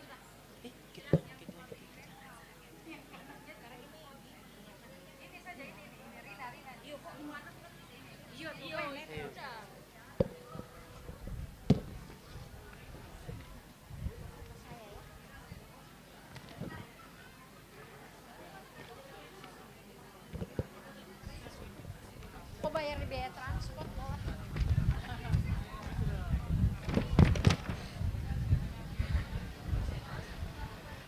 Well, ladies and gentlemen, now we are going to announce the result of the competition.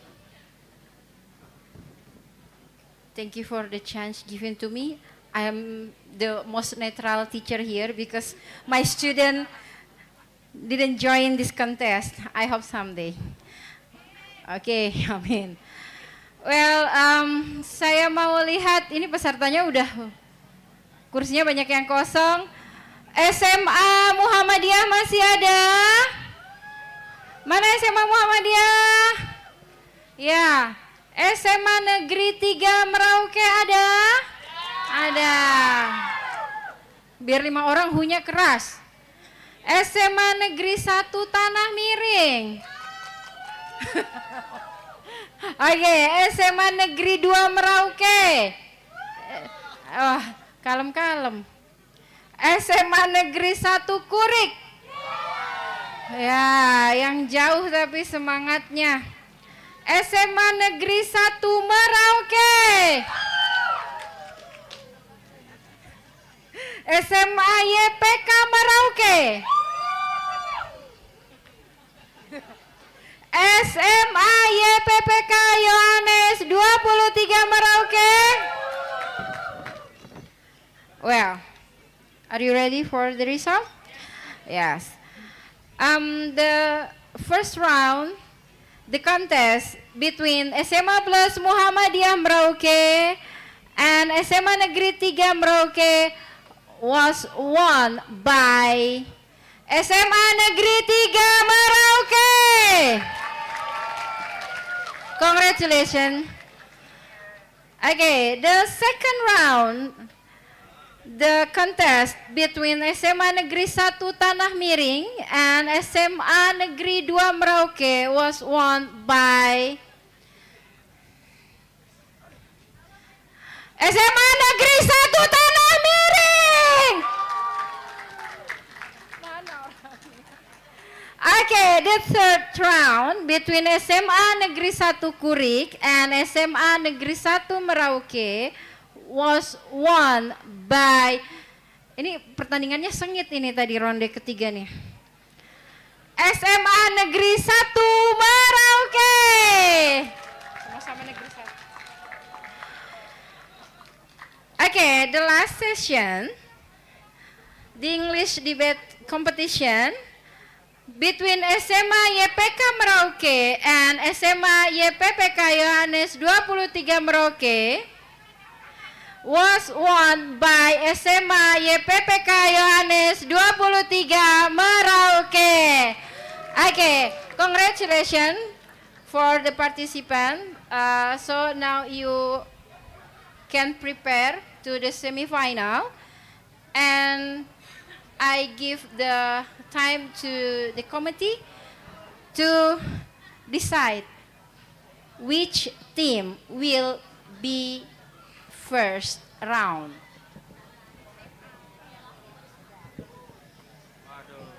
Belum balik itu. Belum sampai.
Oke, cek. Oke, kami akan mengumumkan sesi untuk semifinal. Karena SMA Negeri 1 Tanah Miring masih on the way, masih harus kita menunggu, maka yang akan pertama adalah SMA Negeri 1 Merauke versus SMA YPPK Yohanes 23. Please prepare yourself, SMA Negeri 1 Merauke versus SMA YPPK Yohanes 23. Please have your seat at main room.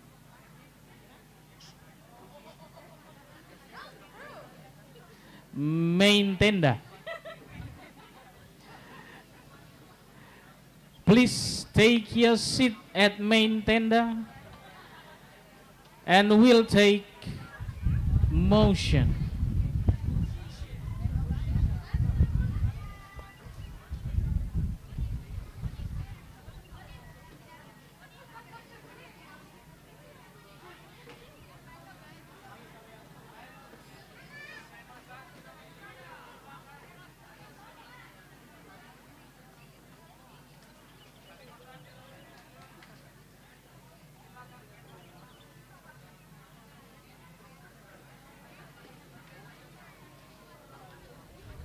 Cek.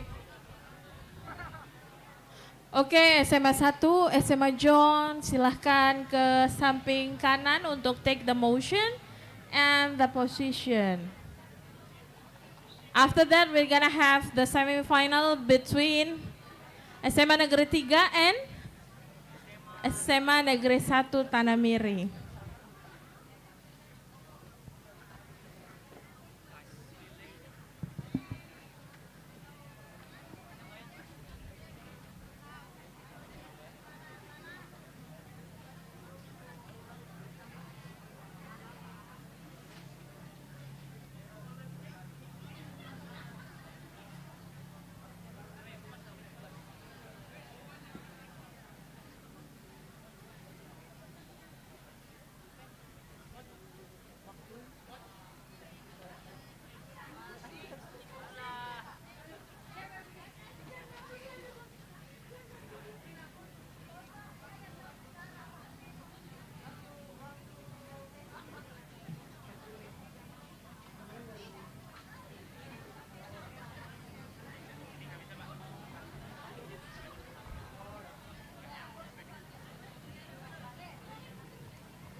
Okay, ladies and gentlemen, good afternoon.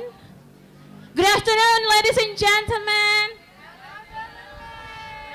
So now we are gonna start the semi-final session between SMA Negeri 1 Merauke and SMA YPPK Yohanes 23 Merauke. Under the motion, this House believes that the Merdeka Belajar policy has failed to produce a critical thinking generation. So now we call both sides, both teams to sit to build the case. Silahkan dari SMA Negeri 1 dan SMA YPPK Yohanes 23 untuk mengambil tempat dan mulai building case.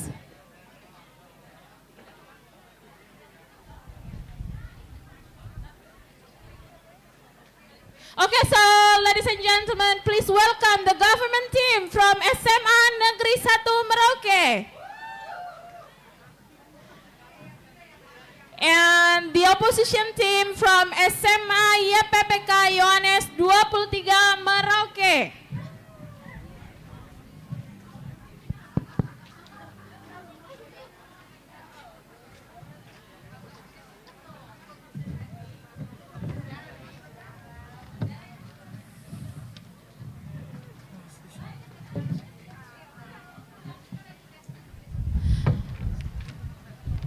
Okay, so both team, SMA Negeri 1 dan SMA YPPK Yohanes 23, now you're gonna be given 15 minutes to build the case. 15 minutes starts from now. Ada.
10 minutes left.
3 minutes left.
Okay, time for building the case is over. So, contestants, are you ready to start the semi-final round? Are you ready? Yes. Good afternoon, honorable adjudicators, respected teachers, and our brilliant debates from across Merauke. Welcome to the semi-final round of the 2026 Merauke Regency High School Debate Competition. I'm Juita Ginting, and I will be the chairperson for today's session. It is an honor to facilitate this intellectual exchange between two of our Regency's finest schools. So, today's debate featured the government team. We have SMA Negeri 1 Merauke. And for the opposition team, we have SMA YPPK Yohanes 23 Merauke. Before we start, please take note of the following rules. Each speaker will have 7 minutes to speak. At 1 minute, you will have one flag raised, so POI is now open. At 6 minutes, you will have one more flag raised, so POI is not allowed. At 7 minutes, you will have 2 flags raised, and at 7 minutes 20 seconds, you are not allowed to continue your speech. So, these two teams will debate under the motion This House believes that Merdeka Belajar policy has failed to produce a critical thinking generation. So, I'm gonna call the first speaker from the government team to define the motion and open the case for the government. The floor is yours.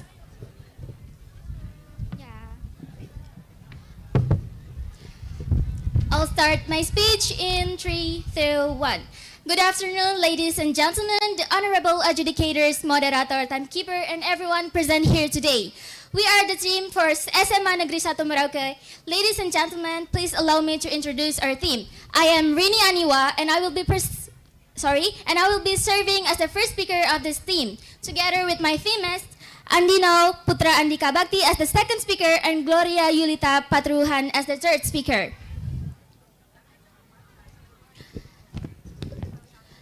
Ladies and gentlemen, today I stand firmly to support the motion. This House believes that Merdeka Belajar policy has failed to produce critical thinking generation. The honorable adjudicators, to begin, let me clarify the motion. Merdeka Belajar is a policy introduced by Indonesia Ministry of Education and Culture, which aims to give flexibility in learning system. It allows students to learn anytime and anywhere while giving teachers more autonomy in delivering learning process. Critical thinking in this debate is defined as the ability to question, analyze, interpret, evaluate, and make justified judgment based on reliable information, not just memorizing or repeating facts. Our benchmark is simple. Does this policy actually improve student ability to analyze and reason deeply, or does it only create the illusion of independent learning? That is the burden of this debate. The honorable adjudicators, the motion is not theoretical. It comes from real concern in Indonesia education system. Merdeka Belajar was introduced with very realistic vision, flexible learning, student-centered education, and development of critical thinking. However, in practice, many critics argue that there is a gap between policy and implementation. Reports from Education Observe 5 highlight several issues. First, uneven teacher readiness across regions. Second, weak foundational understanding among students. Third, administrative overload on teacher. Fourth, an unclear translation of freedom in learning into actual classroom practice. Instead of producing critical thinking, the system is often criticized for producing students who complete projects without deep understanding. This is the core issue we are addressing today. Has Merdeka Belajar policy truly strengthened thinking skill, or has it failed in execution? We believe it has failed to deliver its core promise. Our sentence is simple. While Merdeka Belajar sounds progressive in theory, in reality it has failed to systematically develop critical thinking abilities because it lacks structured guidance, creates inequality and implementation, and weakens academic rigor. We will prove that. Third point. First, the policy is ineffective because teachers are not ready to implement critical thinking-based learning. Second, it creates superficial understanding instead of deep analytical thinking. Third, and it fails to ensure consistent intellectual standard across school. Ladies and gentlemen, allow me to explain the time split. I am Rini Aniwa, as the first speaker of the government, will define the motion and set parameter of debate, present the background and core issue, and deliver our first argument. My second speaker, Andino Putra, will extend our case by responding to opposition claims, present arguments second to six, including issues of cognitive depth, inequality, and systematic failure. My third speaker, Gloria, will rebuild our overall comparison, and second, show why the opposition model of freedom fails in the real implementation. And finally, our reply speaker will weigh the class clearly and prove why government side better ensure real critical thinking development. Ladies and gentlemen, the honorable adjudicators, our first argument is about the foundation of any education system is the teachers. You cannot expect students to develop critical thinking if the people guiding are not fully equipped to teach it. Critical thinking is not something students can develop alone.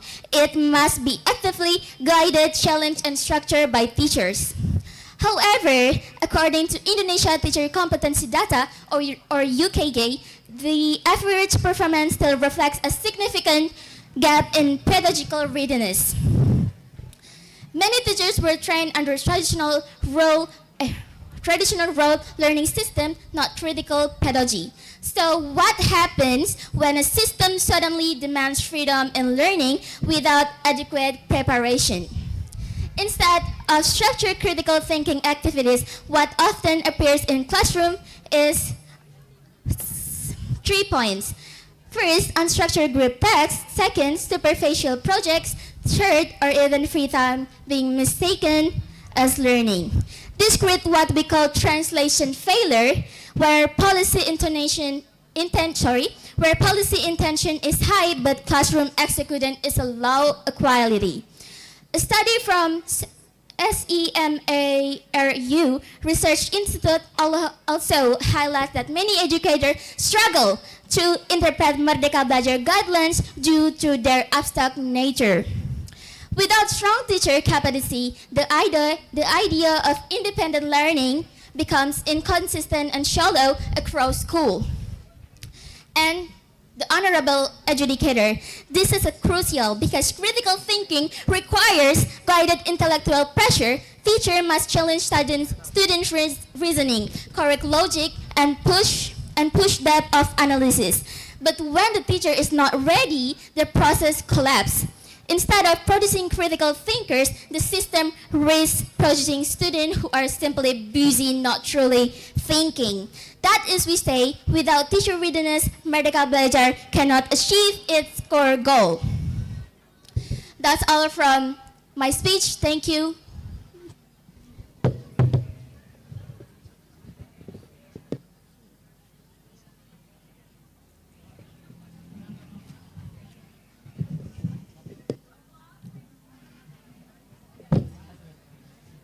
First speaker of government team spend 6 minutes 21 seconds. Okay, so thank you for the first speaker of the government team. I now call upon the first speaker of the opposition team to present their team stance and initial rebuttals. The floor is yours. I'll start my debate in 3, 2, 1. Good afternoon, honorable educators, respected opponents, and beloved audience. Today, the opposition stands firmly against the motion.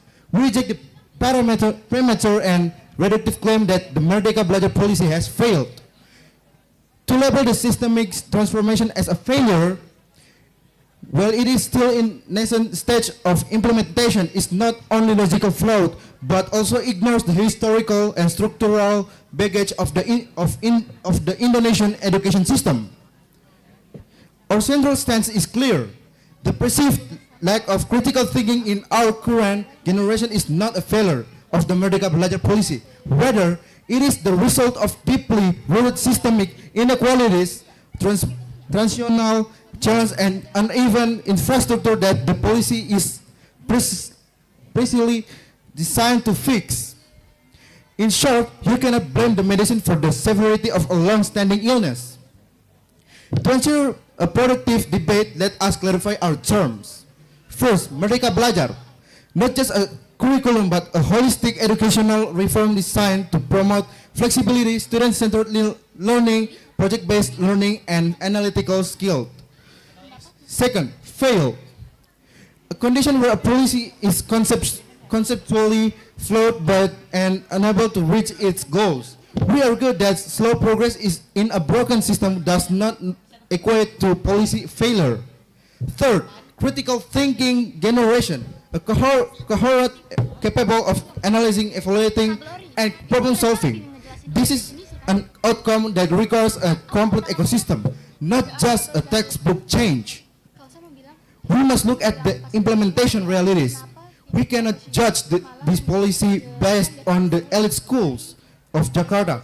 We must judge it based on average and marginalized school the real Indonesia, such as those in Merauke, Papua, Selatan, where the struggle for education is at its most authentic. Before I continue to my first argument, let me introduce myself. My name is Gracio Aldeanto Chatimbria as the first speaker. My friends Ode will be the second speaker and William will be the third speaker. So let me continue my first argument. Ladies and gentlemen, the proposition will have you believe that because students are suddenly critical thinking, the policy is broken. This is a classic case of ignoring context. If a policy is implemented in inequal condition, can we fairly call it failure? Let us look at the reality of Papua Selatan, especially Merauke. Based on data from the Ministry of Education or Kemendikbudristek, there are only around 288 primary and junior secondary schools in Merauke. These schools are often separated by vast geographical distance, making resource sharing nearly impossible. More alarmingly, data books reports that 29.82% of the population in Merauke has never attended school, and the 13. POI?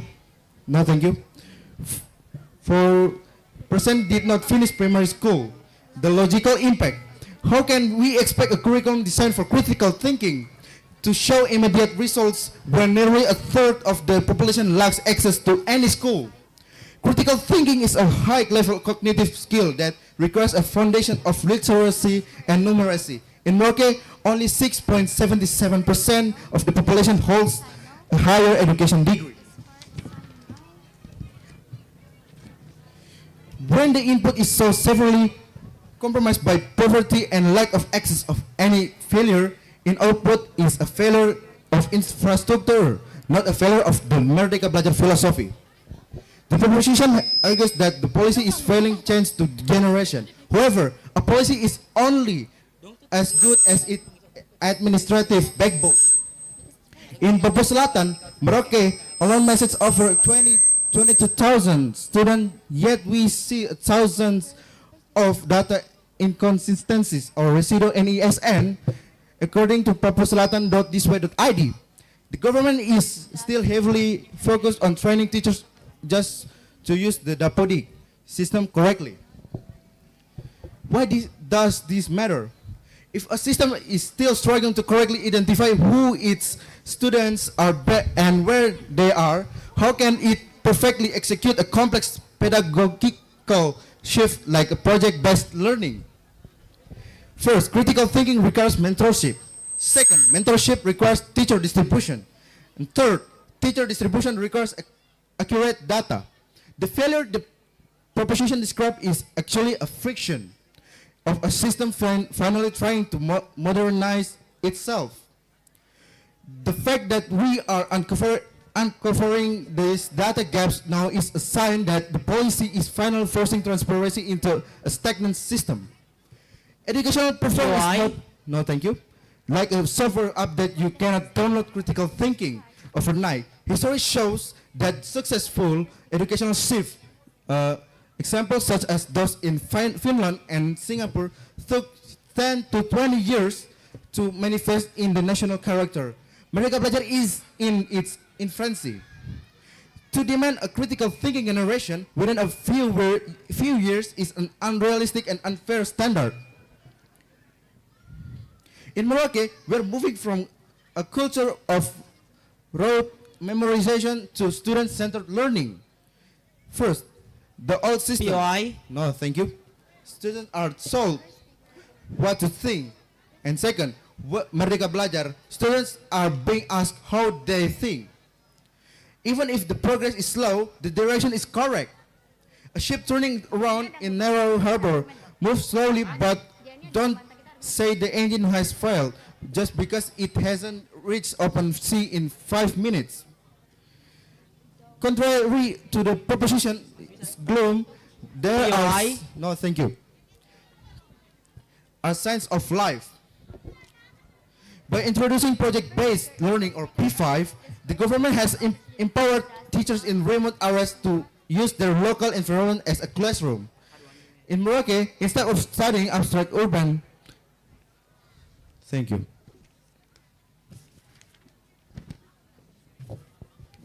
opposite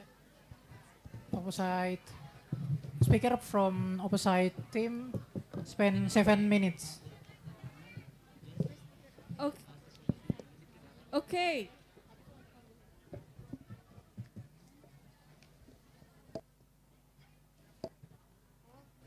Okay, so thank you for the first speaker of the opposition team. Now let's continue to the second speaker of the government team. Time is yours.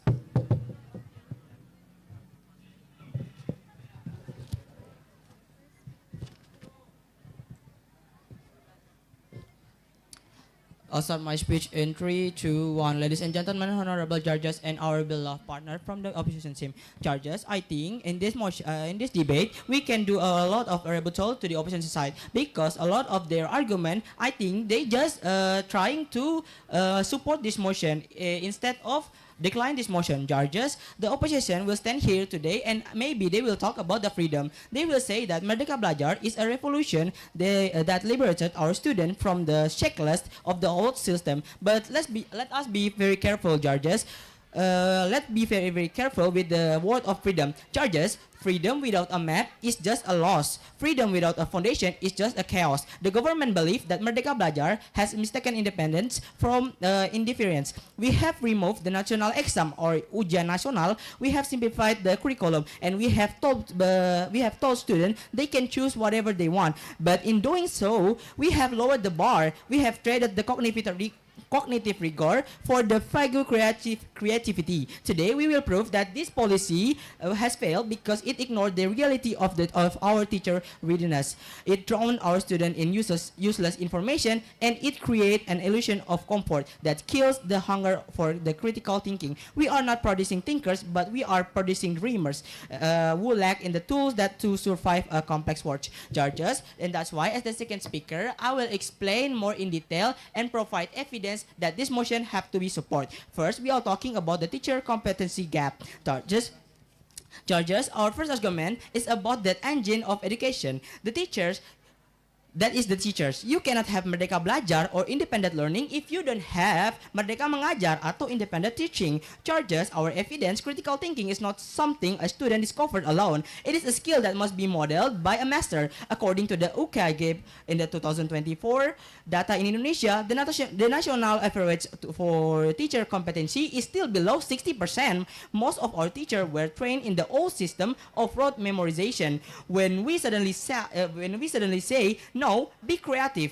Teach critical thinking. The teachers are confused because they don't have the training. They end up giving free time instead of critical time. Judges, this is a quality gap. According to a study by the Smeru Research Institute, many teachers struggle to implement the curriculum Merdeka because the guidelines are too abstract. Without competent mentors, Merdeka Belajar become the Merdeka tersesat atau freedom to get lost. Critical thinking requires a high-level dialogue between teacher and student. If the teacher cannot facilitate that dialogue, the generation will be failed. Judges, go to our second argument. We will talk about the information overload and the absence of discernment. Second, we argue that by removing the structure of fixed curriculum, we have left students drowning in a sea of data without a filter. Our evidence, the Merdeka Belajar philosophy encourages students to find their own search. In the age of AI and social media, this is very dangerous without discernment. Critical thinking is the ability to say no to bad information. Judges, according to PASR 2024 result, Indonesia students still rank among the lowest in reading literacy. This means they can read the words, but they can evaluate the truth behind the words. By giving them a freedom to browse the internet for projects without a strict, disciplined academic framework, we are not making them critical, we are making them copy-pasters. They find the first answer on Google or ChatGPT or Gemini. And because the Merdeka Belajar system prioritizes the final project over the thinking process, they pass.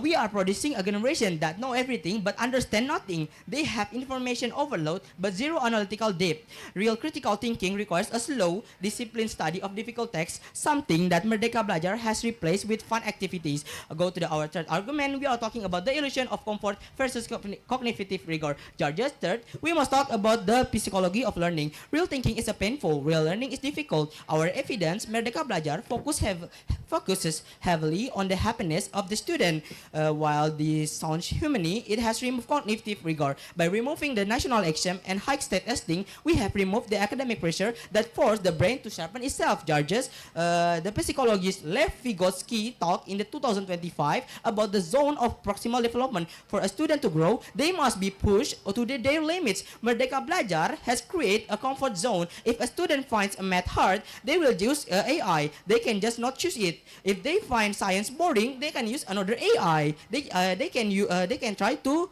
focus on elsewhere. Judges, this is the path of the least resistance. Critical thinking is like muscle. If you don't lift heavy weight, the muscle stays soft. By making school too comfortable, we are raising a generation that quits when the face is difficult problem. They don't have the grit to think through the crisis. We are trading intellectual excellence for emotional comfort, and that is a failure of a leadership. Go to our fourth argument. We are talking about the failure of project-based learning in social and local reality.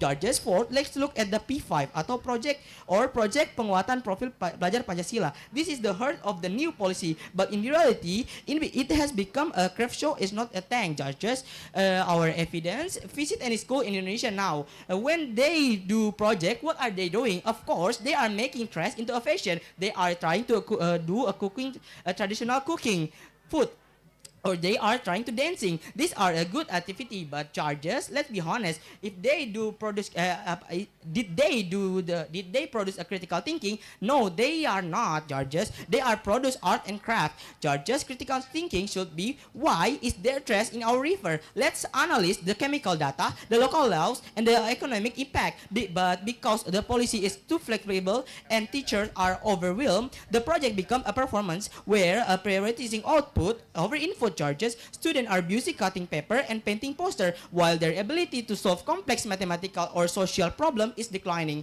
We are raising the generation of even organizer, not scientists, of philosophers. Judges, going to our fifth arguments, we are talking about the widening inequality gap.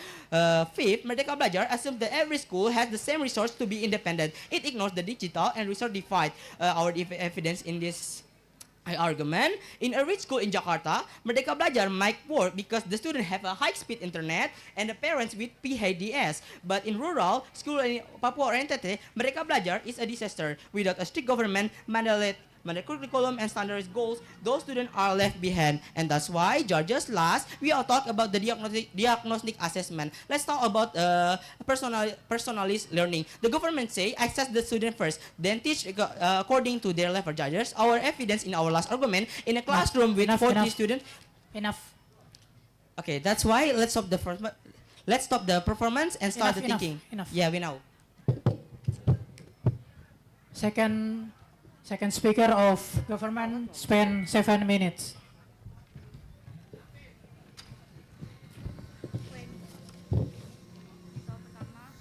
Okay, so thank you for the second speaker of the government team. Well, to advance the case for the opposition, I call up the second speaker of the opposition team. The floor is yours. So I will begin my debate in count 3, 2, 1. Good afternoon, honorable adjudicators, members of the House, and my fellow citizens of South Papua. The opening government has come before us today with a narrative of pessimism. They look at the growing pains of a massive educational reform and mistake transition for failure. They claim that Merdeka Belajar has failed to produce critical thinkers. But I asked the House, what was the alternative? The previous system was a banking model of education, whereas the students in Merauke were treated as empty containers to be filled with facts, only to vomit them back onto an exam paper and forget them the next day. So let me address to the government's fallacies. First, about the lack of structural argument. The government claims that giving teachers and students freedom leads to chaos. We respond that freedom is the prerequisite for critical thinking. You cannot teach a student to think for themselves if you tell them exactly what to think every minute of the day. Second, with the standardization argument, they say we have lost national benchmarks. We argue that we have gained relevance. Critical thinking is not the ability to solve a generic logic puzzle. It is the ability to apply knowledge to one's our environment, and in South Papua, that environment is changing rapidly. So moving to my first substantive point is that Merdeka Belajar has replaced rote memorization with contextual problem solving, which is the very definition of critical thinking.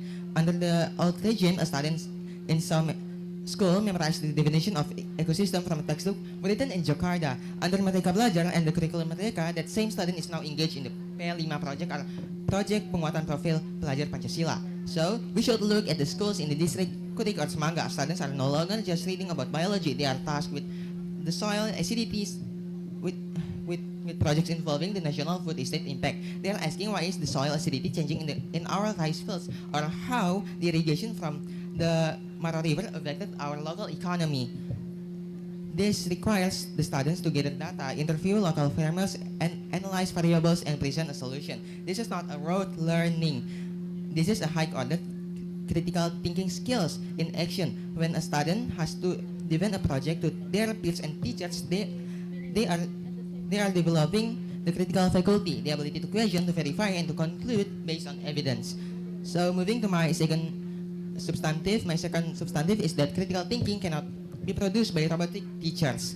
By empowering teachers, Merdeka Belajar creates a trickle-down effect of critical inquiry. The values policy teachers in South Papua were buried under administrasi endless paperwork and rigid lesson plans. They were instructional slaves to the central government. In Merauke, we now have a growing cohort of guru penggerak. These are teachers trained specifically to be facilitators of talk, not just lecturers. Critical thinking thrives when it is culturally relevant. A teacher in MAPI can now adjust their examples to use... PEI. No, thank you. Examples to use local maritime trade or sago harvesting to explain mathematical probabilities. When a student sees the math or science is a tool to improve their own village, they engage with it critically. They begin to ask, how can we make this better? The digital leap Merdeka Belajar push the platform. Interruption, please. No, thank you. We are seeing, even in our remote areas, teachers are accessing the global teaching strategies. We are seeing a shift from teacher-centered to student-centered learning. When a student is at the center, they are forced to participate, to debate, and to think. You cannot be a passive student in a Merdeka Belajar classroom. So finally, the failure to produce critical thinkers in the past was caused by the national exam, Algerian National. Merdeka Belajar killed the dragon. So Interruption, please. No, thank you. No, thank you. The national assessment now focuses on literacy and numeracy, not subject matter memorization. Literacy in Merdeka Belajar isn't just reading words, it is analyzing the information.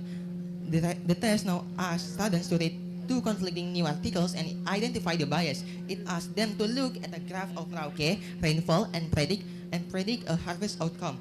So in result, we are producing a generation that can spoke hoax news on social media. A vital critical thinking skill in the 21st century. By removing the fear of the final exam, we have opened up the space up for the deep question.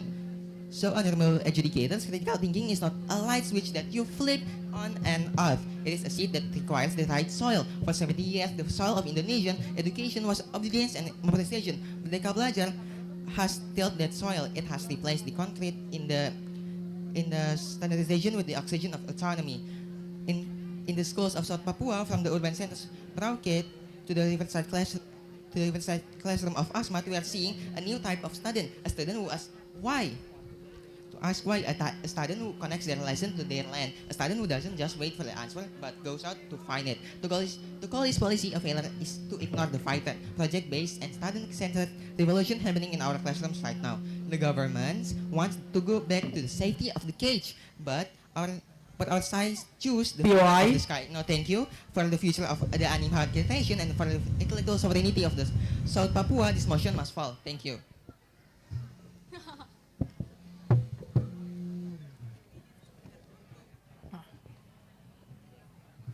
Okay. Second speaker of opposite team, spend 5 minutes 32 seconds.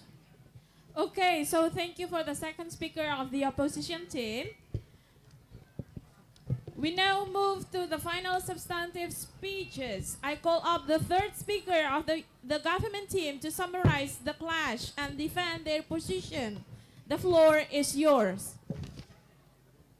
I'll start my speech in 3, 2, 1. Good afternoon, ladies and gentlemen, the honorable adjudicators, respectable opposition team, the timekeeper, moderator, and the beloved audience. I'm Gloria Yulta Fatruan as the third speaker from the government team. We are strongly with the motion. This House believes that Merdeka Belajar policy has failed to produce a critical thinking generation. Ladies and gentlemen, allow me to strengthen our team's case by reinforcing our core arguments through several key points of evaluation. However, before I proceed, allow me to dismantle the opposition's claims by addressing some points of rebuttals. Ladies and gentlemen, the opposition teams mentioned about the Merdeka curricula improves literacy and numeracy. But ladies and gentlemen, when the students told to study independently, this is a false way to study for students because it will open a potential for the students to use AI, that they only focus to get the answer instead the knowledge itself. So ladies and gentlemen, the curricula of Merdeka Belajar is not a good way to increase a critical thinking. Next is the administrative burden paradox. A student by Southberg et al. 2021, the local research by Sulasmi 2022 in the Journal of Education and Teaching highlight that Merdeka Belajar has ironically increased the bureaucratic load on teachers. Teachers are required to fill out extensive reports in the PMM or Platform Merdeka Mengajar. Surveys indicate that over 60% of teachers spend more time navigating digital platforms and administrative project-based documentation that can actually engaging in deep thinking dialogues with students. You cannot produce critical thinking when the educators themselves are treated as data entry clerks. The policy prioritizes the appearance of innovation over the substance of cognitive development. The next one is inequality in digital access. Critical thinking in the Merdeka era relies heavily on independent research and digital tools. A 2023 World Bank reports on Indonesia education noted that while the curriculum changed, the infrastructure did not.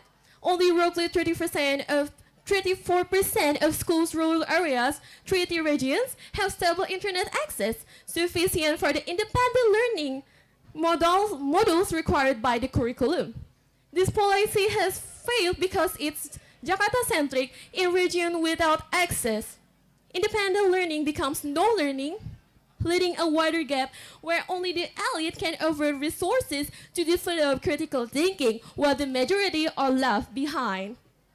Ladies and gentlemen, now allow me to strengthen our team's case by reinforcing our core arguments through several key points of evaluation. The first argument is the teacher competency gap, the empty-vessel problem. Our first point stands unchanged. Critical thinking cannot exist without competent teacher who can model it. According to the Indonesia Teacher Competency Test, UKG, data released by the Ministry of Education in 2015 and reaffirmed in evaluation up to 2022, the national average constantly remains below 60% with pedagogical and subject mastery being the weakest domain. This is not a minor gap, this is the systematic. Furthermore, a 2019 World Bank education reports on Indonesia highlight that many teachers still rely heavily on rote-based instruction due to limit training in high orders thinking pedagogy. This is reinforced by the Smeru Research Institute 2021, findings showing teachers struggle to interpret curriculum Merdeka guidelines due to their abstract nature. So when policy demands creative learning, without rebuilding teacher capacity first, what happens is predictable. First, classroom degrade into unstructured free activity. Even the OECD 2022 education policy outlook for Indonesia notes uneven teacher readiness as a key barrier to curriculum reform success. This is not freedom is teaching, it is instructional collapse disguised as innovation. Second, we maintain that removing structured curriculum boundaries in a digital ecosystem does not create thinkers, it creates copy-paster. The PISA 2022 assessment released by 2023 by OECD places Indonesia near the bottom in reading literacy, specifically in the ability to evaluate and interpret information rather than simply retrieve it. This is critical students can read but not judge truth. This is wondered by the rise of AI tools and algorithm-driven content. A Stanford History Education Group study 2019 shows students globally already struggle to distinguish credible from non-credible online sources, with over 80% unable to identify biased digital content. Third, we reject the idea that removing academic pressure improves thinking. Evidence constantly shows the opposite. The psychological foundation from Vygotsky zones proximal development, widely applied in education research since 1970s and reaffirmed in modern cognitive studies skills, whereas cognitive law theory 2011 confirms that learning occurs when students are pushed beyond comfort. Empirically, countries with strong academic rigors like Singapore and South Korea consistently rank in the top of PISA 2018 and 2022, despite high-stake academic environment. Fourth, we maintain that PELIMA implementation in practice fails to deliver cognitive depth. Field products from SMERU 2022 and Australia Council for Educational Research 2023 Comparative Studies in South Asia both indicate that project-based learning in under-resourced system often collapse into superficial output rather than inquiry-based investigation. Ladies and gentlemen, we have shown through consistent evidence that teachers are underprepared, students are overloaded with undirected information, rigor has been reduced. And without structure, there is no mystery. Without mystery, there is no critical thinking. We strongly uphold this motion. Thank you.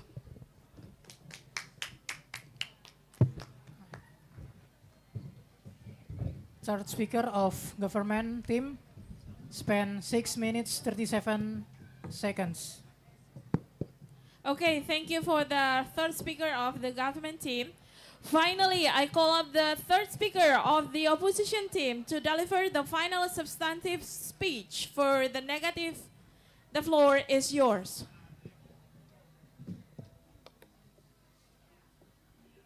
I will start my debate in 3, 2, 1.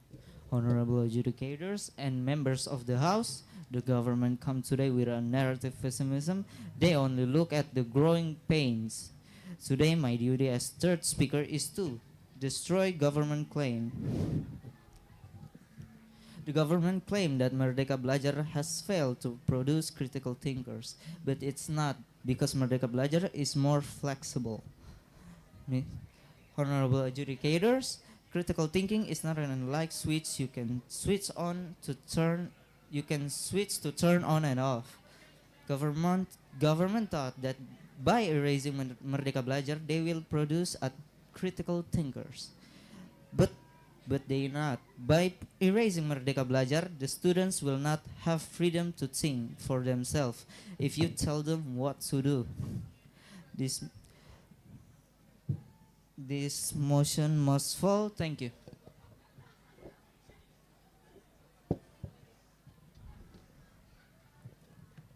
Okay. Third speaker of opposite team, spend 1 minute, 1 second. Okay, thank you for the fifth speaker of the opposition team. Well, ladies and gentlemen, we have now concluded the substantive portion of the debate. We will now move to the reply speeches to wrap up the arguments. Please note that the order now reversed. So now I'm gonna call the reply speaker from the opposition team to provide their closing perspective. The floor is yours. You may go to the front.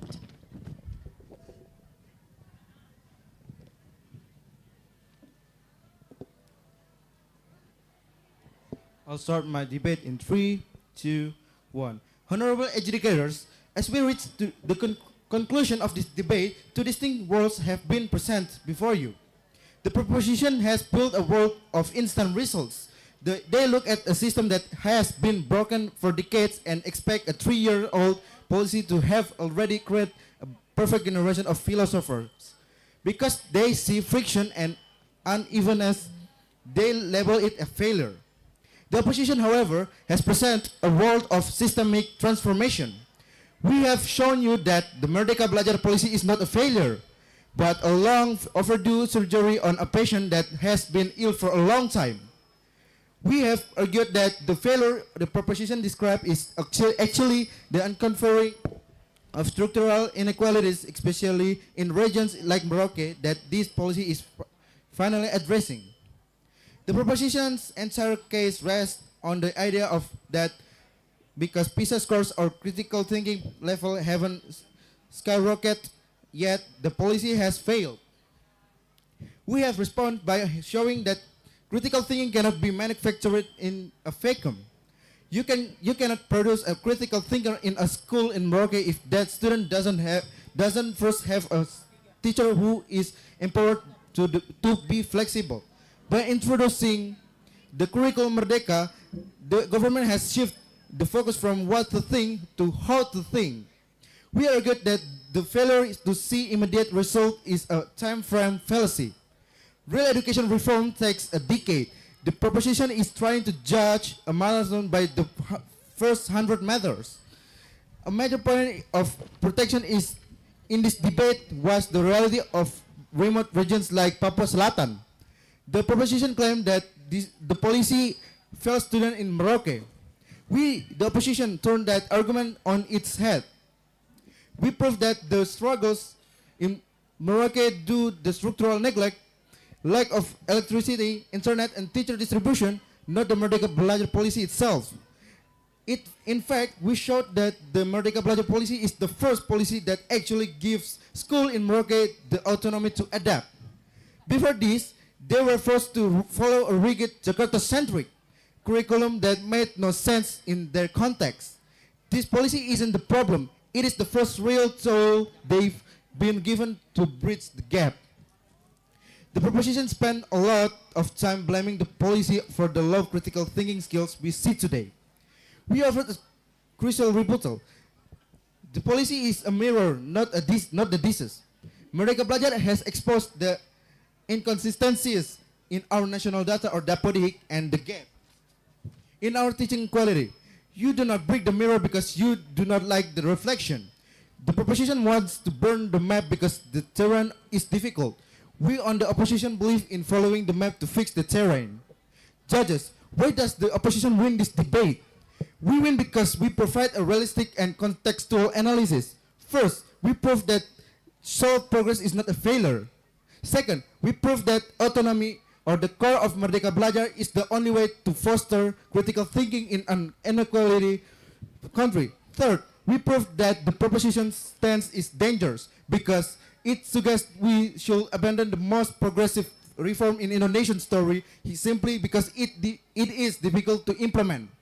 If we want a critical thinking generation, we must protect the freedom to learn, the freedom to choose, and the freedom to adapt.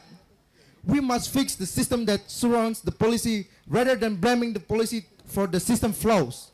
Okay, it's enough. Thank you.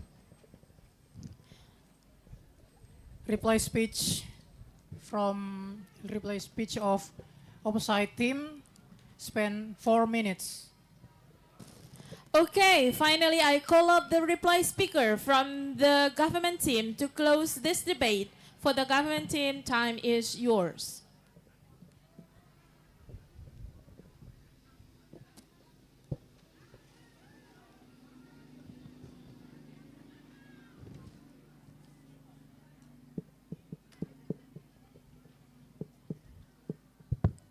I'll start my speech in 3, 2, 1. Ladies and gentlemen, honorable judges, and our beloved partner from the opposition team. Judges, we are at the end of this debate. The government want to ask, can a baby walk without a hand to hold? The opposition say, yes, just let them be free. We say, no, if you let them go, they will fall down and cry. There are big idea we talk about today. But before it, I want to give a reason why the government team should win in this debate for today. First, judges, the first speaker of the opposition side was doing a clarify definition again instead of do the rebuttal again our first speaker. Second, the first speaker argument only spinning in the same thing and never explain how this policy can make critical thinking.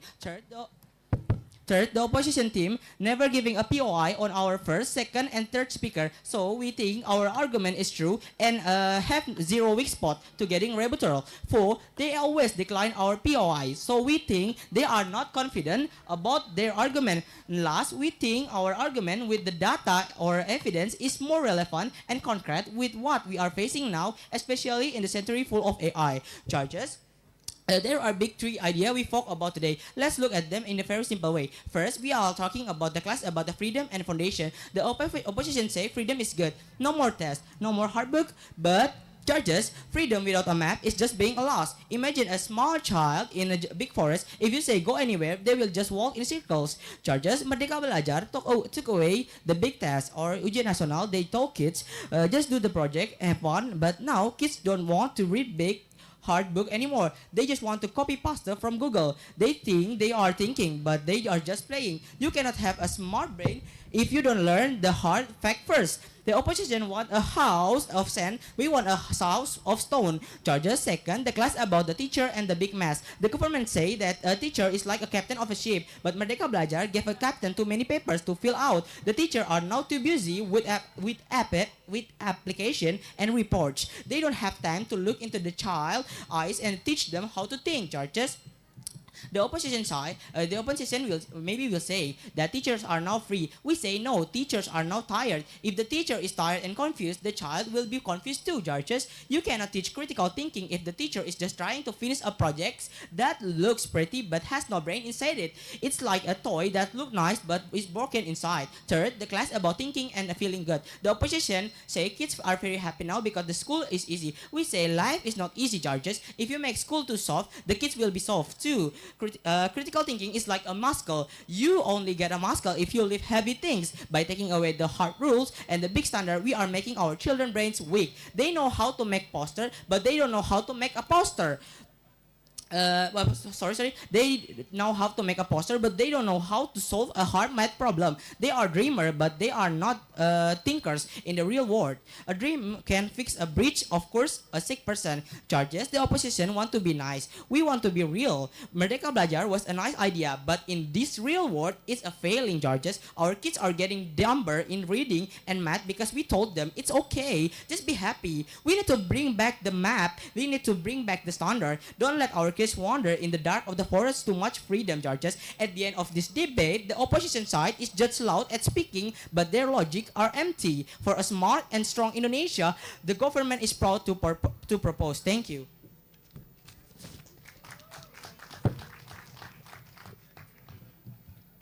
Reply speech speaker of government team spend 3 minutes 37 seconds.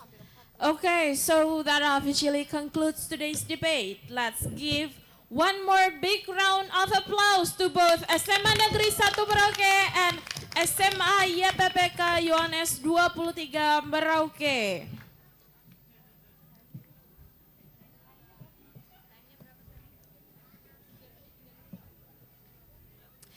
Well, I now invite the debaters to cross the floor and shake hands.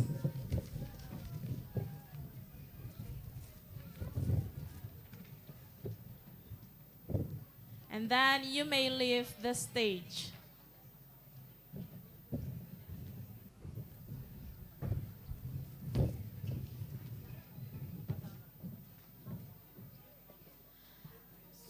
Okay, so get ready for the next session of semi-final debate competition. From SMA Negeri 1 Tanah Miring and SMA Negeri 3 Merauke.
Okay, building case we start now.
akademik apa? Kayak lagi berhubungan gitu. Kamu dua ini sebenarnya ada bisnis dapur. Oh, kita dua nih bestie. Dapur MBJ. Bestai.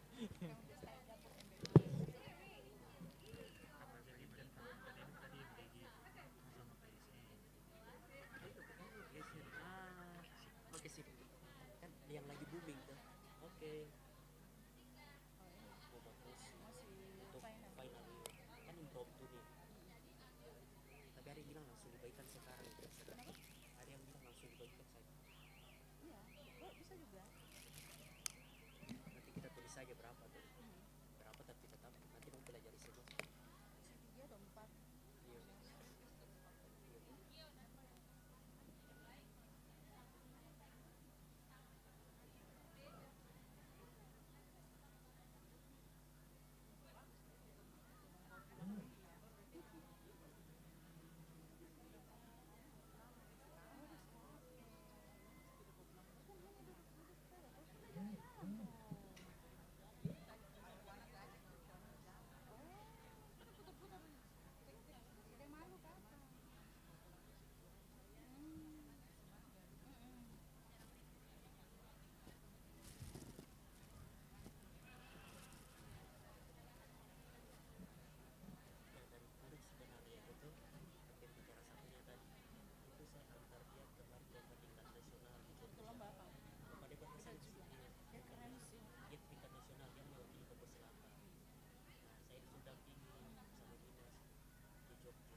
Five minutes left.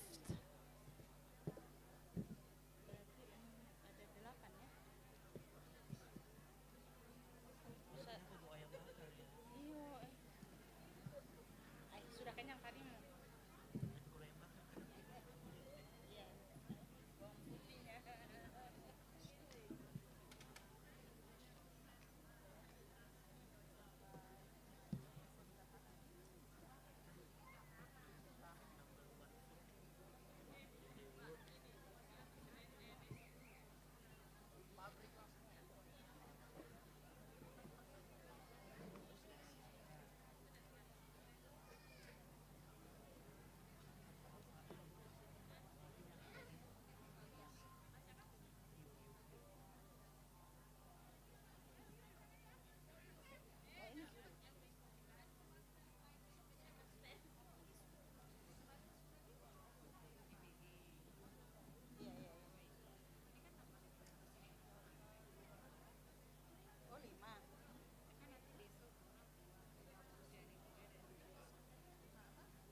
2 minutes left.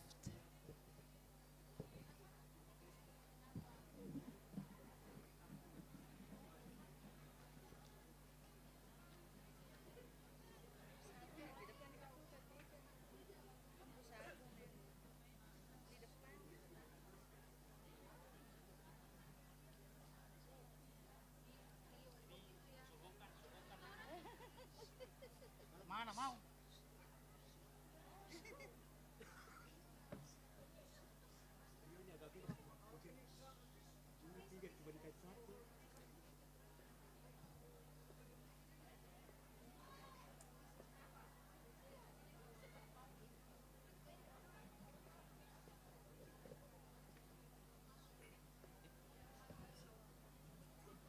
One minute left.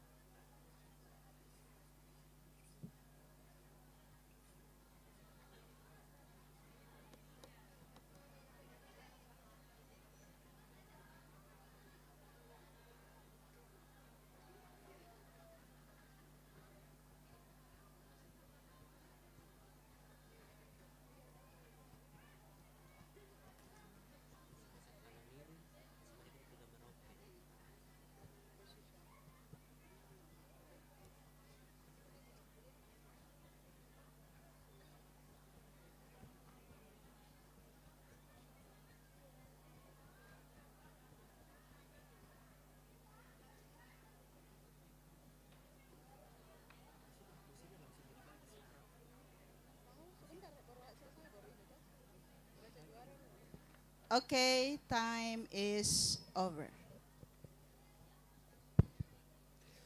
Okay, good afternoon, the honorable educators, respected teachers, and our brilliant debaters from across Merauke.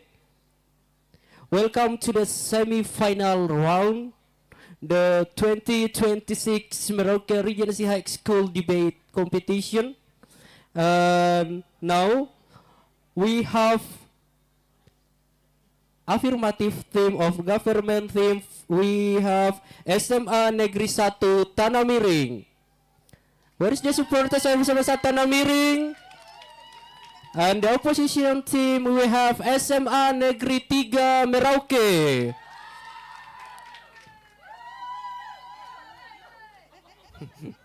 Okay, before we begin, please take notes the following rules.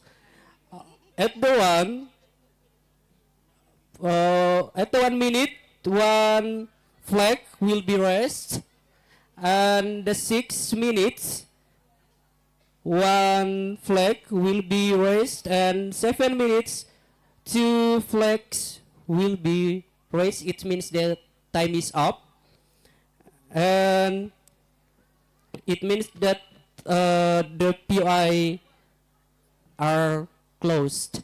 And now we are going to our debate for today, and I call you upon the first speaker from government team.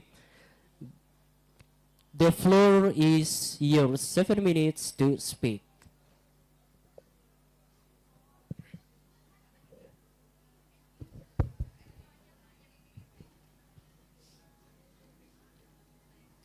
Good afternoon, everyone.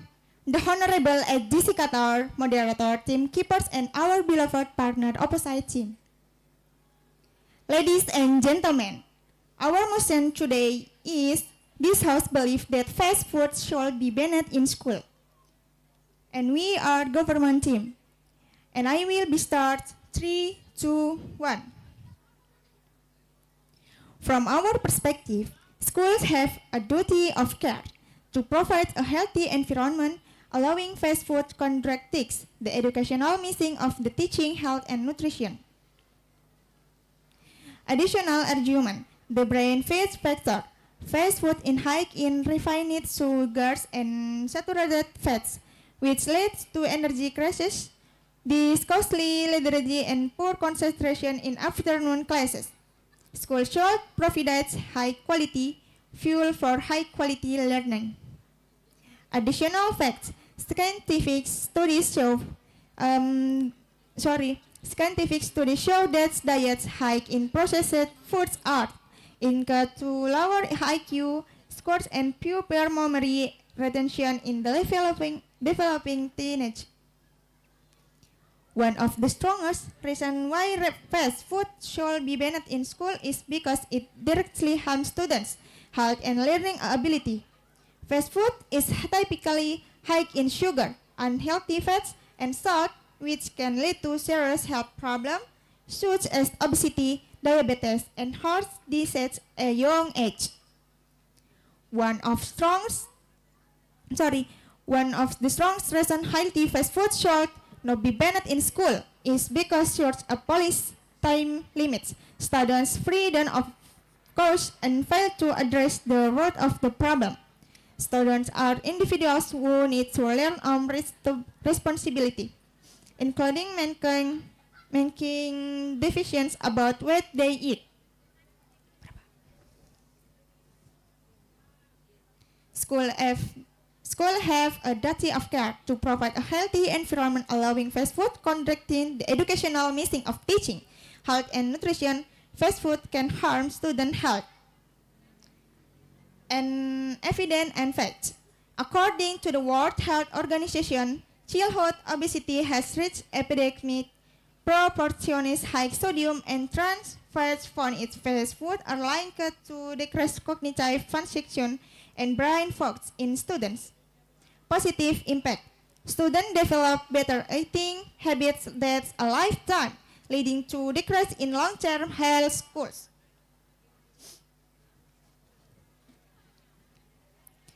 That's all from news. I hand back to the moderator. Thank you.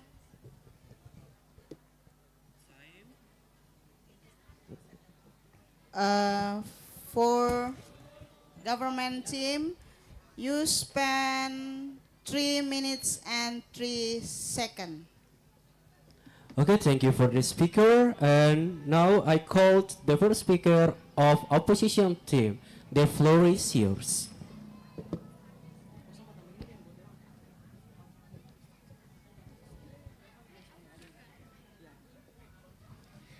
Good afternoon, honorable judges and the government team and honorable teachers. I will start my speech in 1, 2, 3.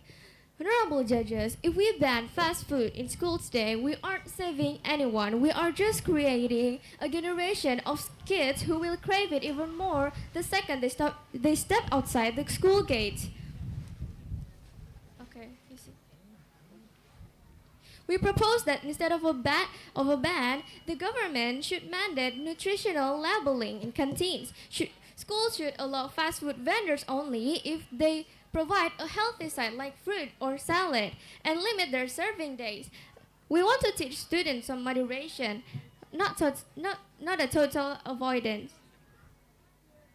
For this motion today, I have 3 main arguments. The first one is the black market and the delivery app loophole. Let's be realistic. We are 10th graders in 2026. If you ban fried chicken in the canteen, do you think we will suddenly start eating steamed broccoli? If schools ban fast food, ladies and gentlemen, students will just use delivery apps or sneak food in from the warung behind the school fence. According to surveys on Indonesian teen behavior, the forbidden fruit effect is real. When schools have overly restrictive rules, students are most likely to break them. By banning it, the school loses oversight. If we eat burger from a canteen vendor, the school can check the oil quality. If we sneak a burger in from a random street stall through the back fence, the school has zero control over food safety or hygiene. A ban doesn't stop the eating, ladies and gentlemen. It just makes the eating unregulated and more dangerous. My second argument is economic reality and the piring makanku balance. Fast food franchises often have the highest standards of food safety and consistency. Instead of a ban, we should follow the Indonesian Ministry of Health program Isi Piringku. The Kemenkes Isi Piringku campaign doesn't say ban burger, ladies and gentlemen. It says balance the plate. 50% should be fruit and vegetable. 50% should be carbs and protein. If we ban fast food, we miss the chance to teach how to balance it. The students who learn to eat a piece of fried chicken with a side of local I'm sorry. The ban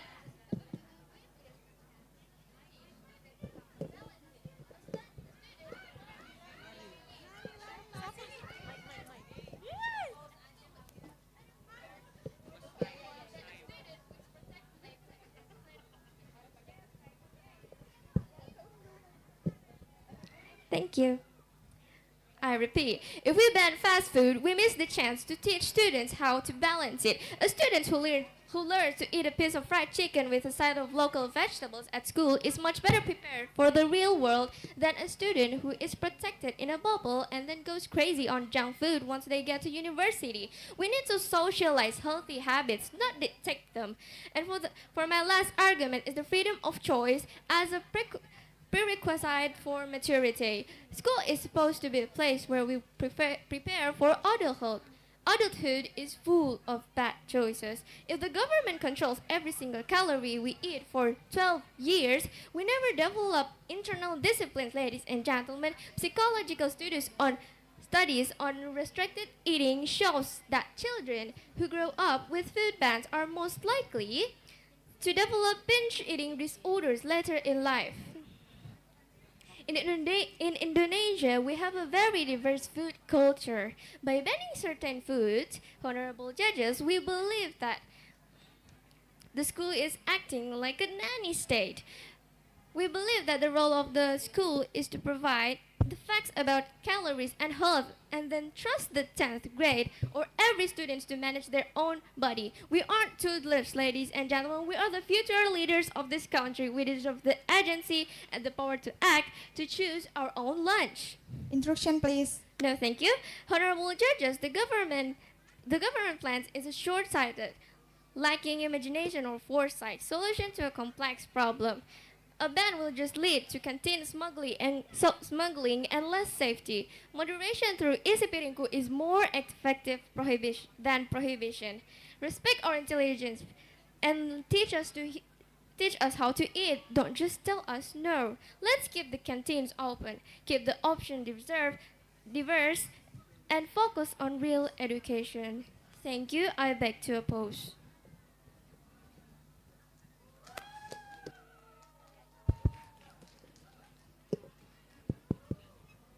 For opposition team, you spend 5 minutes and 3 seconds. Okay, thank you for the speaker. And now I invite the second speaker of government team. The floor is yours.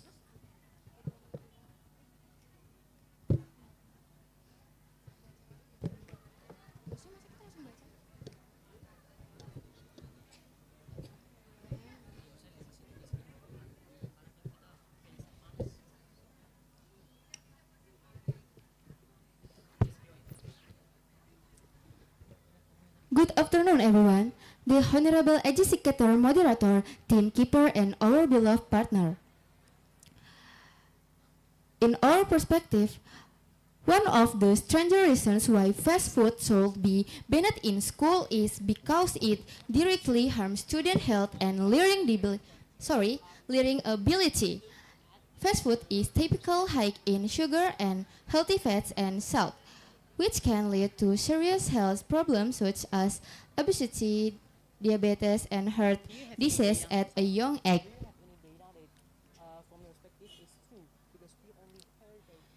Schools have a duty of care to provide a healthy environment, allowing fast food contradicts the educational mission of tackling health and nutrition.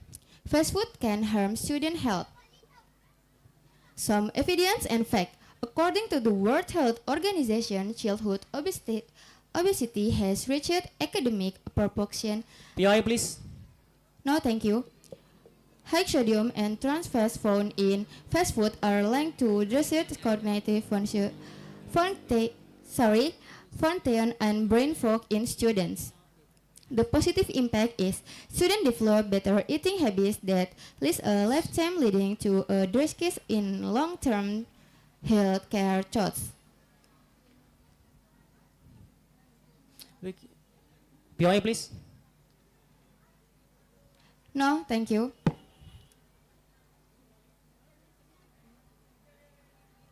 So, from this motion, we are conclude that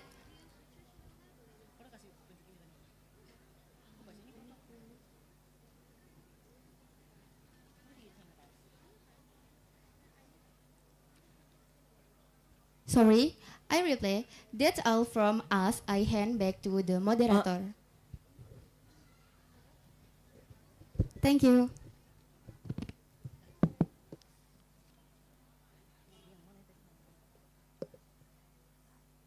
Second speaker from the government, you spend 2 minutes and 3 seconds. Okay, thank you for the speaker. I invite the second speaker of opposition team. The floor is yours.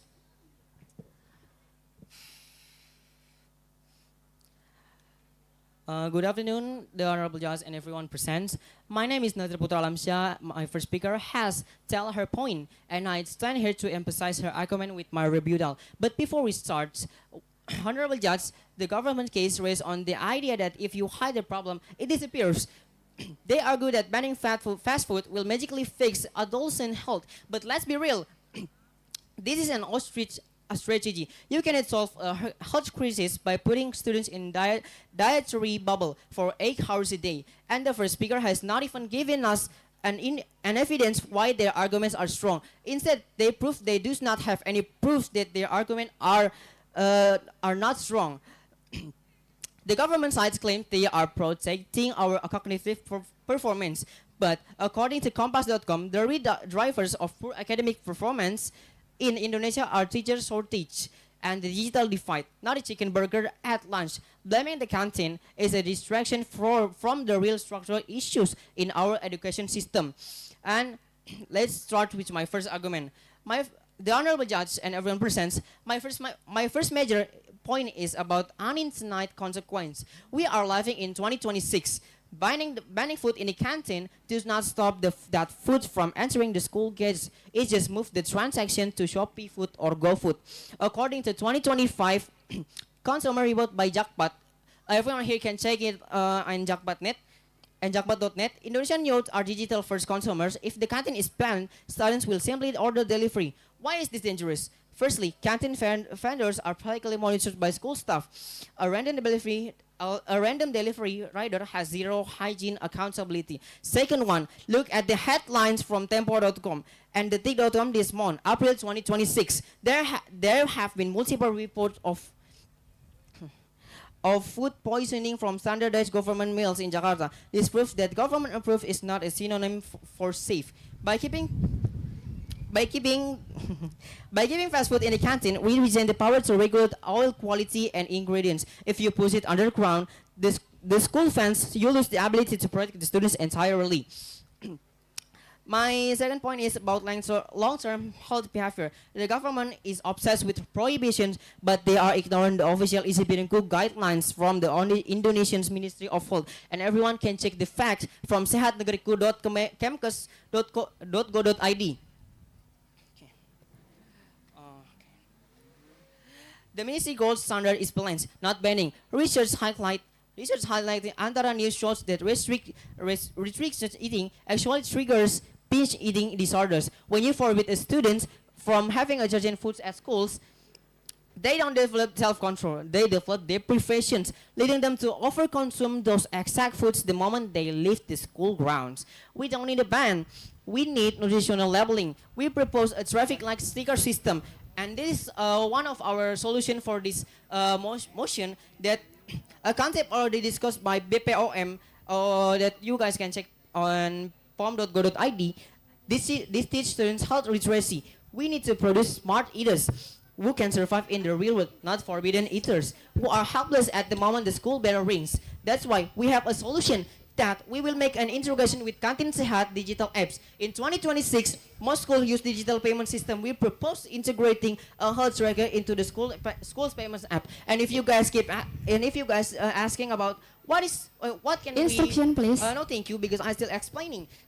And if you guys keep asking how can we pay with digital apps, the Indonesian have the curious, we can say that e-wallet that we can use every time we need. And the action is, every time a student buys a green or yellow meal, they earn points that can be redeemed for school store discounts or extra internet quota. The logic, we use the same dopamine loop the social media use, but for healthy habits, we incentivize good choice rather than punishing the bad one. And just the government wants to turn our school into a diet prison. We want to turn the centers of literacy. As reported by the Jakarta Post, Indonesia's future depends on generating independent informed decisions.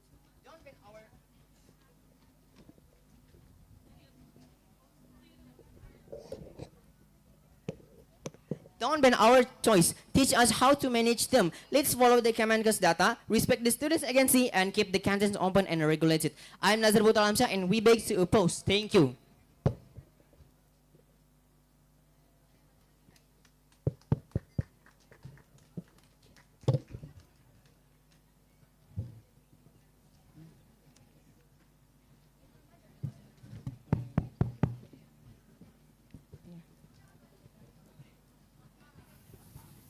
For second speaker from the opposite team, you spend 4 minutes and 46 seconds. Okay, thank you for the speaker. And now we invite the third speaker of government team. The floor is yours.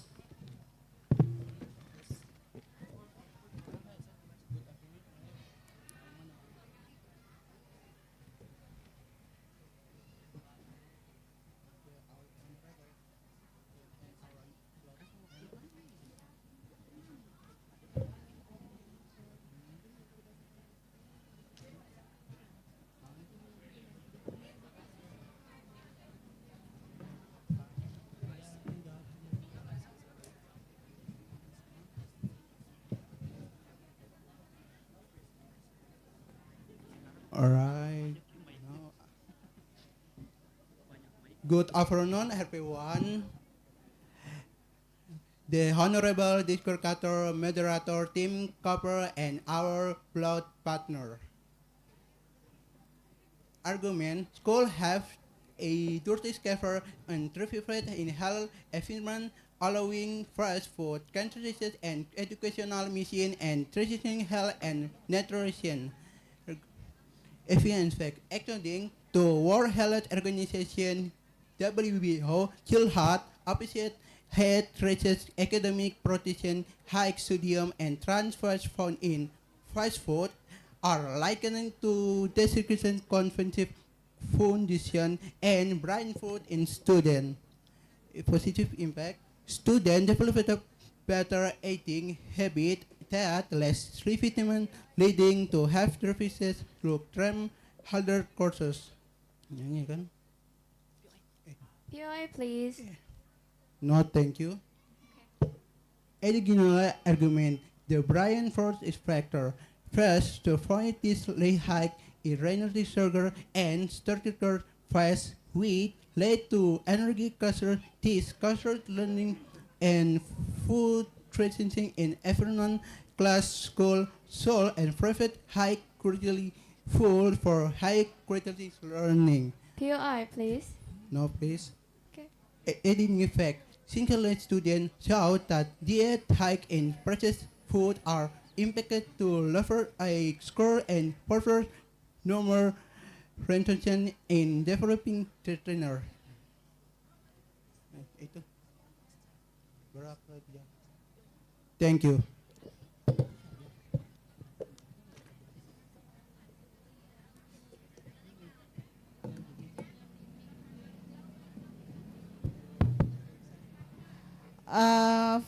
The third speaker from the government team, you spend 1 minute and 55 seconds. Okay, thank you for the speaker, and now we invite the third speaker of opposition team. The floor is yours. Good afternoon, honorable judges and fellow members of the House. My name is Nadila, as a third speaker of the opposition team, and I will rebuild our case. And I'm here, I will show you why clearly our side wins this debate. Let me start by reinforcing what our beloved first speaker and our beloved second speaker have already proven, and I will extend it further. First, about control.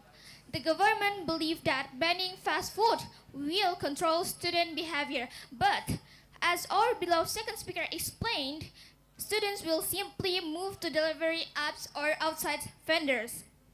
Let me add one more point. When the school bans something that students still wanted, it creates a habit of breaking rules. Students start hiding food, sneaking deliveries, and lying to the teachers. This does not build discipline, it builds dishonesty. So instead of Instruction, please. No, thank you. So instead of creating healthy students, the school creates a culture where rules are seen as something to bypass. Second, about behavior and learning. Our beloved first speaker told you that education is about choice. Let me extend that. If students never face unhealthy option in a controlled place like school, they will face them for the first time outside without guidance. That is when mistakes happen. A student who learn balance at school will know how to stop, and student who is only control will not know when to stop. So, our model creates independent thinking, while their models create dependency. Third, about economic and practical reality. The government assumed that all schools can suddenly switch to fully healthy menus, but this is not realistic. Many schools' canteen depends on simple, affordable, and fast-to-prepare food. Fresh and healthy food requires higher cost, better storage, and consistent supply. If the police is forced to things happened, either price increase and students cannot afford the food, or vendors lower quality just to survive, but outcomes harm students. Fourth, about fairness. A ban does not affect all students equally. Students from higher income families can still order food online anytime, but students with limited money rely on the school canteen. Instruction, please. No, thank you. So this policy actually creates inequality, not fairness. Now let me compare both sides clearly. On the government side, they remove choice, low supervision, create rule-breaking behavior, and risk inequality. And our side, we keep supervision, teach responsibility, and offer realistic solution like labeling and balanced meals.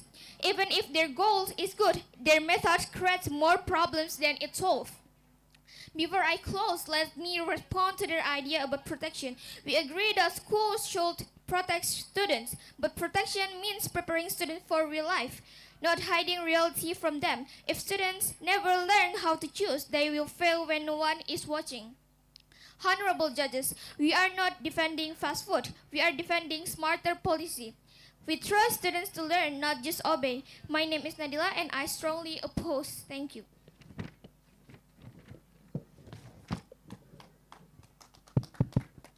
Okay.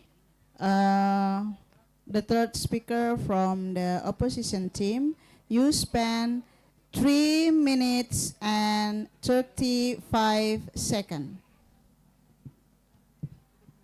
Okay, I think the speaker, and now we move to the replay speech. And the replay speaker of opposition team, the floor is yours.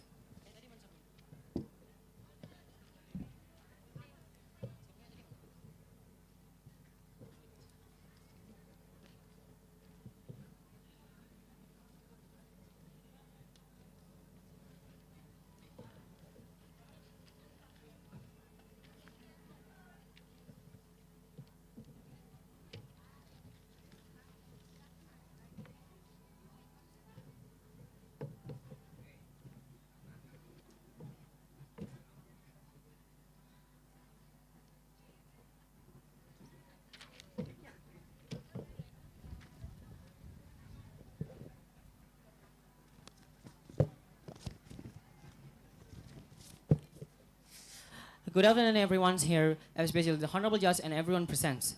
Honorable Judge and everyone presents, we already know who's stronger in this debate. As we know, we propose instead banning of the fast foods, we should mandate nutritional labeling in canteen. And as the proof, they can, and for the government side, they cannot even answer our POI, and as we know, they cannot even agree. Stop phrasing. They cannot even give us a chance to give the POI because they are too squared. But let's look. Me and my first speaker and especially my third speaker reject their POI because we trust that we had a strong argument and know that no need to be interrupted. And they keep talking about their argument without telling us the evidence and their data of where they got it from.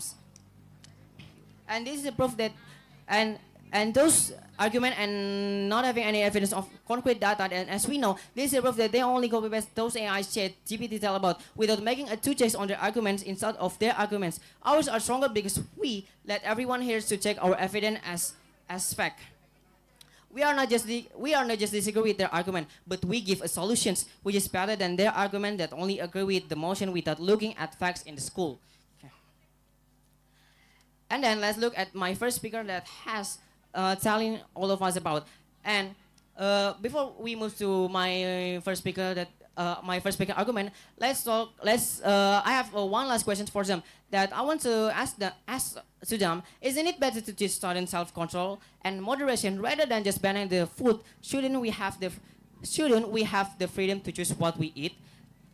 And we always have the solutions that we know. We propose that instead of ban, the government should mandate the nutritional labeling in canteens. Schools should allow fast food vendors only if they provide a healthy side like fruit or salad and limit their serving times. We want to teach students moderation to avoiding extremes, not total avoidance. And then the government broke up with the cognitive performance that is tenuous, or we can say that is very weak. Low grades in Indonesia are caused by a lack of teachers, poor infrastructure, and massive digital divide. Not because a kid had some French fries on Friday. Using fast food as an excuse for poor PSS scores is a distraction. If the governments care about our parents, they should fix the curriculum, not the canteen menu. And then for my, and then I already make a rebuttal for my first speaker that I already give all of you the chance to check my data and evidence, and my rebuttal that I already say like as I say, you guys can always check my data at those website or any government site that already have a proof that banning the fast food is the worst choice that we can make.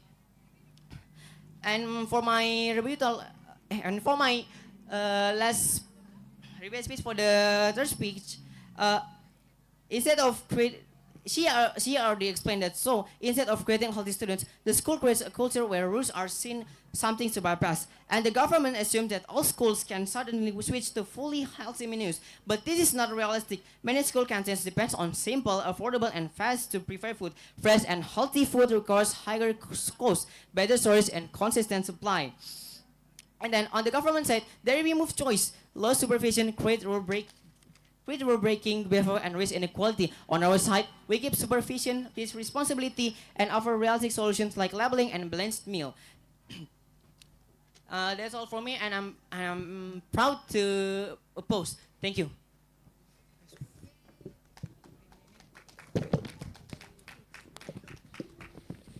Okay, for reply speech of the opposition team, you spend 3 minutes and 3 minutes and 56 seconds. Okay, thank you. And now we are calling upon the reply speaker from government team. The floor is yours.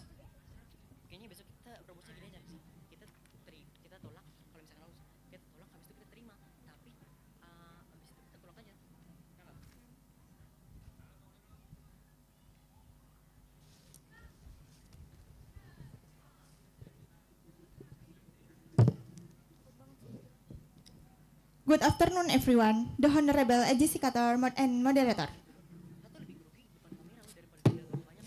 So, from this motion, we are conclude clear, and I will be start 3, 2, 1. Banning fast food in school is a necessary step to banning fast food. Prioritize student health over convenience by removing high calories, low nutrient option. We encourage better eating habits, reduce the risk of childhood obesity, and ensure that the school environment remains a place that fosters both mental and psychological well-being. A healthier student is a more focused student. I have explaining that school have a duty care to provide a healthy environment. Allowing fast food contradict the educational mission of teaching health and nutrition. Fast food can harm student health. According to the World Health Organization, childhood obesity has reached epidemic proportions. High sodium and trans fats found in fast food are linked to distress, cognitive function, and brain fog. In students. Students develop better eating habits late at lifetime, leading to a decrease in long-term health costs. According to World Health Organization, food high in fat, sugar, and salt increase the risk for obesity and chronic diseases. Fast food records student concentration in the class. High sugar introduces energy crash, making students tired and less focused.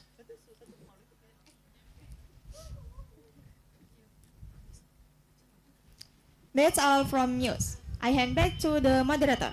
Thank you.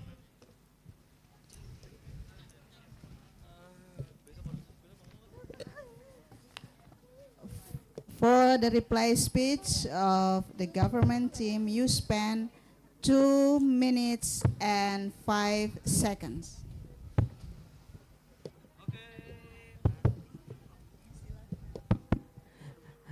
Okay, that officially concludes today's debate. Let's once more give big applause to both SMA Negeri 1 Tanah Miring and SMA Negeri 3 Merauke. Okay. Now invite the debaters to cross the floor and shake hands.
langsung announce.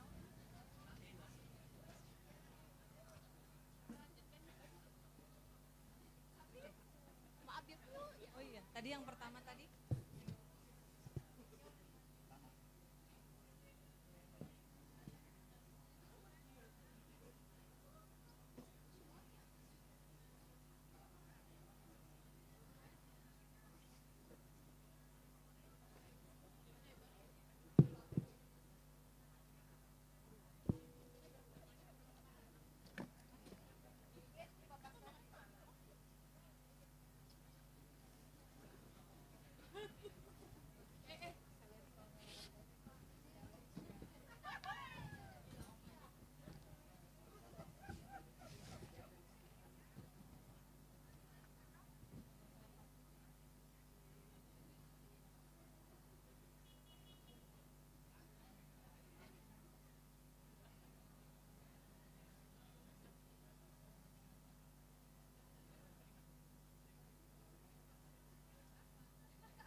Satu dua.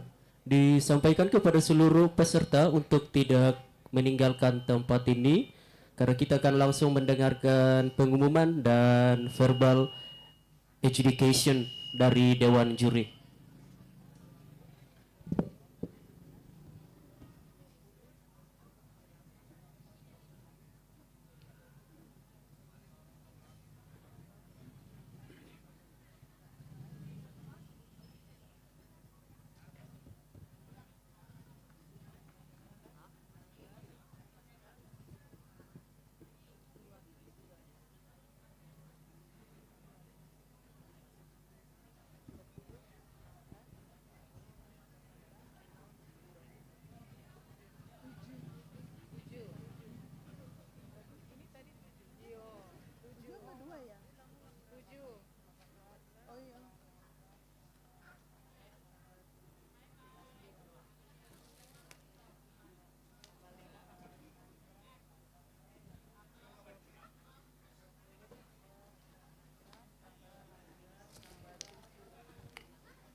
Okay, so good afternoon, everyone.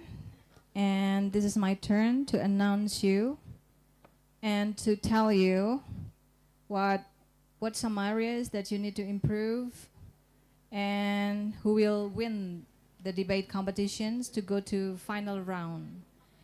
Kalau yang tadi kalah tetap ini ya, misalnya ada yang kalah tadi tetap dipertandingkan di hari Rabu untuk memperebutkan juara 3 dan 4. So, yang ada di semifinal itu semuanya you will go to the final round. But for juara 3 and juara 4. Now, session 1 ya.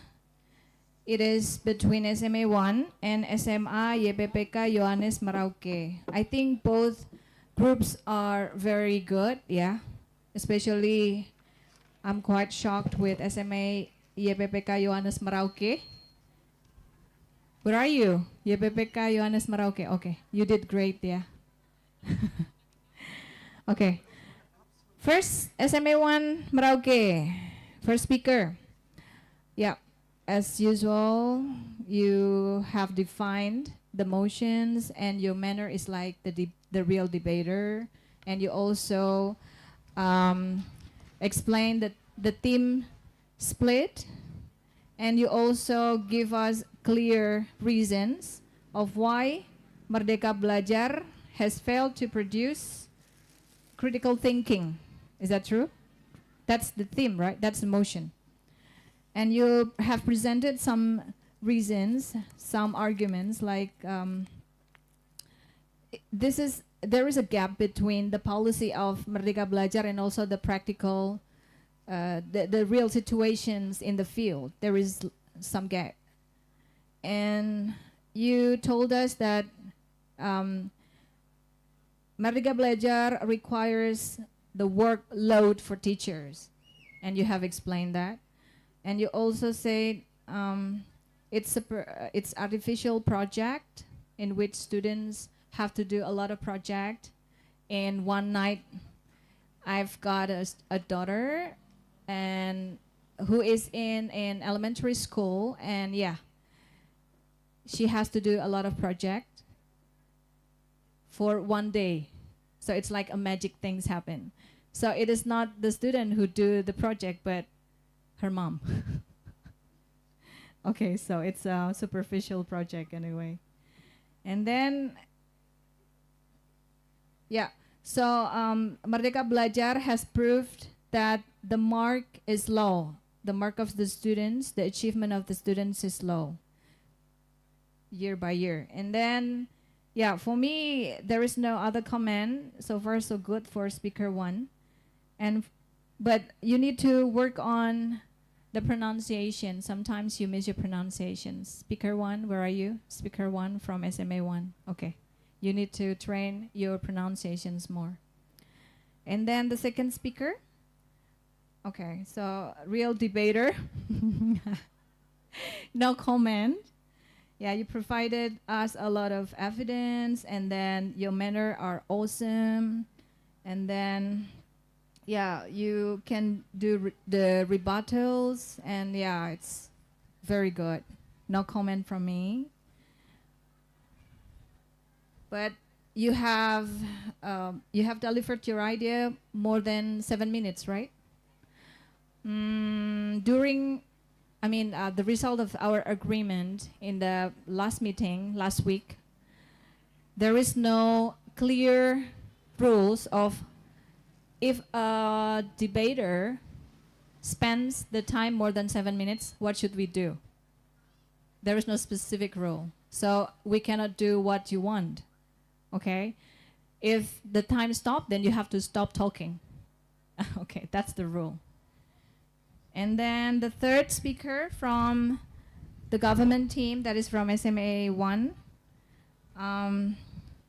You did great, yeah? You give good evidence too. And you say the workload of the teacher is caused by Merdeka Belajar. And it fails to create a critical thinking for students. That's good point too.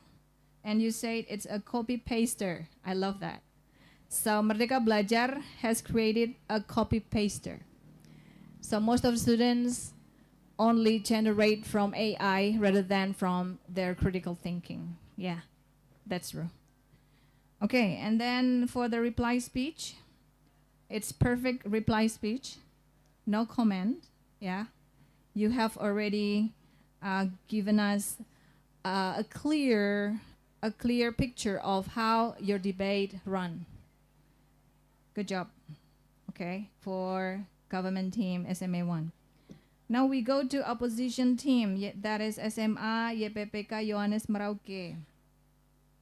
For the first speaker, you have good manner, good point of view. You emphasize on if there is a failure in critical thinking, in creating critical thinking to the students, it is not the mistake of Merdeka Belajar. It is not the mistake of the system, but there are a lot of things hindering why the system cannot work very good. That leads to the fail of creating a critical thinking to the students. You say it's the limited access of facilities, right? And then you say also the quality of the teacher doesn't reflect. But I love the way you say by Merdeka Belajar, there are some, not some, but a lot of weaknesses that exposed, at schools. But it's not merely because of Merdeka Belajar itself, but it's because a lot of factors. But I love the government team say, okay, so you only talk about it's not the mistake of Merdeka Belajar, the government say, but you fail to prove how the policy, that is Merdeka Belajar, prove the failure of creating, prove the successful of creating the city or critical thinking, because you just say it is not the fault of Merdeka Belajar. Yeah, I love the government say those kind of words. Okay, and then for the second speaker of opposition team, you are good manner, and then you also provide us some reasons, that is student-centered learning in Merdeka Belajar, which is, that's true. Merdeka Belajar focus on student-centered learning. It gives freedom to students to decide what material that they want to work on. So it gives students more space to think in their ways, and I agree with that. Unfortunately, the third speaker is the weakness of the opposition team. Okay, the third speaker, you need to learn more of how to elaborate your ideas, because you speak only 1 minute and 1 second. So it's very short, and we need to, you need to elaborate more on your ideas, okay? So the weakness of the opposition team is in the third speaker. But it doesn't mean that you're bad, but you still need to improve your skill, okay, dear? All right. And the reply speech of the opposition team, wow, it's a wow. You did very great for the reply speech. Good conclusion, and then, I love the way you say by Merdeka Belajar, it exposed the weakness of education in Indonesia, and that's true. Okay, so those are the comments for the first round. Now we go with the second round. All right, the second round is between SMA 1 Tanah Miring and SMA 3 Merauke. Now we go with the first, SMA 1 Tanah Miring. I would like to give you many comments, not many comments, but some comments. So, you read additional arguments, you read optional something, it means, it looks like you are reading something from ChatGPT. All right? I know. So it's not debate because you're only reading from ChatGPT and you read just the way it is. Okay? Don't do that again in the final. And then you presented some ideas. Okay, you tell us about fast food is not healthy. It can cause the health problems. And the duty of the school is to maintain health of the students. Okay, but you forgot to mention the team split. What is the task of the first speaker and what is the task of the second speaker and the third speaker and so on. Yeah, that's the first speaker of the government team. And then the second speaker of the government team. Second speaker, you only say what has been said by the first speaker. So it's a repetitions idea. You only say about health problems and that's it. You should come up with the new ideas, not only repeating what has been said by the first speaker. So there is nothing interesting in the second speaker because she only repeated what has been said by the first speaker. And you need also to improve your pronunciation, but because it's a bit unclear. Okay, SMA 1 Tanah Miring.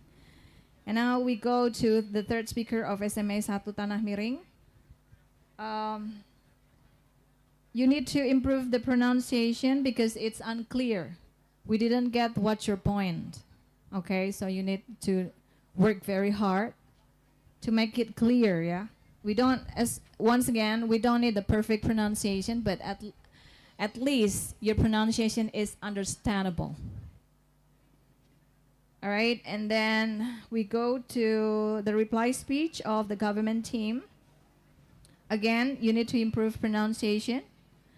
And yeah, it seems you only read from ChatGPT again. Okay, because you read options.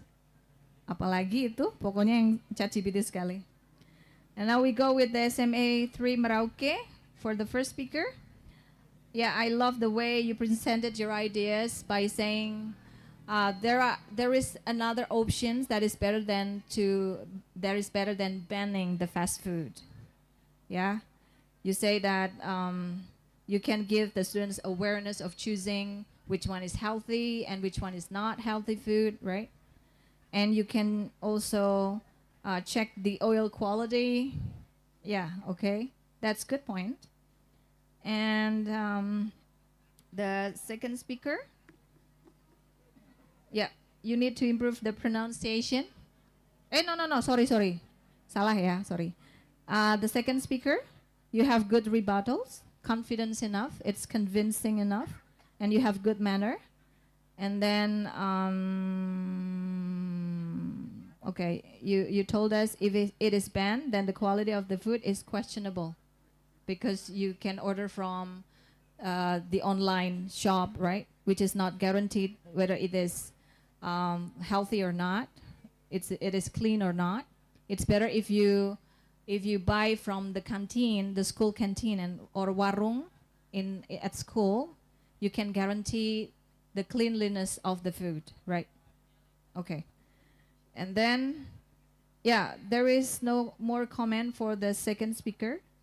And the third speaker of the opposition team, you have a good way of conclusion, good way of concluding, and that's good. No new arguments, and you give the detailed analysis. And the reply speech, yeah. Good way of telling the debate, how the debate ran. Okay, so no comment for the reply speech. So I'm going to announce who will go to the final round, but yang kalah, don't be sad because you still have time to grab the third and the fourth place. All right. For the first session, that is between SMA 3 Merauke and SMA 1 Tanah Miring, the winner is, ding, ding, ding, ding, ding. It's SMA 3 Merauke. And the second round, that is between SMA 1 Merauke and SMA YPPK Yohanes 23 Merauke. The winner is SMA 1 Merauke. Okay. That's all from me. I will give it to the committee.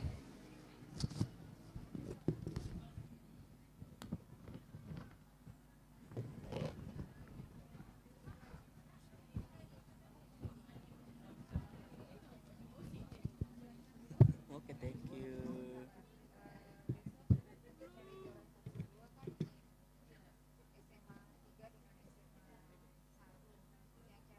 Satu dua.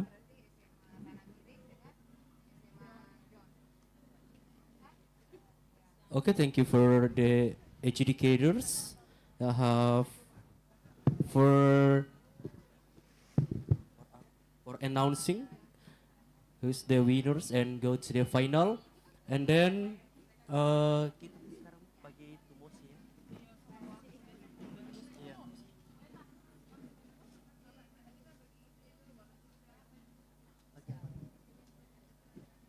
Berarti kita tahan siswa dulu ya, jangan pulang dulu.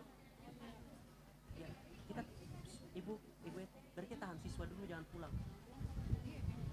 Iya. Oke, untuk yang masuk semifinal untuk tidak pulang, yang masuk final tidak pulang dulu, yaitu ada SMA 1 Tanah Miring, SMA John, SMA 1 dan SMA 3 untuk tidak pulang dulu karena ada beberapa informasi yang akan disampaikan.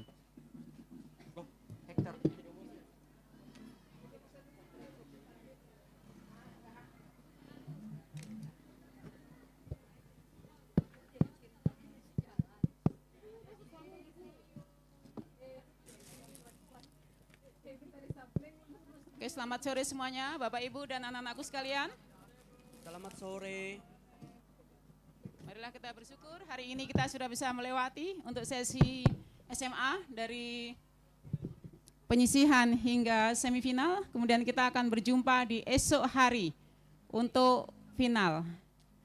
Untuk final nanti kita akan tetap dimulai jam 8. Jadi untuk anak-anak yang ada di sini silakan untuk bersiap jam-jam 7.15 atau mungkin setengah 8 sudah ada di sini untuk anak-anak dengan Bapak Ibu Guru pembimbing. Karena kita akan memulai sesi dari SMK dulu. Jadi sesi pertama SMK perebutan posisi juara 3-4. Jadi SMK 1, tim 1 dengan tim 2. Kemudian sesi kedua adalah untuk SMA. Perebutan juara 3-4 antara SMA Negeri 1 Tanah Miring dengan SMA YBPK Yohanes 23.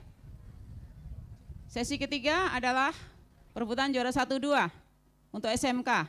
SMK Negeri 3 dengan SMK Negeri 5 Merauke. Kemudian yang sesi terakhir adalah untuk perebutan juara 1-2 SMA.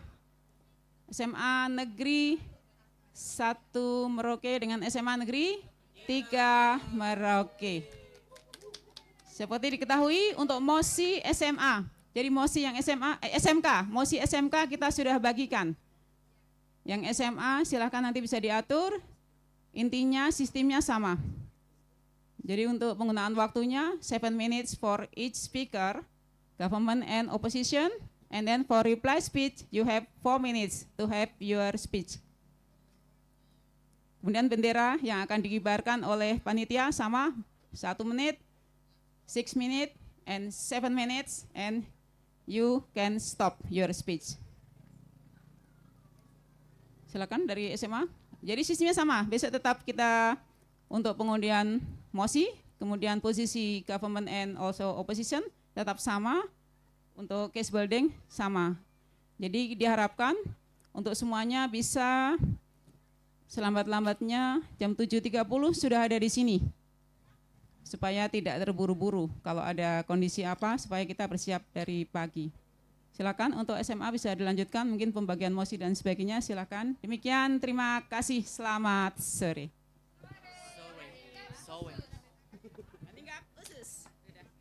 Oke, kita bagi mosi ya. Sekarang mosinya silakan.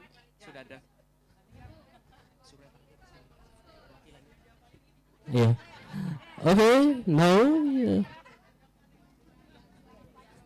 untuk SMA kita akan membagikan mosi untuk dipelajari. Masing-masing guru pendamping mewakili untuk mengambil mosinya di sumber suara.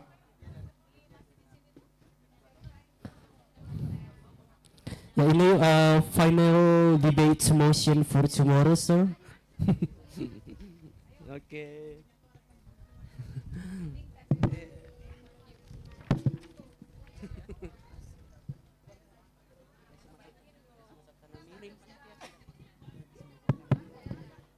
Mohon perhatian untuk Bapak Ibu panitia debat bahasa Inggris SMA dan SMK. Setelah sesi ini kita masih tinggal sebentar karena ada pertemuan dengan Bapak Pak Kadis. Jadi mohon kita bersabar sebentar untuk kita mengikuti pertemuan. Demikian, terima kasih.